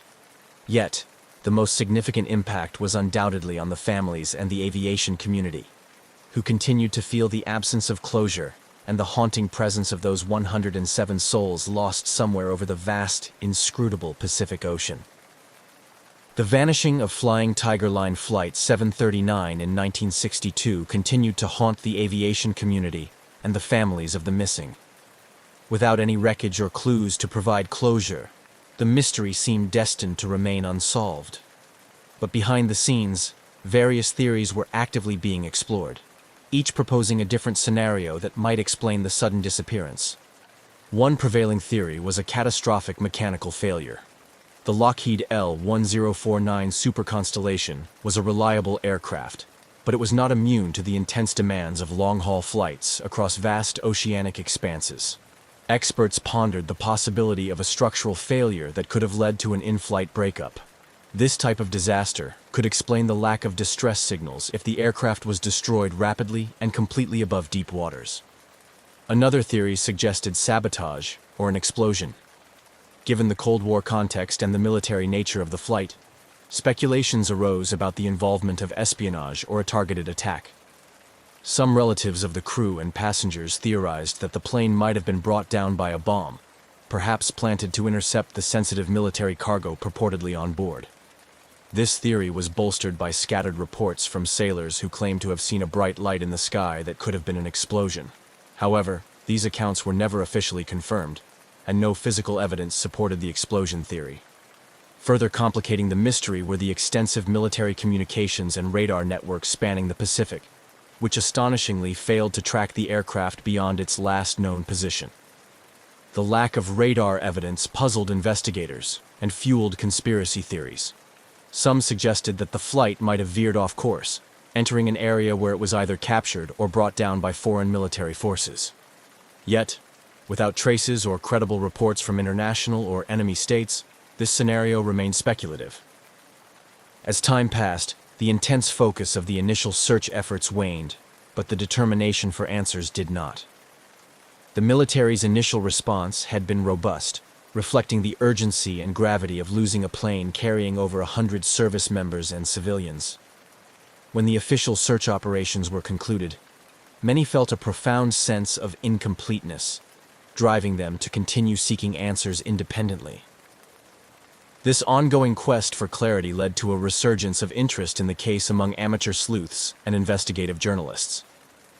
Decades after the disappearance, new technologies and changing geopolitical landscapes allowed for fresh examinations of old flight data and military records. Freedom of Information Act requests revealed previously classified documents that shed some light on the military's internal responses and concerns regarding the flight's disappearance. The families of the passengers, united in their need for closure and understanding, formed a network to share information and support each other. Annual gatherings and memorials were organized, where stories about the missing were shared, keeping their memories alive. These meetings often served as a forum for exchanging the latest findings and theories, maintaining pressure on the authorities to keep the investigation open. In recent years, advances in underwater technology and satellite imagery have prompted new searches in the Pacific. These efforts are often funded by private entities and supported by volunteers, including retired naval officers and aviation experts. Each new search brought a flurry of media attention, rekindling public interest and, more importantly, offering a glimmer of hope to those still haunted by the loss. Documentary filmmakers and investigative reporters have also played a crucial role in keeping the story in the public eye. Documentaries have delved deep into the technical aspects of the aircraft's design and operation, interviewed former military personnel who were involved in the initial search and rescue operations, and highlighted the personal stories of those left behind. These films often end with a call to action, urging aviation authorities and the military to revisit the case with new tools and insights. The continuing mystery of Flight 739 not only serves as a poignant reminder of the risks inherent in aviation, but also underscores the limitations of mid-20th century technology in dealing with such disappearances. The story of Flight 739, woven through decades of speculation, research, and remembrance, remains a compelling chapter in the history of aviation, reflecting the enduring human need for answers and the relentless pursuit of truth, no matter how elusive it may be. The lack of definitive answers surrounding the disappearance of Flying Tiger Line Flight 739 had a profound impact on the families of the passengers and the crew, as well as on military operations and the broader aviation industry. As years turned into decades without closure, the emotional weight bore heavily on those left behind, prompting shifts in policy and continuing dialogue about aviation safety and military procedures. The immediate aftermath of the disappearance was a time of intense grief and confusion for the families of the 107 individuals on board. The absence of tangible evidence or a clear explanation compounded their sorrow, leaving many to grapple with unresolved feelings of loss. This grief was accompanied by a growing frustration with the military and government agencies, perceived by some as withholding information or not doing enough to resolve the mystery.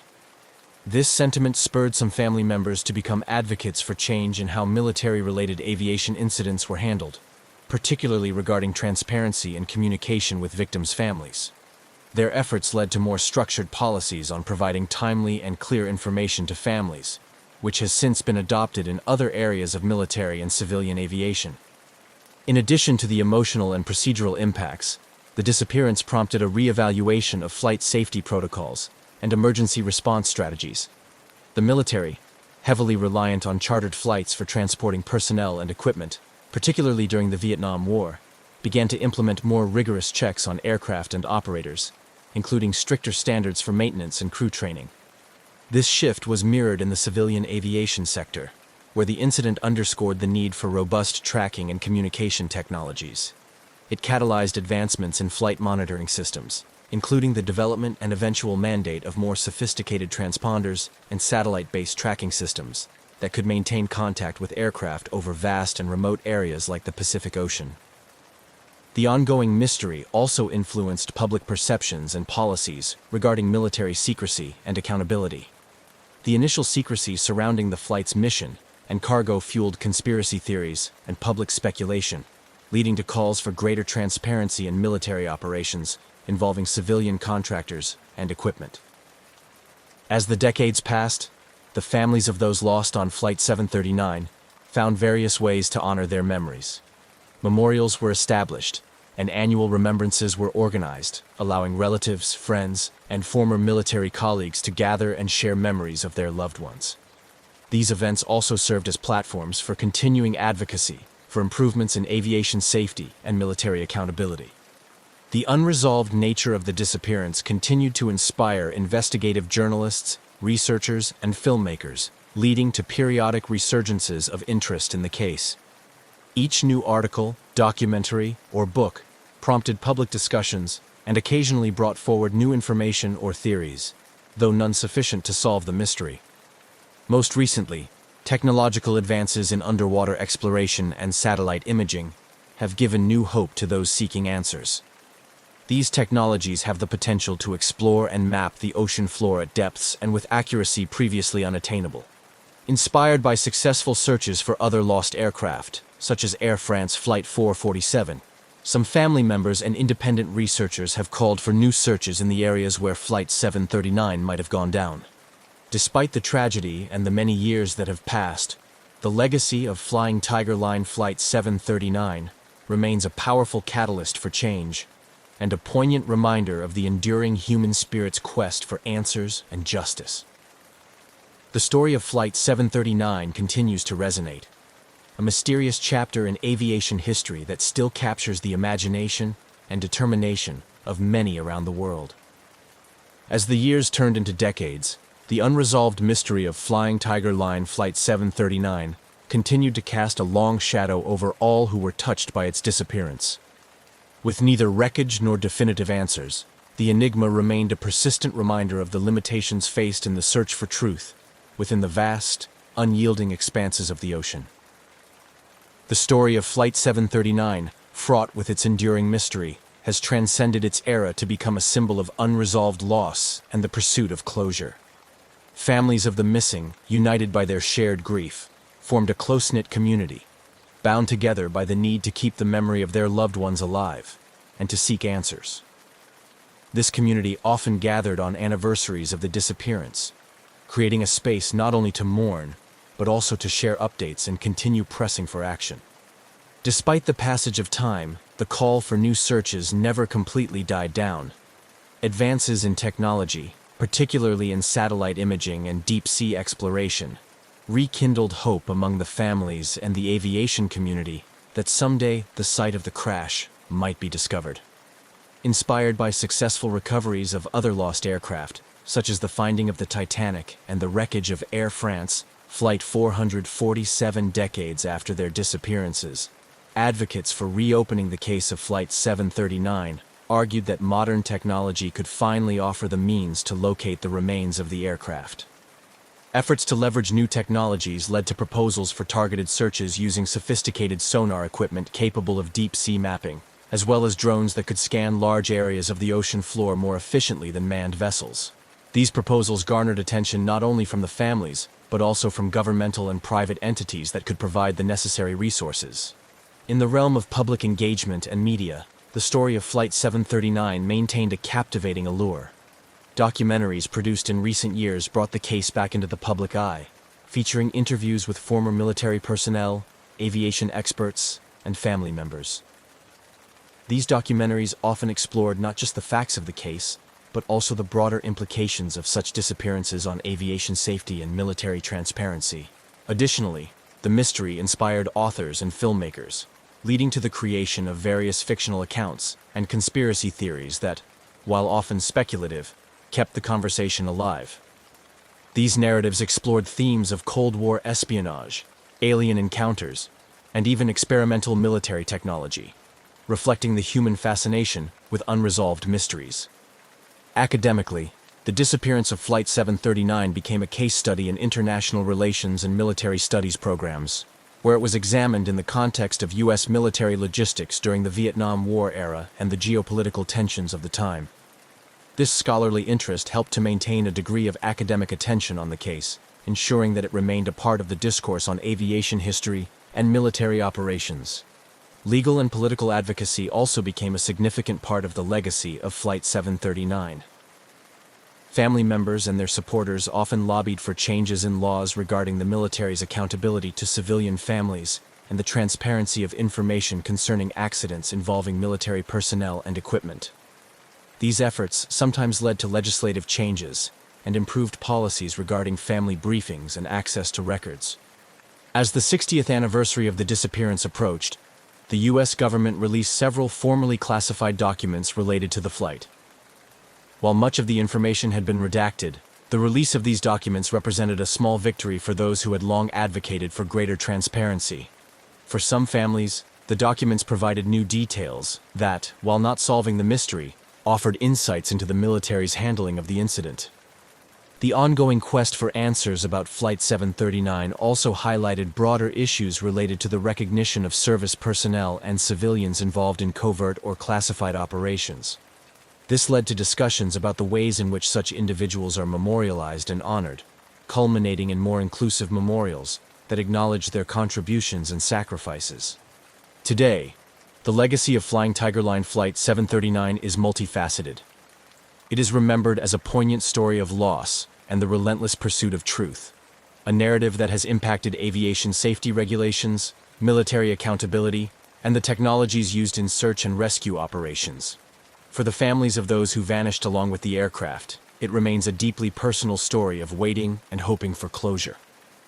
In a broader sense, the mystery serves as a reminder of the vulnerabilities in human endeavors, particularly in the face of vast and indifferent natural forces like the deep ocean. Yet, it also illustrates the human capacity for resilience, the enduring quest for knowledge, and the unyielding desire to find answers, no matter how elusive they may be. The profound impact of Flying Tiger Line Flight 739's disappearance stretched beyond the immediate shock and continued to resonate through the subsequent years, driving changes and fostering developments across multiple facets of society, from aviation technology to family advocacy and public policy. As the narrative of Flight 739 moved forward, it beckoned a broader contemplation on the themes of memory, technological progress, and the pursuit of closure, a pursuit that never seemed to diminish in intensity or necessity. Even decades after the disappearance, the commitment to finding Flight 739 was reinvigorated by technological advancements that offered new hope.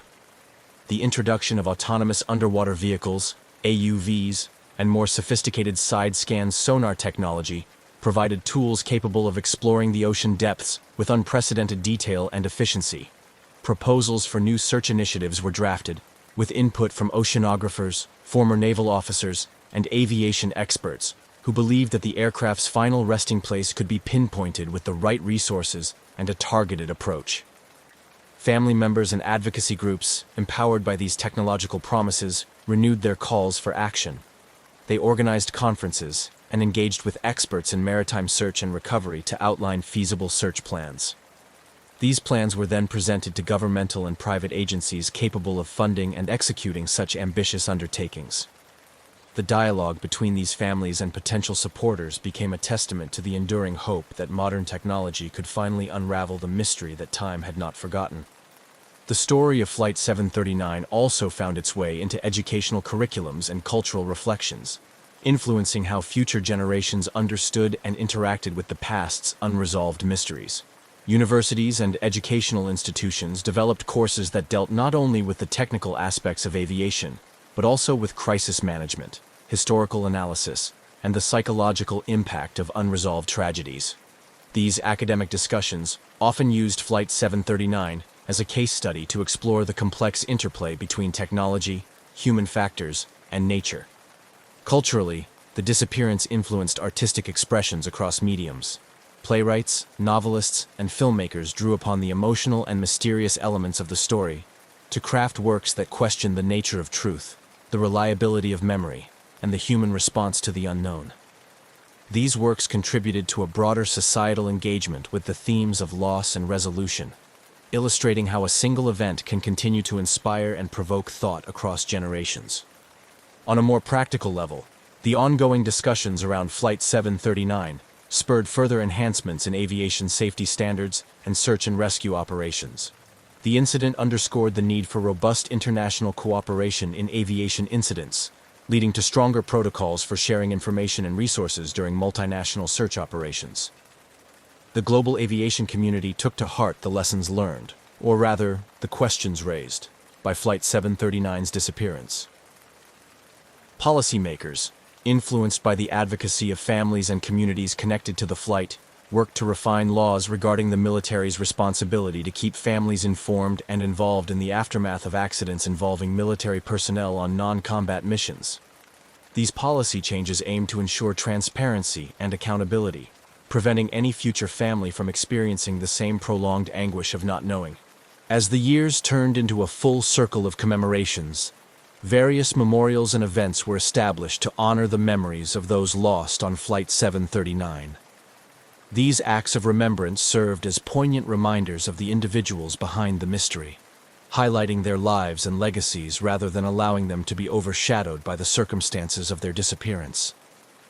Through these memorials, the families found not only spaces of mourning, but also of celebration of the lives that had touched theirs so deeply. New memorials were dedicated, and annual gatherings were held, not just as rituals of remembrance, but as ongoing affirmations of the community's commitment to finding answers. Each ceremony, each plaque unveiled, and each story shared added layers to the collective memory of the event, ensuring that the narrative of Flight 739 would remain a living, evolving part of the historical and cultural landscape. Through these multifaceted legacies, the story of flying Tiger Line Flight 739 continues to resonate. It serves as a powerful narrative about the limits of human endeavor against nature's immensity, the relentless pursuit of technological advancement to conquer these limits, and the undying human spirit's need for resolution and understanding. Even as the mystery endures, the quest for closure remains a poignant reminder of the indelible impact of those who were lost, and the unyielding hope of those left behind to tell their story. On a seemingly ordinary day, Iran Air Flight 655, a civilian Airbus A300, was preparing for a routine journey across the Persian Gulf from Bandar Abbas, Iran, to Dubai, UAE. The aircraft, a symbol of modern civilian aviation, was equipped to carry a significant number of passengers in comfort and safety. Yet, on July 3, 1988, this flight would tragically transform from a routine air travel episode into a devastating international incident, forever marking a dark chapter in aviation history. The geopolitical climate of the late 1980s was fraught with tension, particularly in regions like the Persian Gulf, where strategic interests and political conflicts intersected dramatically. The backdrop of this tension set the stage for the catastrophic downing of Flight 655, a tragedy that escalated existing hostilities between the United States and Iran, and raised critical questions about military rules of engagement and the safety of civilian aircraft in conflict zones. At the heart of these tensions was the USS Vincennes, a United States Navy guided missile cruiser stationed in the Persian Gulf as part of Operation Earnest Will. This operation was aimed at protecting oil tankers and international shipping routes from attacks amid the ongoing Iran-Iraq War, highlighting the region's global economic significance and the high stakes involved in maintaining control over it. The USS Vincennes, equipped with some of the most advanced naval technology of the time, including sophisticated weaponry and an Aegis combat system, was under the command of Captain William C. Rogers III. The ship was a floating fortress, capable of tracking and engaging multiple targets with precision. Yet, the complexities and pressures of operating in such a volatile environment would soon lead to a grave misjudgment. On that fateful morning, the Vincennes was already on high alert due to earlier skirmishes with Iranian forces. The crew was tense, their readiness for combat tested by the recent engagements. This heightened state of alert would prove to be a crucial factor in the tragic events that unfolded. As Iran Air Flight 655 took off, carrying 290 passengers, including 66 children, it ascended into clear skies, expecting an uneventful passage to Dubai. The passengers aboard the Airbus were a mix of individuals, families returning home, pilgrims on spiritual journeys, and business professionals. None could have anticipated that their flight path would intersect disastrously with the Vincennes mission. The tragic misidentification of Iran Air Flight 655 by the Vincennes sophisticated combat systems as a hostile Iranian F-14 Tomcat jet, rather than a civilian airliner, set into motion a chain of decisions that would culminate in one of the deadliest mistakes in naval history. This incident, with its profound loss of innocent lives, served as a somber reminder of the dangers civilian aircraft face during military conflicts and the dire consequences of miscommunication and error in the heat of combat. On the morning of July 3, 1988, Iran Air Flight 655 was preparing for its routine short flight over the Persian Gulf from Bandar Abbas International Airport in Iran to Dubai, UAE. The Airbus A300 was one of the mainstays of Iran Air's fleet, well-maintained and capable of carrying a large number of passengers across international lines. On this particular day, the aircraft was filled with 290 passengers, including 66 children, who were looking forward to their destinations. The mix of individuals on board included Iranian pilgrims heading to Mecca after their stop in Dubai, families on vacation, and businessmen on routine travel. The captain of Flight 655, Mohsen Rezayan, was an experienced pilot with thousands of hours of flying time. His familiarity with the route and his aircraft were well established, factors that contributed to the routine nature of what should have been a short and uneventful flight. The crew's professionalism was a constant reassurance to their passengers, who trusted them with their safety across the often politically turbulent skies of the Persian Gulf. The flight crew completed their pre-flight checks with the practiced ease of seasoned professionals. The atmosphere inside the cabin was calm as passengers settled into their seats, stowed their carry-on items, and listened to the flight attendant's safety briefing. Outside, the weather conditions were ideal for flying, with clear skies and mild winds. At 10:17 a.m. local time, Flight 655 was cleared for takeoff. Meanwhile, the USS Vincennes, under the command of Captain William C. Rogers III, was on high alert. The ship, part of the United States Navy's Fifth Fleet, was armed with advanced weaponry and a sophisticated combat system designed to track and engage enemy targets efficiently. It was stationed in the Persian Gulf as part of Operation Earnest Will, which aimed to protect neutral oil tankers and international shipping lanes from attacks during the ongoing Iran-Iraq War. The Vincennes had been involved in several tense encounters with Iranian military forces in the weeks leading up to July 3rd. Earlier that day, the ship had exchanged fire with Iranian speedboats, heightening the crew's readiness and sensitivity to potential threats.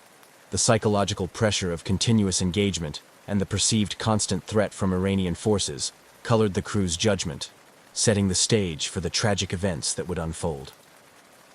As Flight 655 ascended into the international air corridor, known as the Amber Route, it entered a region heavily monitored by military radars, including those of the USS Vincennes. The standard commercial flight path of Flight 655 would take it within proximity of where the Vincennes was operating. However, in the tense atmosphere of military engagement and the heightened state of alert, the approaching civilian airliner was misidentified by the Vincennes combat systems as a potential military threat. The crew of the Vincennes observed the aircraft ascending and, due to a catastrophic series of misinterpretations and misinformation, identified it as an Iranian F-14 Tomcat fighter jet, a type previously encountered in the region. This misidentification was due primarily to the psychological and situational stress factors affecting the Vincennes crew, compounded by the lack of effective communication between the ship and the aircraft. Attempts to contact the approaching plane were unsuccessful. In part, this was due to frequency discrepancies. Military vessels and civilian aircraft often operate on different communication channels. Moreover, the crew of the Vincennes, operating under the belief that they were dealing with a military jet, may have expected a different type of response than a civilian airliner could provide. In the critical moments that followed, the decision to engage was rapidly made. Believing they were acting in defense against an imminent threat, the Vincennes fired 2 surface-to-air missiles at Flight 655. Within minutes, the Airbus A300 was struck, causing it to explode and plummet into the waters of the Persian Gulf. The aftermath of the explosion was catastrophic. All 290 people aboard were killed instantly, their lives claimed by a tragic misinterpretation in a high-stakes environment. The debris of Flight 655 scattered across the water, marking the spot where the aircraft met its tragic end, and where the intersection of a routine commercial flight and a military operation in a conflict zone resulted in one of the deadliest incidents of its kind in the history of aviation. On that fateful day, July 3, 1988, as the radar officer aboard the USS Vincennes saw the blip of Iran Air Flight 655 appear on his screen, the standard operating environment quickly escalated to a crisis situation. Situated in the strategic yet volatile Strait of Hormuz, the crew was acutely aware of the potential for encounters with Iranian military forces. The intense pressure and rapid pace required for decision-making aboard the Vincennes set the stage for what would become a tragic misunderstanding. The sequence of events leading up to the tragedy was both swift and disastrous. The Vincennes was already engaged in a tense confrontation with Iranian gunboats, and the atmosphere was charged with the urgency of defense. When the Airbus A300 appeared on the radar, the Vincennes' advanced Aegis combat system tagged the plane as a potential threat. This system, designed to track and engage under extreme conditions, did not differentiate between military and civilian aircraft without specific input to do so. Captain William C. Rogers III faced the critical decision of how to respond. The standard identification protocols called for confirming the aircraft's identity before taking any aggressive action. However, amid the chaos and under the impression that they were dealing with a potential Iranian military threat, the crew attempted to contact the approaching aircraft, using military frequencies to issue warning signals, which civilian aircraft like Flight 655 were not equipped to receive properly. The efforts to communicate failed, increasing the perception of a threat.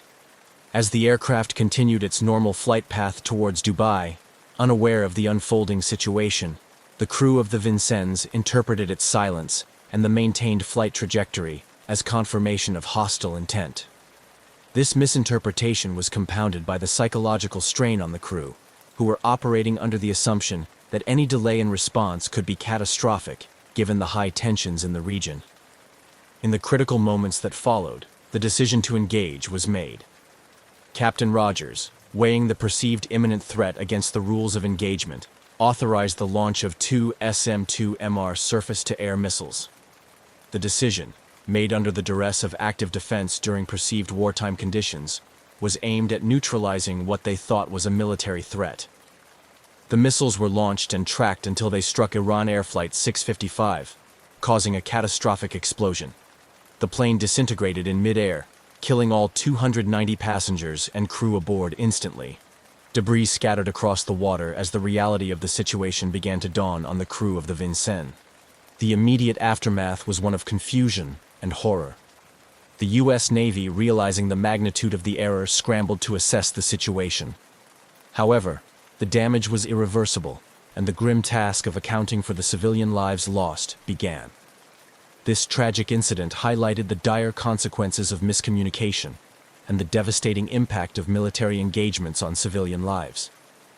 In Iran, the reaction was one of immediate outrage and profound grief. The loss of 290 civilians, including many children, in such a horrific manner exacerbated the already tense relations between the U.S. and Iran. The Iranian government condemned the attack, mourning the loss of innocent lives and demanding international condemnation and justice. The incident became a symbol of American aggression and a rallying point for Iranian national sentiment. Internationally, the shootdown of Flight 655 stirred a wave of criticism against the United States. Governments and human rights organizations around the world questioned the protocols and the judgment that led to the use of lethal force against a civilian airliner. The tragic mistake prompted calls for a thorough investigation and a re-evaluation of military rules of engagement to prevent similar incidents in the future. The downing of Iran Air Flight 655 remains a poignant reminder of the perilous intersection of military operations and civilian aviation, underscoring the need for stringent measures to protect innocent lives in conflict zones. The tragedy has had a lasting impact on international relations and military protocols, serving as a grave lesson in the costs of warfare and the absolute necessity for vigilant, informed command decisions in combat situations.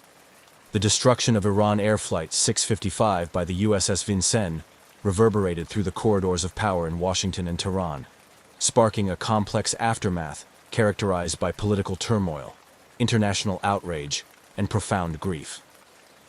The immediate response from the U.S. military and government was a mix of defensive posturing and cautious regret, reflecting the delicate balance between national security interests and the tragedy of civilian casualties. Immediately following the incident, the United States Navy conducted a preliminary internal investigation to understand the sequence of events that led to the tragedy.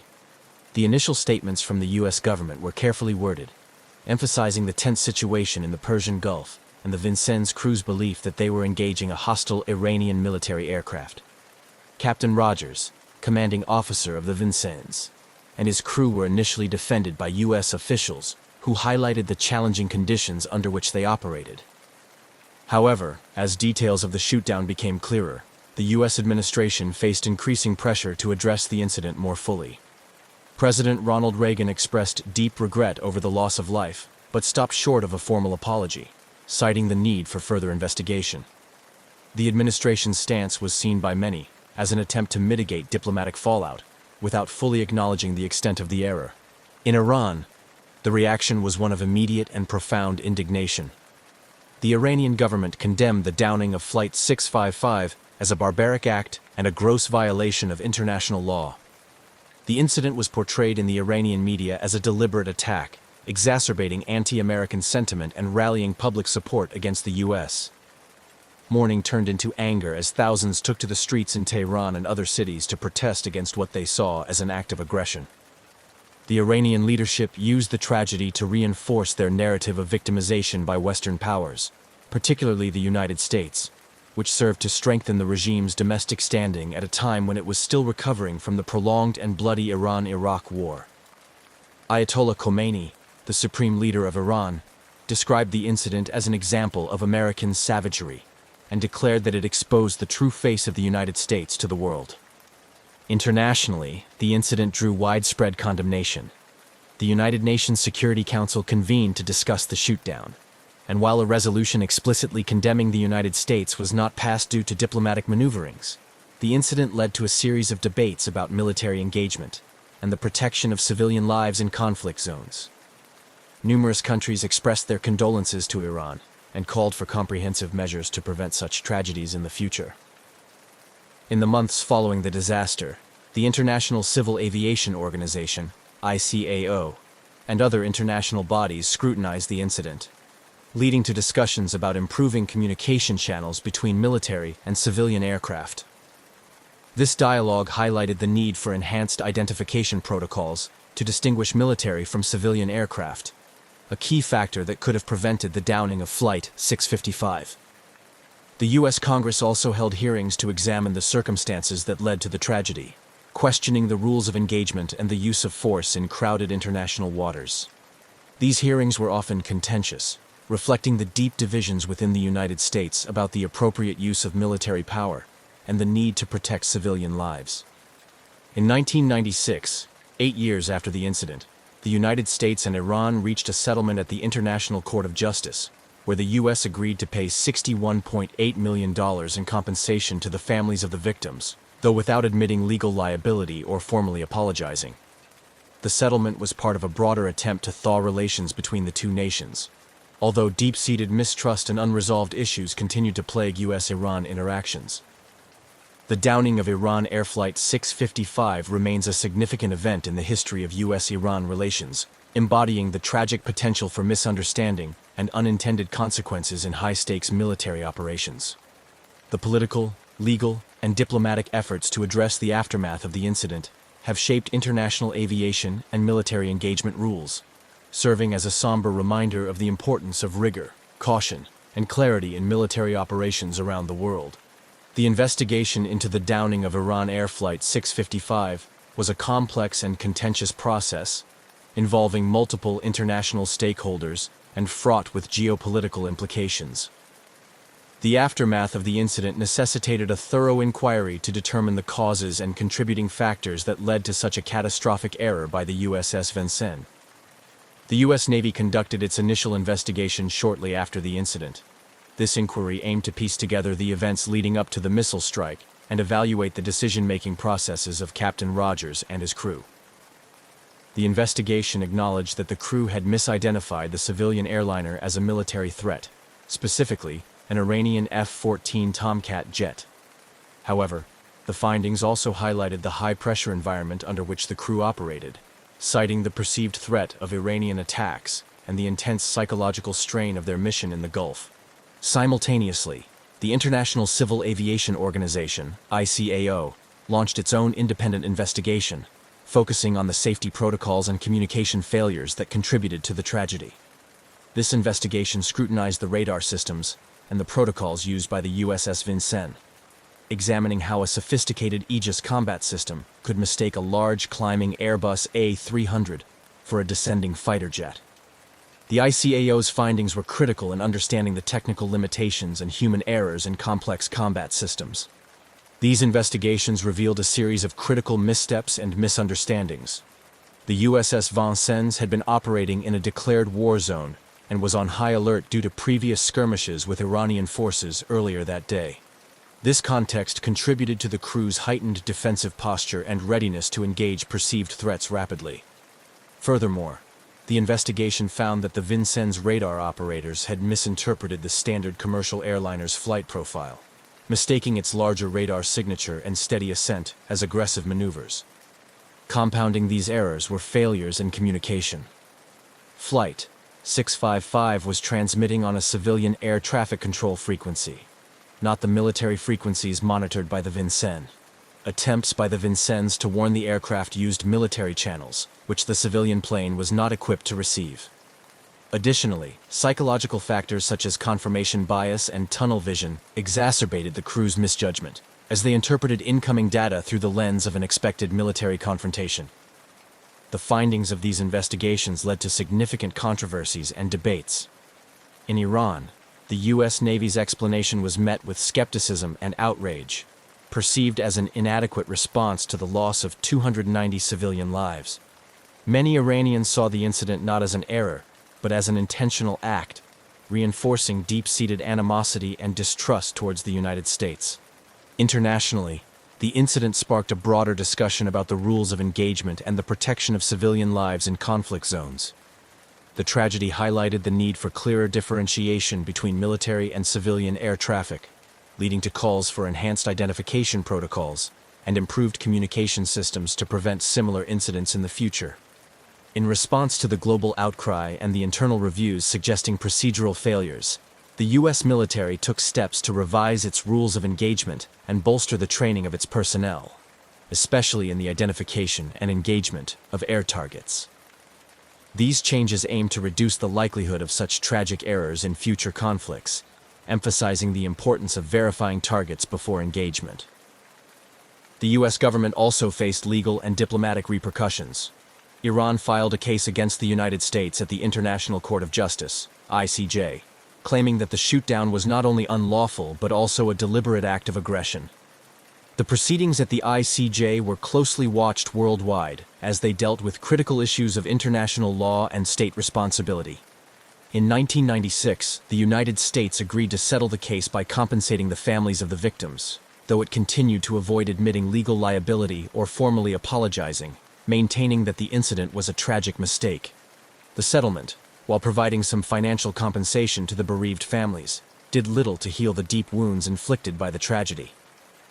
The legacy of Flight 655 continues to influence U.S.-Iran relations and serves as a grim reminder of the dangers of military escalation and the essential need for rigorous safeguards in military operations to protect innocent lives in times of conflict. The ongoing discourse around this incident underscores the enduring challenge of balancing security concerns with the imperatives of human rights and international law.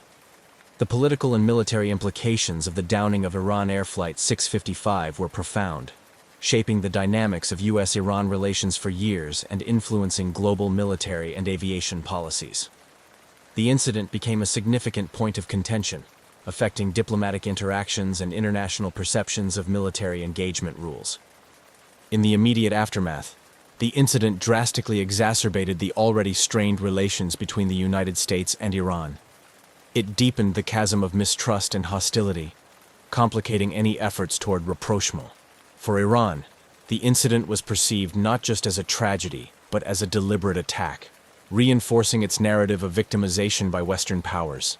The Iranian government leveraged this event to unify public opinion and garner international sympathy, portraying the United States as an aggressive and imperialist power.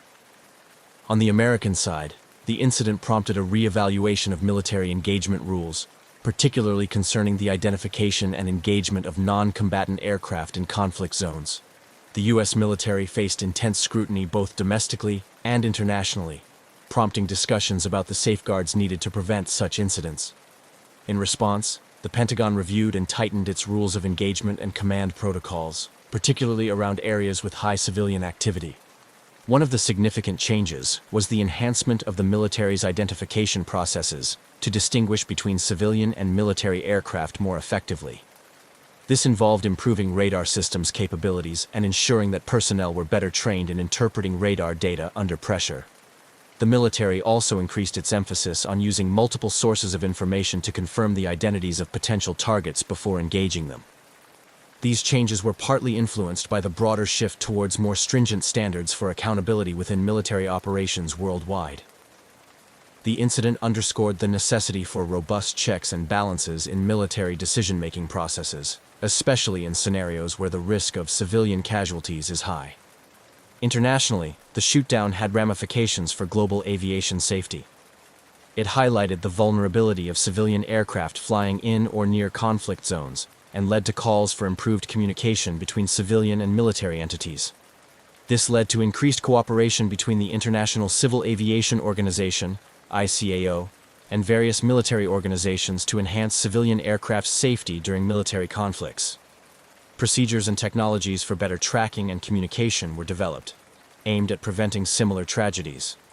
Moreover, the incident influenced international law regarding military engagements and the protection of civilians in armed conflict zones. It became a case study in numerous international law programs and military academies discussed for its legal, ethical, and procedural implications. The discussions often focused on the balance between national security interests and the need to protect civilian lives, shaping future legal frameworks and conventions. The diplomatic fallout from the incident continued to linger, impacting U.S.-Iran relations for decades. The lack of a formal apology from the U.S. government was particularly contentious, seen by many in Iran as an indicator of insincerity in addressing the consequences of the shootdown. This perception hindered diplomatic dialogue and contributed to the cyclical escalation and de-escalation of tensions between the two countries. Despite the passage of time, the legacy of Iran Air Flight 655 remains a poignant reminder of the catastrophic consequences of military miscalculations. The incident continues to be referenced in discussions about military ethics, the rules of engagement, and the importance of safeguarding civilian lives in times of conflict. It serves as a somber lesson in the importance of vigilance, precision, and accountability in military operations, ensuring that the memory of those lost continues to inform and guide future military and diplomatic endeavors. The legal and ethical ramifications of the downing of Iran Air Flight 655 are as complex as they are profound. In the years following the incident, a series of legal actions and diplomatic negotiations highlighted the challenges of addressing such a tragedy within the frameworks of international law and bilateral relations. These proceedings also raised significant ethical questions about accountability and reparations in cases involving military mistakes with civilian casualties. In the aftermath of the tragedy, Iran sought justice and compensation through international legal avenues, claiming that the downing was not only a tragic accident, but a gross violation of international law. Iran filed a case against the United States at the International Court of Justice, ICJ, demanding accountability and reparations for the victims' families.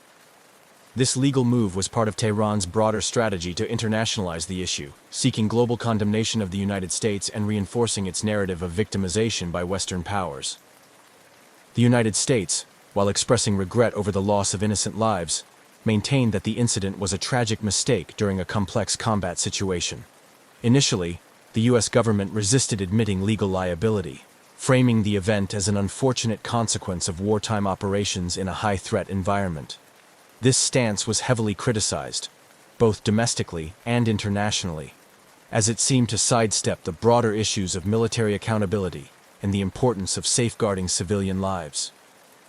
In 1996, after years of legal and diplomatic wrangling, a settlement was reached at the ICJ, where the United States agreed to pay $61.8 million, equivalent to $213,103.45 per passenger, as compensation to the families of the victims.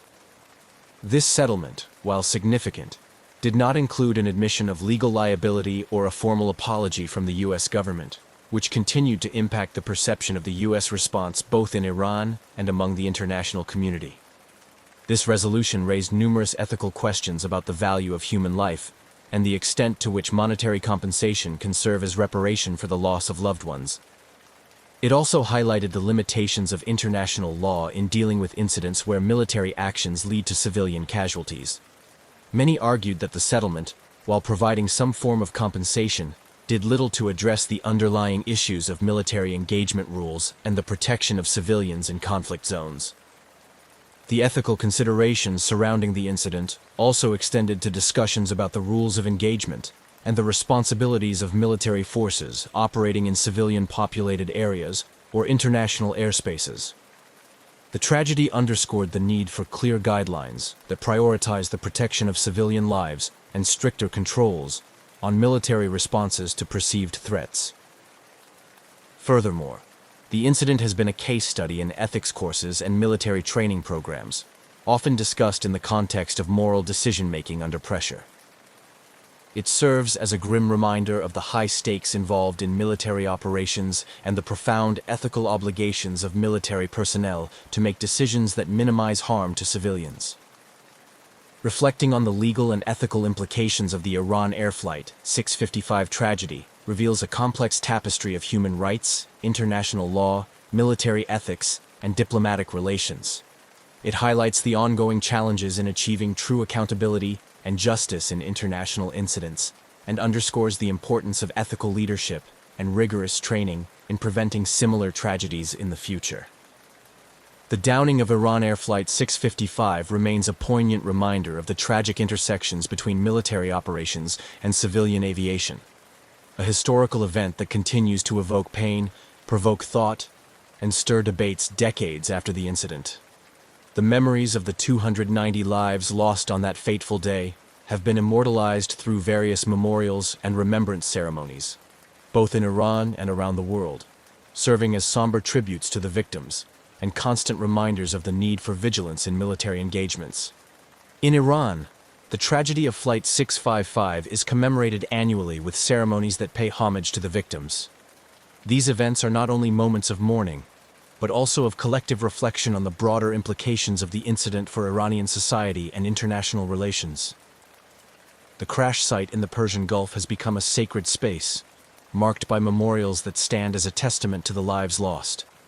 Families of the victims and political leaders often gather here to honor the memory of those who perished, reiterating calls for peace and the protection of civilian lives in conflict zones. The legacy of Flight 655 also extends into ongoing diplomatic tensions between the United States and Iran. The incident is frequently cited in discussions of U.S.-Iran relations, symbolizing for many the deep-seated mistrust and animosity that complicates dialogue between the two nations. Even as diplomatic efforts are made to thaw relations, the shadows of past grievances, including this tragedy, loom large, influencing perceptions and interactions at diplomatic levels. Moreover, the downing has had a lasting impact on international aviation safety and military protocols. It prompted significant changes in the rules of engagement for military forces around the world, particularly concerning the identification of civilian aircraft in conflict zones. The tragedy underscored the critical need for robust systems and checks to prevent misidentification and ensure the safety of civilian air traffic. These improvements have been crucial in preventing similar incidents, contributing to safer skies for international air travel. Academically and in policy-making circles, The incident is studied as a case of what can go wrong when high-stakes military decision-making intersects with civilian life. It serves as a crucial case study in international relations and military ethics courses, helping to educate new generations of military officers, diplomats, and international lawyers about the complexities of engagement in globalized contexts. The lessons learned from the incident continue to influence policies aimed at enhancing the accountability of armed forces and reinforcing the norms of international humanitarian law. Legal frameworks and international conventions have also been influenced by the fallout from the Flight 655 tragedy. The incident has played a role in shaping international legal standards regarding state responsibility and compensation for wrongful acts, reinforcing the principles that govern state actions in international airspace and the treatment of civilians during military operations. These legal precedents continue to be relevant in contemporary conflicts, where the distinction between combatants and non-combatants can often be blurred. In sum, the legacy of Iran Air Flight 655 is multifaceted.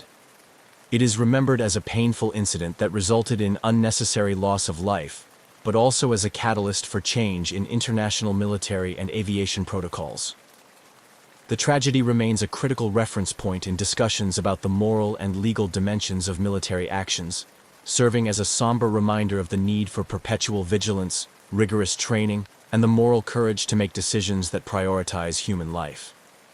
As such, the story of Flight 655 is not just a historical footnote, but a continuing influence on how military and civilian interactions are managed in an increasingly complex global landscape.